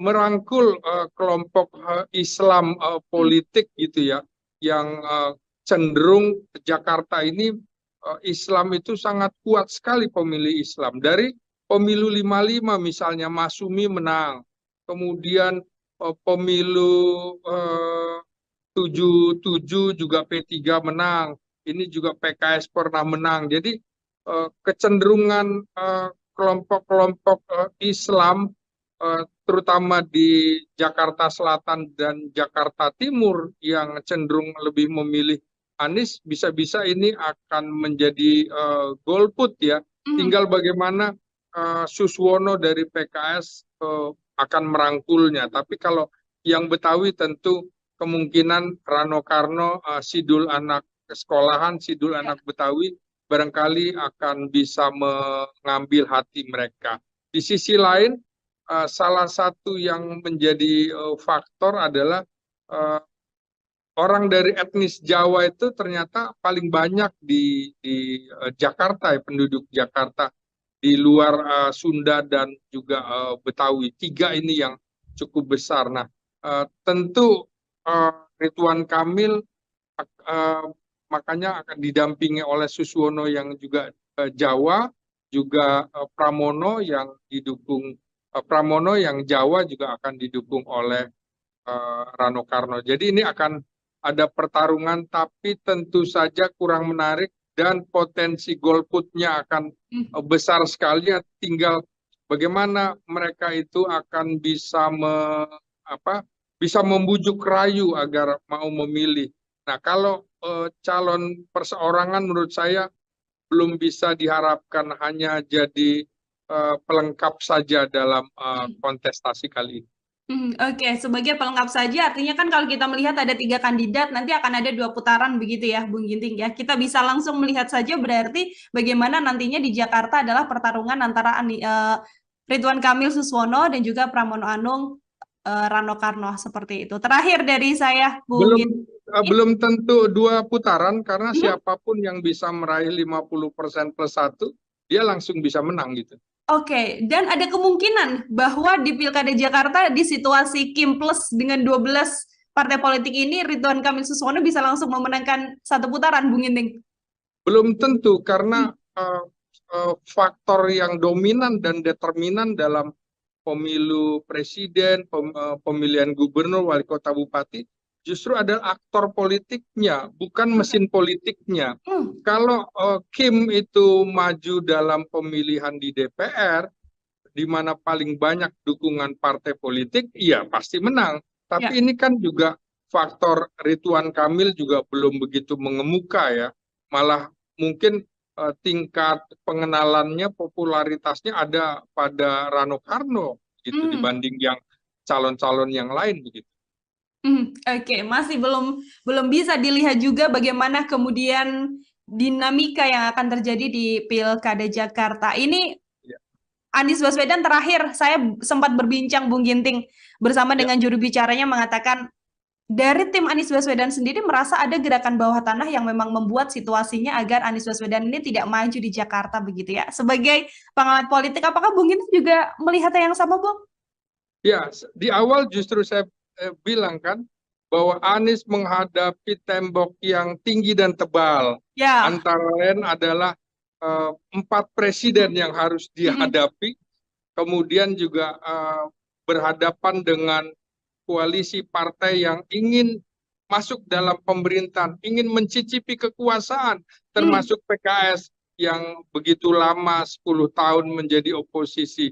Mereka tidak ingin lagi mendekat dengan cap oposisi, baik oposisi personal seperti Anies Baswedan maupun oposisi institusional seperti PDIP. Jadi memang PDIP dan Anies dianggap sebagai musuh bersama. Sayangnya di antara keduanya juga ada kendala-kendala yang belum bisa menyatukan secara ideologi, secara psikologi politik, secara sosiologi politik. Gitu. Ya, pertama ini saya bilang ini tragis ya secara demokrasi politik karena tingkat pengenalan Anies di Indonesia itu sudah sekitar 90%. Dan tingkat keterpilihan dia itu sudah sampai 70%. Maka itu saya berkali-kali bilang Anies adalah monster politik bagi penguasa. Dia mewakili simbol oposisi personal. Nah, kalau PDIP merupakan simbol oposisi kelembagaan secara institusional politik. Nah, ini menarik karena Anies ini berhadapan dengan tembok yang tebal dan tinggi. Sekurang-kurangnya Anies ini menghadapi 4 presiden secara langsung, baik itu Presiden Jokowi yang memang secara politik itu berbeda pandangan dengan Anies, terutama soal ibu kota Nusantara, di mana Anies dalam debat Pilpres waktu itu mengatakan eh, berseberangan dengan Presiden Jokowi, artinya tidak akan melanjutkan itu. Berarti ini sebuah handicap bagi Presiden Jokowi. Kemudian dengan Presiden Prabowo kita pahami bersama, kemarin pada saat di Kongres PAN juga Presiden terpilih Prabowo Subianto kembali mengingat debat presiden di mana Anies memberikan nilai 11 dari 100 untuk bidang pertahanan di mana Prabowo menjadi menterinya. Ini tentu perasaan Prabowo begitu tersinggung sekali, apalagi Anies itu sebelumnya diusung oleh Gerindra ketika menghadapi PDIP pada Pilkada Jakarta 2017 yang luar biasa pertarungannya. Yang ketiga tentu berhadapan dengan Presiden Megawati. Kita pahami bersama residu dari Pilkada Jakarta di mana Megawati atau PDIP mengusung Ahok harus kalah dengan Anies Baswedan dengan isu-isu yang tidak mengenakan secara sara begitu. Jadi ada ideologi yang berseberangan sekali sehingga pada saat Anies juga sudah datang ke DPP PDIP pada saat pengumuman nama-nama calon kepala daerah ternyata kemudian tidak disebutkan namanya. Mega bahkan mengatakan kalau memang ingin memakai perahu PDIP, masuk dong ke dalam perahu gitu, kira-kira begitu, jangan dompleng.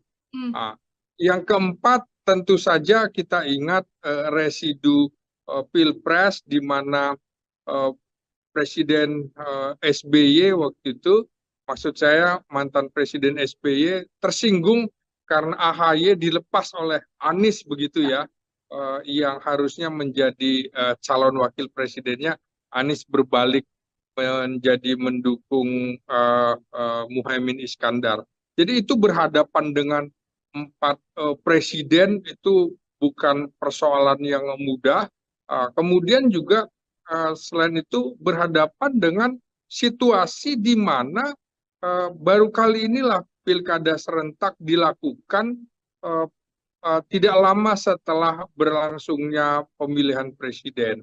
Sehingga dalam waktu dekat kan juga akan ada pengumuman kabinet. Nah, koalisi-koalisi terutama koalisi di perubahan ingin sekali mencicipi kue kabinet. Jadi itu yang membuat Anies terpinggirkan karena pragmatisme partai politik lebih ingin selalu dekat dengan kekuasaan daripada dia harus melambungkan sang oposisi Anies Baswedan. Jadi ada kendala-kendala yang seperti itu dihadapi.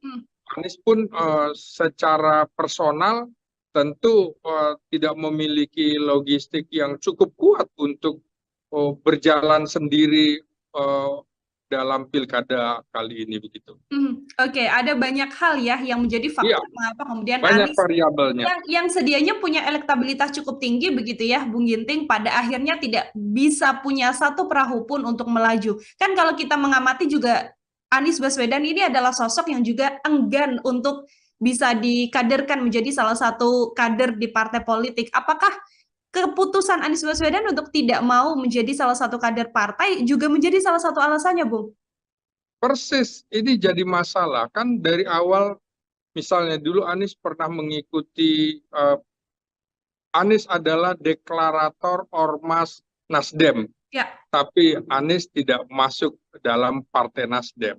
Anies ikut konvensi Partai Golkar, Partai Demokrat, tapi juga tidak bergabung ke dalam Partai Demokrat. Anies diusung oleh Gerindra, Anies tidak masuk ke Partai Gerindra. Anies juga didukung terus-menerus oleh PKS, Anies pun tidak masuk ke dalam PKS. Bahkan kemarin PKS kan menawarkan kalau bisa Anies di PKS kan begitu juga. Kan ada rumor juga berkembang, mengapa Anies tidak dinasdemkan? tidak di PKB-kan, tidak di PDIP-kan. Nah, jadi memang Anies tuh merasa bahwa dia bisa berjalan tanpa partai politik. Nah, artinya kepercayaan diri yang berlebihan dari diri Anies itu menjadi blunder juga buat dirinya, karena partai politik adalah jalan untuk mekanisme kepemimpinan nasional itu mesti melalui partai politik, sehingga mereka akan tetap mendahulukan kader-kadernya ketimbang orang luar yang tingkat loyalitasnya tentu saja akan diragukan bila dibandingkan dengan kader partai itu sendiri. Jadi menurut saya ke depan sebaiknya Anies itu bergabung saja ke dalam partai politik, atau dia membuat partai politik sendiri, tapi biayanya akan sangat mahal, tidak mudah. Banyak tokoh-tokoh membuat partai politik tapi kemudian berantakan begitu saja. Sekaliber Anas Urbaningrum, Anies, kemudian Amin Rais sekalipun gagal, termasuk Wiranto segala macam, kan Hanura juga nggak bisa apa-apa sekali, begitu. Oke, jadi memang tidak selalu kemudian sebelum-sebelumnya Anies bisa maju tanpa menjadi kader ya, Bung Ginting ya. Di situasi Pilkada 2024 kali ini nyatanya strategi tersebut tidak bisa berlaku dan membuat Anies tidak bisa berlayar satupun. Kalau kita mengamati, Bung Ginting, awalnya di Jakarta ada PKS yang akan mengusung Anies, tidak jadi juga. Last minute kemudian PDIP mengatakan bisa mengusung Anies, tidak jadi juga. Bahkan last minute sekali tengah malam menuju 23.59, 29 Agustus begitu ya, akan maju di Jawa Barat. Tapi akhirnya Anies Baswedan memutuskan untuk tidak maju dengan alasannya adalah tidak ada aspirasi dari masyarakat. Apakah kemudian Bung Ginting melihat keputusan Anies Baswedan tidak maju di Pilkada Jawa Barat adalah keputusan yang sudah cukup tepat, Bung? Ya, tergantung perspektifnya dilihat dari mana, karena bisa juga keputusan ini menjadi keputusan blunder ya bagi Anies Baswedan. Nah, kenapa kemudian? Karena tanpa partai politik dia juga akan menghadapi kesulitan. Tidak ada mesin partai politik yang akan mendukungnya. Ini kan ada pernyataan sebelumnya dari Megawati, bagaimana Megawati dengan kepercayaan diri lagi-lagi yang terlalu berlebihan memarahi Airin begitu ya, sehingga harga diri seseorang juga jatuh. Kita ingat pernyataan Megawati terhadap Jokowi, tanpa PDIP lu bukan siapa-siapa, kan kira-kira begitu. Nah, mungkin Anies juga ada psikologis kalau kemudian dianggap petugas partai begitu nantinya, seperti yang dialami oleh Jokowi. Dan ini kan Megawati tanpa tedeng aling-aling dan harus ikut apa kata dia. Nah, saya kira Anies mempunyai beban psikologis kalau harus tetap bersama PDIP, karena seperti itu. Di mana hal lainnya adalah secara garis ideologi agak berbeda. Anies itu banyak didukung oleh kalangan moderat ke kanan, ke Islam begitu ya. Sementara PDIP kan cenderung moderat ke kiri. Dan ini ideologi yang tidak mudah disatukan juga menjadi handicap, walaupun sebenarnya kalau Anies maju di Jakarta seperti saya kemukakan beberapa hari lalu, peluangnya untuk menang sangat tinggi sekali. Begitu juga untuk Jawa Barat, karena Anies bisa mengklaim karena dirinya lahir di Kuningan, Cirebon. Ya, jadi bisa mengaku sebagai orang Jawa Barat. Dan yang menarik adalah Jawa Barat adalah provinsi dengan jumlah pemilih terbesar di Indonesia, sehingga semua ingin masuk di situ. Maka PDIP yang semula tidak mencalonkan Anies di Jakarta berpikir ulang bahwa dia harus merebut Jawa Barat juga. Tapi kalau di awal kemarin Anies di prank PDIP, kali ini kira-kira gantian PDIP yang di prank Anies, skor 1-1 begitu ya. Ya, 1-1 ya, Bung ya. Iya. Sama-sama. Kemudian situasinya seimbang, PDIP tidak mengusung Anies, sekarang Anies tidak mau juga bersama dengan PDIP. Padahal kalau kita lihat Bung Ginting kan lawannya adalah Deddy Mulyadi Erwan, kemudian Syaiqo Ilham Habibie. Dengan satu lagi yang saat ini maju kan yang dari PDIP JJ sama Ronald gitu ya. Apakah kemudian Iya. apabila yang dipasang oleh PDIP adalah Anies Baswedan, justru melihat dua lawan yang ada, kans menangnya juga tinggi, Bung? Oh iya, iya, saya kira sangat tinggi karena calon-calon itu tingkat pengenalannya tidak seperti Anies yang Hmm, secara nasional tingkat pengenalannya sudah 90% dan tingkat keterpilihannya juga cukup besar di Jakarta 70% dan di Jawa Barat juga suara Anies kalah tipis dari Prabowo. Kantong-kantong Islam cenderung akan memilih ke Anies misalnya. hmm, PKS barangkali kadernya lebih ke PKS, tapi simpatisannya akan ke Anies begitu. Nah ini juga yang ceruk ini yang akan dimanfaatkan oleh PDIP dan mungkin Anies punya pemikiran lain karena eh, belum lama juga beredar bahwa dia akan membuat partai yang dinamakan Partai Perubahan. Kita tunggu saja hmm. apakah memang berani mengambil momentum itu, momentum 5 tahun dizolimi akan semakin meningkatkan tingkat kepercayaan publik terhadap dia. Politik itu sangat dinamis sekali. Hmm.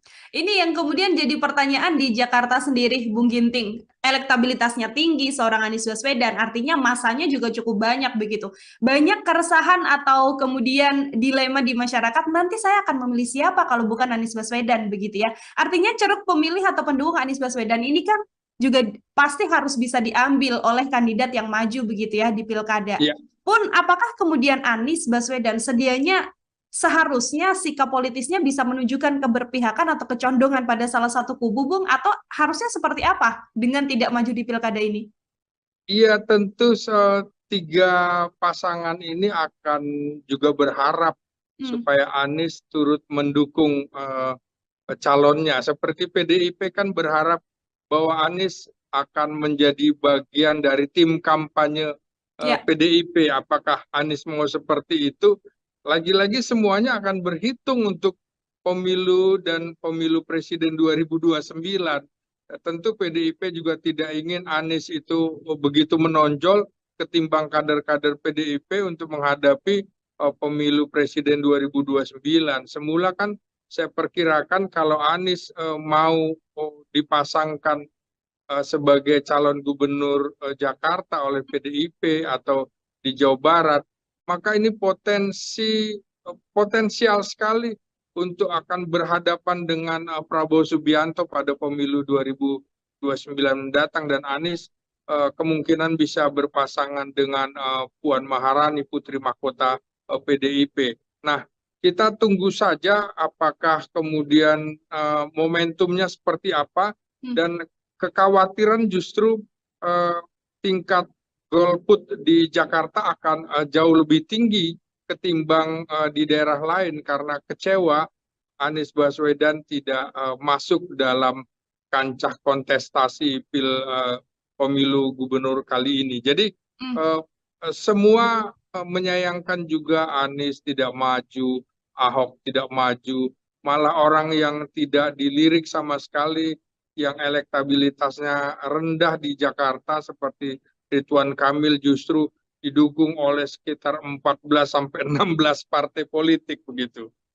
Oke. Ini kan juga karir politik dari Anies Baswedan yang tidak bisa dititi gitu ya selama 5 tahun di pilkada ini kan menjadi PR besar juga bagi Anies. Tadi Bung Ginting sempat menyinggung bisa membuat partai atau bisa membuat kecenderungan untuk bersikap begitu, apakah mendukung salah satu paslon atau tidak. Tapi kalau Bung Ginting membaca bagaimana kemudian nanti nasib karir politik Anies Baswedan ini dengan tidak di pilkada berjalannya, apakah juga akan sulit karena menghadapi 4 kepala negara begitu ya sekaligus Ya, dengan simbol kekuasaan atau seperti apa, Bung?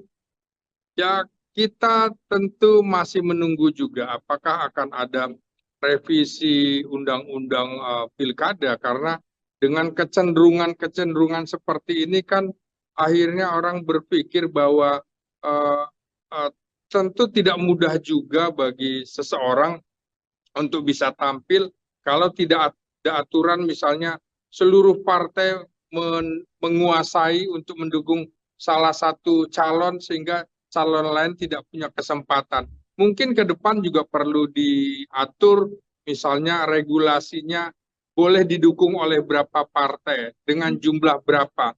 Jangan sampai nanti dukungan sampai 95%. Nah, itu kemudian juga tidak akan ada kompetisi, tidak akan ada demokrasi politik. Kita masih menunggu apakah ke depan masih akan ada pemilu langsung atau tidak langsung. Kita juga belum tahu, politik sangat dinamis sekali, dan posisi Anies juga akan dilihat momentumnya. Kalau ada, saya kira juga koalisi Indonesia Maju tidak akan bisa bertahan begitu lama karena Prabowo itu kan relatif jauh lebih demokratis ketimbang Jokowi, maka pelan-pelan kan sudah muncul partai politik keluar dari koalisi Indonesia Maju di sejumlah daerah begitu, tidak menyatu, dan ini juga menjadi tanda tanya besar nantinya. Dan saya kira untuk 5 tahun ke depan bisa-bisa orang Indonesia ini kan lebih tertarik kepada orang yang terkesan dijolimi, malah kemudian bisa menjadi nilai positif bagi Anies. Tergantung kemudian apa yang akan terjadi dalam 1-2 tahun belakangan ini nanti. Politik itu sulit diduga, hal yang mustahil bisa terjadi. Gitu. Betul, hal yang mustahil bisa terjadi, maha membolak-balikan ya dunia politik ya, Bung Ginting ya. Situasinya cair sekali hari ini, detik ini bahkan situasinya apa, 1 jam, 2 jam mendatang sudah bisa berbeda begitu. Ya. Bung, ini di Jakarta yang paling menjadi sorotan dengan tidak adanya Anies Baswedan yang maju.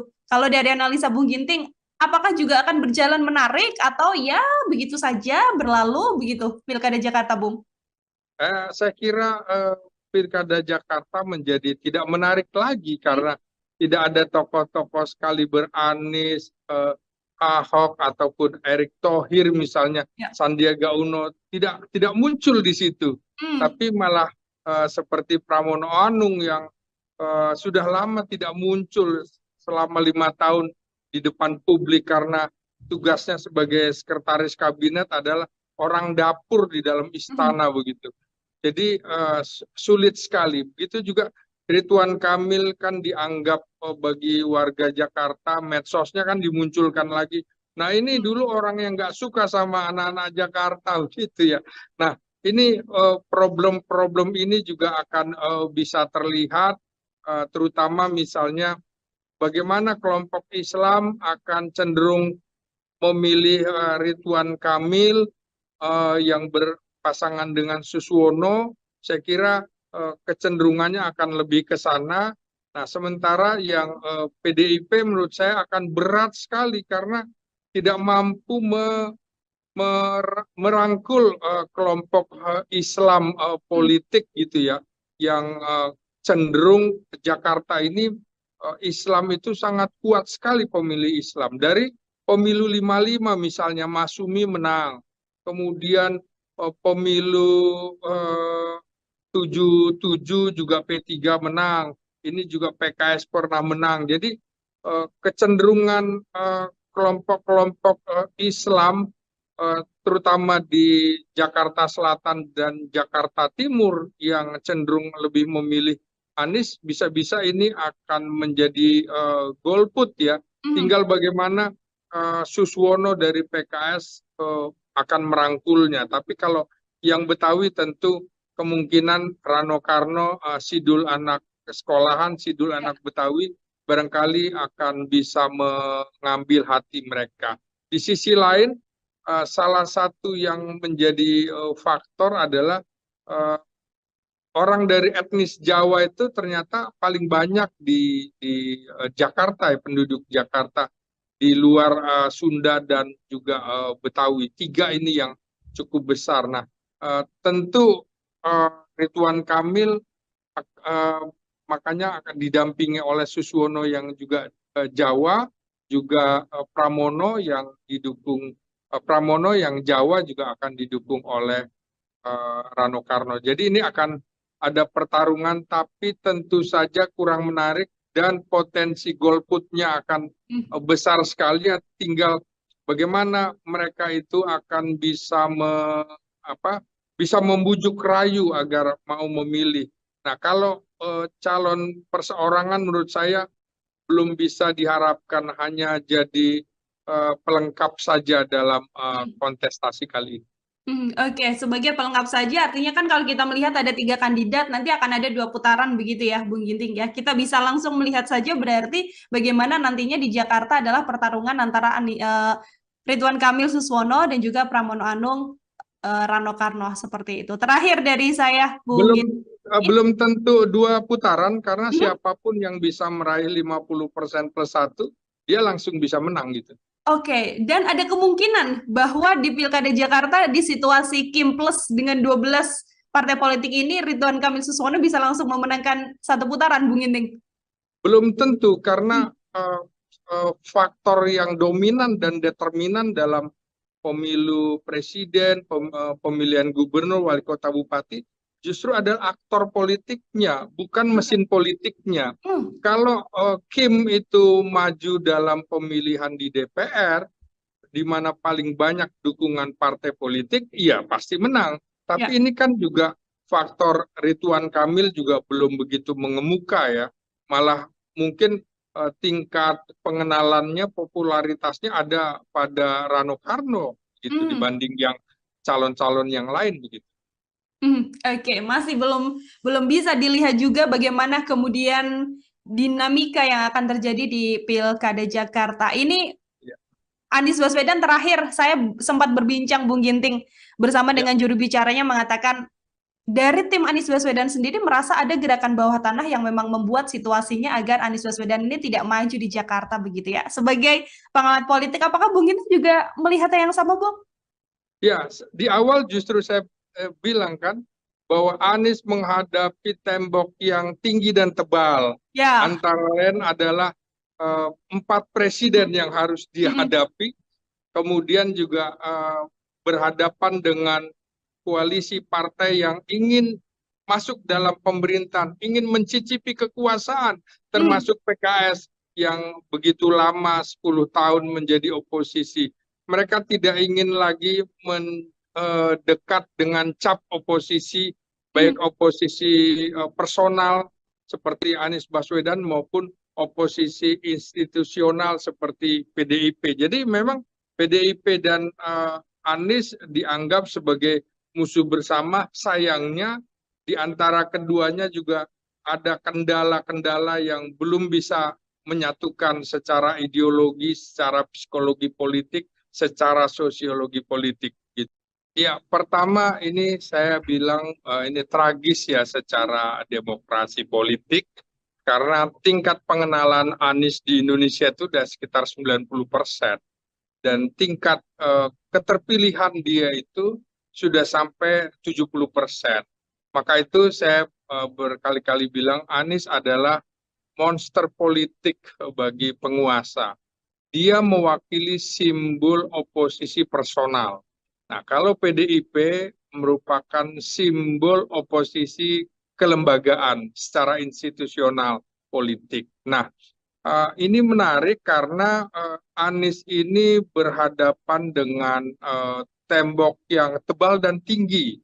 Sekurang-kurangnya Anies ini menghadapi 4 presiden secara langsung, baik itu Presiden Jokowi yang memang secara politik itu berbeda pandangan dengan Anies, terutama soal ibu kota Nusantara, di mana Anies dalam debat Pilpres waktu itu mengatakan berseberangan dengan Presiden Jokowi, artinya tidak akan melanjutkan itu. Berarti ini sebuah handicap bagi Presiden Jokowi. Kemudian dengan Presiden Prabowo kita pahami bersama, kemarin pada saat di Kongres PAN juga Presiden terpilih Prabowo Subianto kembali mengingat debat presiden di mana Anies memberikan nilai 11 dari 100 untuk bidang pertahanan di mana Prabowo menjadi menterinya.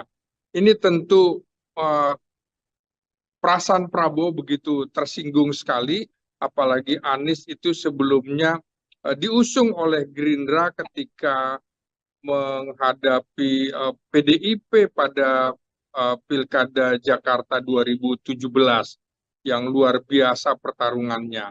Yang ketiga tentu berhadapan dengan Presiden Megawati. Kita pahami bersama residu dari Pilkada Jakarta di mana Megawati atau PDIP mengusung Ahok harus kalah dengan Anies Baswedan dengan isu-isu yang tidak mengenakan secara sara begitu. Jadi ada ideologi yang berseberangan sekali sehingga pada saat Anies juga sudah datang ke DPP PDIP pada saat pengumuman nama-nama calon kepala daerah ternyata kemudian tidak disebutkan namanya. Mega bahkan mengatakan kalau memang ingin memakai perahu PDIP, masuk dong ke dalam perahu gitu, kira-kira begitu, jangan dompleng. Nah, yang keempat tentu saja kita ingat residu Pilpres di mana Presiden SBY waktu itu, maksud saya mantan Presiden SBY tersinggung karena AHY dilepas oleh Anies begitu ya, yang harusnya menjadi calon wakil presidennya, Anies berbalik menjadi mendukung Muhaimin Iskandar. Jadi itu berhadapan dengan 4 presiden itu bukan persoalan yang mudah. Kemudian juga selain itu berhadapan dengan situasi di mana baru kali inilah pilkada serentak dilakukan tidak lama setelah berlangsungnya pemilihan presiden. Sehingga dalam waktu dekat kan juga akan ada pengumuman kabinet. Nah, koalisi-koalisi terutama koalisi di perubahan ingin sekali mencicipi kue kabinet. Jadi itu yang membuat Anies terpinggirkan karena pragmatisme partai politik lebih ingin selalu dekat dengan kekuasaan daripada dia harus melambungkan sang oposisi Anies Baswedan. Jadi ada kendala-kendala yang seperti itu dihadapi. Anies pun secara personal tentu tidak memiliki logistik yang cukup kuat untuk berjalan sendiri dalam pilkada kali ini begitu. Oke, ada banyak hal ya yang menjadi faktor mengapa kemudian banyak Anies variabelnya yang sedianya punya elektabilitas cukup tinggi begitu ya, Bung Ginting, pada akhirnya tidak bisa punya satu perahu pun untuk melaju. Kan kalau kita mengamati juga Anies Baswedan ini adalah sosok yang juga enggan untuk bisa dikaderkan menjadi salah satu kader di partai politik. Apakah keputusan Anies Baswedan untuk tidak mau menjadi salah satu kader partai juga menjadi salah satu alasannya, Bung? Persis, ini jadi masalah kan dari awal. Misalnya dulu Anies pernah mengikuti, Anies adalah deklarator Ormas Nasdem, tapi Anies tidak masuk dalam Partai Nasdem.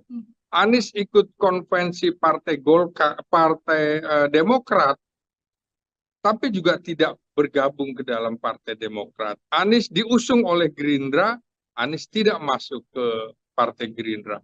Anies juga didukung terus-menerus oleh PKS, Anies pun tidak masuk ke dalam PKS. Bahkan kemarin PKS kan menawarkan kalau bisa Anies di PKS kan begitu juga. Kan ada rumor juga berkembang, mengapa Anies tidak di Nasdem kan, tidak di PKB kan, tidak di PDIP kan. Nah, jadi memang Anies tuh merasa bahwa dia bisa berjalan tanpa partai politik.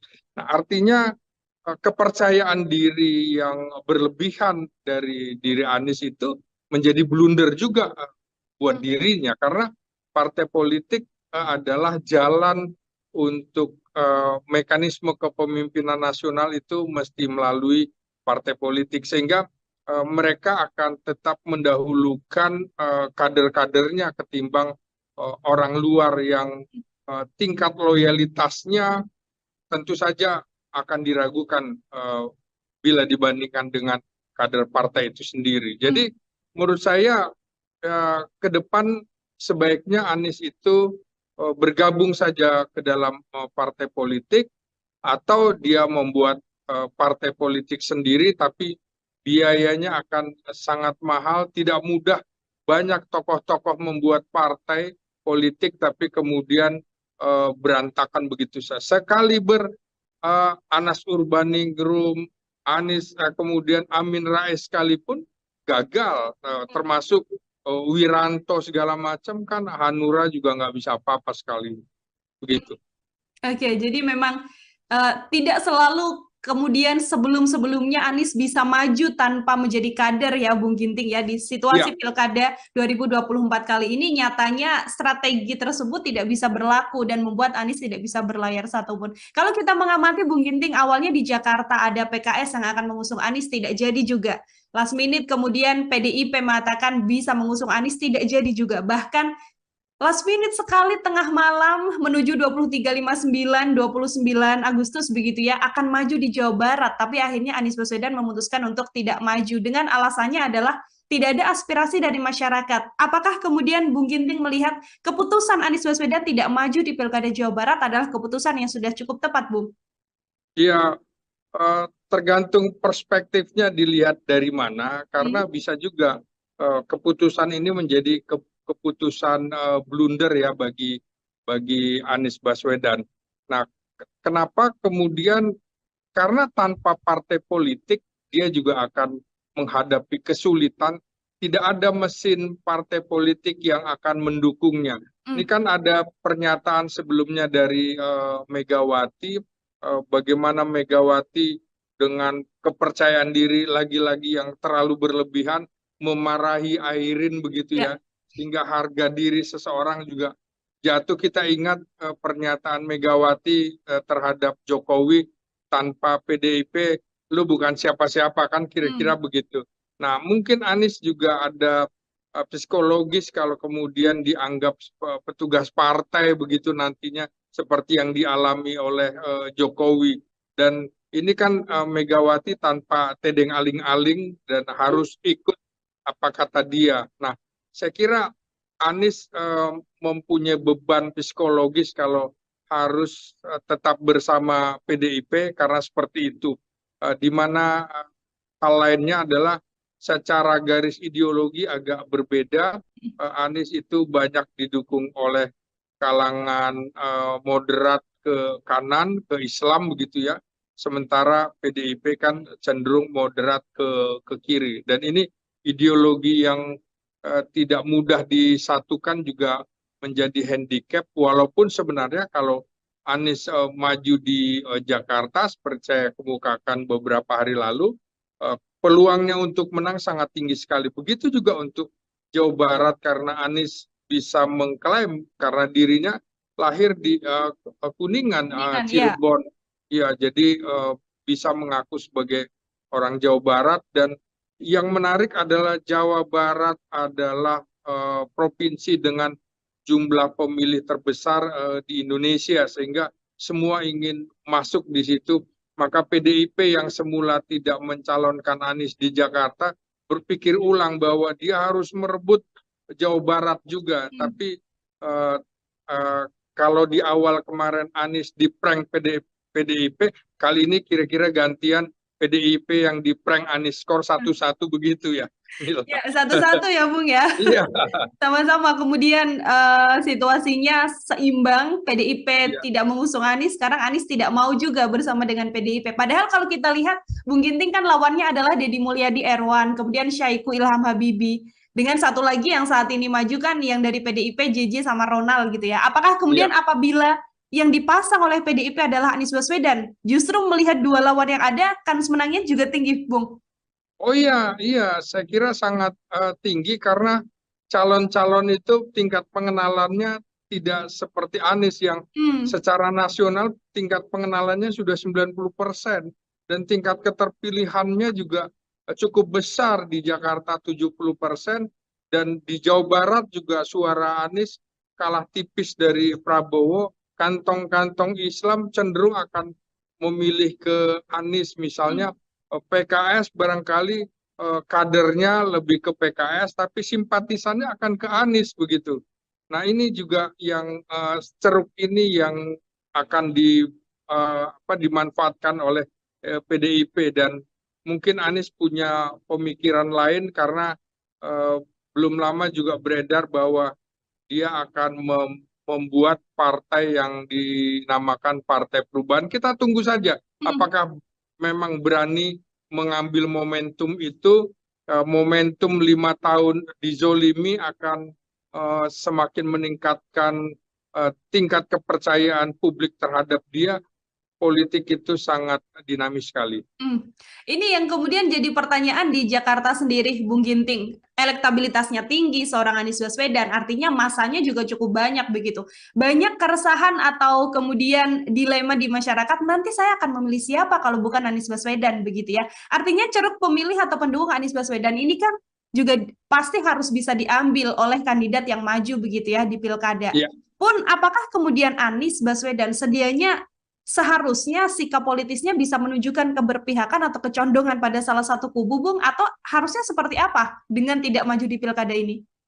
iya tentu tiga pasangan ini akan juga berharap Hmm, supaya Anies turut mendukung calonnya. Seperti PDIP kan berharap bahwa Anies akan menjadi bagian dari tim kampanye ya. PDIP. Apakah Anies mau seperti itu?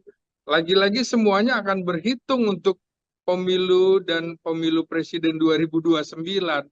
Tentu PDIP juga tidak ingin Anies itu begitu menonjol ketimbang kader-kader PDIP untuk menghadapi pemilu presiden 2029.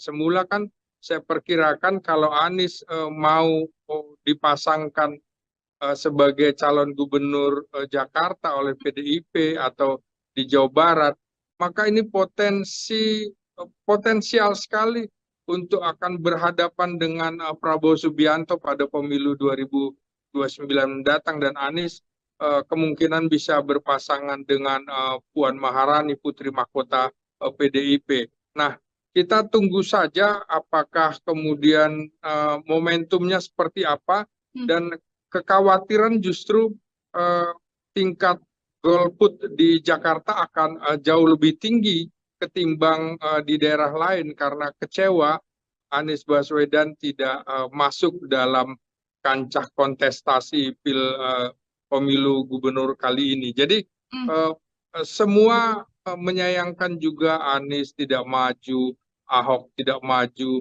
malah orang yang tidak dilirik sama sekali, yang elektabilitasnya rendah di Jakarta seperti Ridwan Kamil justru didukung oleh sekitar 14 sampai 16 partai politik begitu.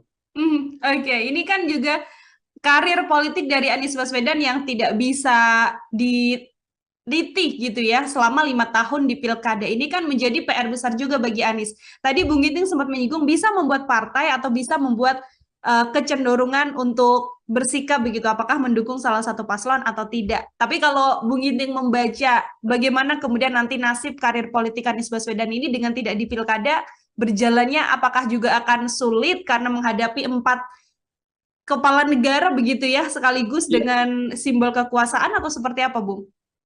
ya, kita tentu masih menunggu juga apakah akan ada revisi undang-undang pilkada, karena dengan kecenderungan-kecenderungan seperti ini kan akhirnya orang berpikir bahwa eh, eh, tentu tidak mudah juga bagi seseorang untuk bisa tampil kalau tidak ada aturan, misalnya seluruh partai menguasai untuk mendukung salah satu calon sehingga calon lain tidak punya kesempatan. Mungkin ke depan juga perlu diatur, misalnya regulasinya boleh didukung oleh berapa partai dengan jumlah berapa. Jangan sampai nanti dukungan sampai 95%. Nah, itu kemudian juga tidak akan ada kompetisi, tidak akan ada demokrasi politik. Kita masih menunggu apakah ke depan masih akan ada pemilu langsung atau tidak langsung. Kita juga belum tahu, politik sangat dinamis sekali, dan Mhm. posisi Anies juga akan dilihat momentumnya. Kalau ada saya kira juga koalisi Indonesia Maju tidak akan bisa bertahan begitu lama karena Prabowo itu kan relatif jauh lebih demokratis ketimbang Jokowi, maka pelan-pelan kan sudah muncul partai politik keluar dari koalisi Indonesia Maju di sejumlah daerah begitu, tidak menyatu. Dan ini juga menjadi tanda tanya besar nantinya. Dan saya kira untuk 5 tahun ke depan bisa-bisa orang Indonesia ini kan lebih tertarik kepada orang yang terkesan dijolimi, malah Ya. kemudian bisa menjadi nilai positif bagi Anies. Tergantung kemudian apa yang akan terjadi dalam 1-2 tahun belakangan ini nanti. Politik itu sulit diduga, hal yang mustahil bisa terjadi. Gitu. Betul, hal yang mustahil bisa terjadi, maha membolak-balikan ya dunia politik ya, Bung Ginting ya. Situasinya cair sekali hari ini, detik ini bahkan situasinya apa, 1 jam, 2 jam mendatang sudah bisa berbeda, begitu. Ya. Bung, ini di Jakarta yang paling menjadi sorotan dengan tidak adanya Anies Baswedan yang maju. Kalau dari analisa Bung Ginting, apakah juga akan berjalan menarik atau ya begitu saja berlalu begitu Pilkada Jakarta, Bung? Saya kira Pilkada Jakarta menjadi tidak menarik lagi karena tidak ada tokoh-tokoh sekaliber Anies, Ahok ataupun Erick Thohir misalnya, Sandiaga Uno tidak muncul di situ, tapi malah seperti Pramono Anung yang sudah lama tidak muncul selama 5 tahun di depan publik karena tugasnya sebagai sekretaris kabinet adalah orang dapur di dalam istana begitu. Jadi sulit sekali. Begitu juga Ridwan Kamil kan dianggap bagi warga Jakarta, medsosnya kan dimunculkan lagi. Nah ini dulu orang yang nggak suka sama anak-anak Jakarta gitu ya. Nah ini problem-problem ini juga akan bisa terlihat, terutama misalnya bagaimana kelompok Islam akan cenderung memilih Ridwan Kamil yang berpasangan dengan Suswono. Saya kira kecenderungannya akan lebih ke sana. Nah, sementara yang PDIP menurut saya akan berat sekali karena tidak mampu merangkul kelompok Islam politik gitu ya, yang cenderung Jakarta ini Islam itu sangat kuat sekali pemilih Islam. Dari pemilu 55 misalnya Masumi menang, kemudian pemilu 77 juga P3 menang, ini juga PKS pernah menang. Jadi kecenderungan kelompok-kelompok Islam terutama di Jakarta Selatan dan Jakarta Timur yang cenderung lebih memilih Anies, bisa-bisa ini akan menjadi golput ya. Tinggal bagaimana Suswono dari PKS akan merangkulnya. Tapi kalau yang Betawi tentu kemungkinan Rano Karno, Sidul anak sekolahan, Sidul anak Betawi barangkali akan bisa mengambil hati mereka. Di sisi lain, salah satu yang menjadi faktor adalah orang dari etnis Jawa itu ternyata paling banyak di Jakarta ya, penduduk Jakarta di luar Sunda dan juga Betawi. 3 ini yang cukup besar. Nah, tentu Ridwan Kamil makanya akan didampingi oleh Suswono yang juga Jawa, juga Pramono yang didukung Pramono yang Jawa juga akan didukung oleh Rano Karno. Jadi ini akan ada pertarungan, tapi tentu saja kurang menarik dan potensi golputnya akan besar sekali. Tinggal bagaimana mereka itu akan bisa bisa membujuk rayu agar mau memilih. Nah, kalau calon perseorangan menurut saya belum bisa diharapkan hanya jadi pelengkap saja dalam kontestasi kali ini.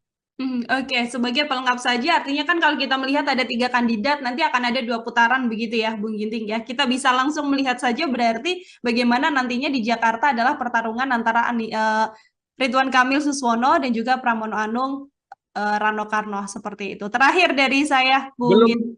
Belum tentu 2 putaran karena siapapun yang bisa meraih 50% plus 1, dia langsung bisa menang gitu.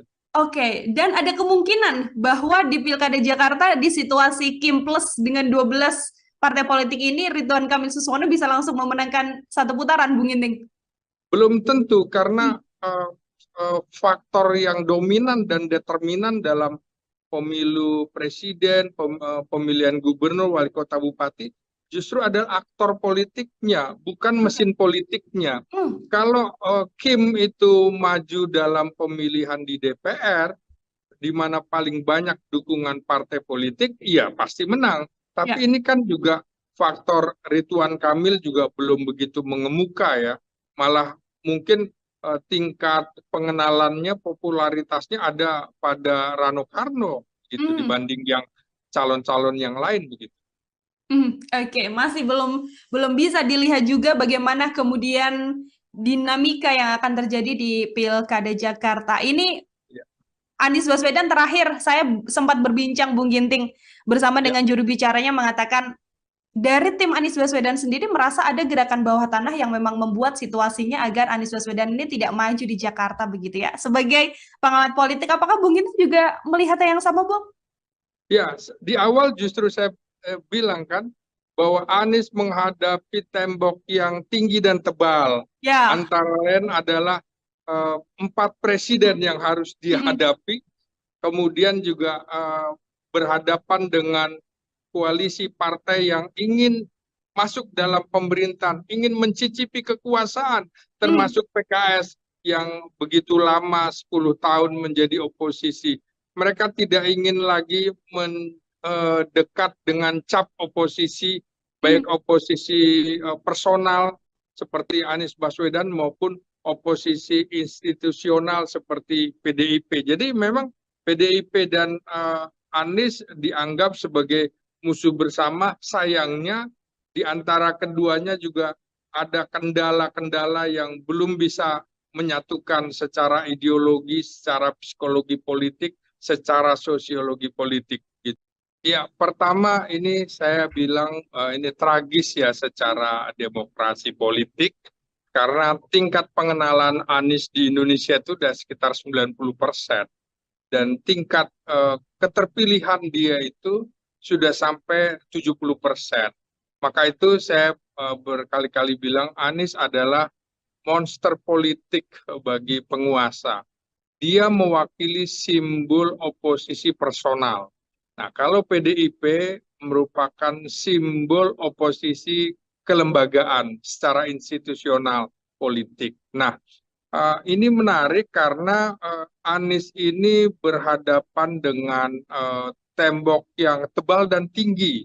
Sekurang-kurangnya Anies ini menghadapi 4 presiden secara langsung, baik itu Presiden Jokowi yang memang secara politik itu berbeda pandangan dengan Anies, terutama soal ibu kota Nusantara, di mana Anies dalam debat Pilpres waktu itu mengatakan berseberangan dengan Presiden Jokowi, artinya tidak akan melanjutkan itu. Berarti ini sebuah handicap bagi Presiden Jokowi.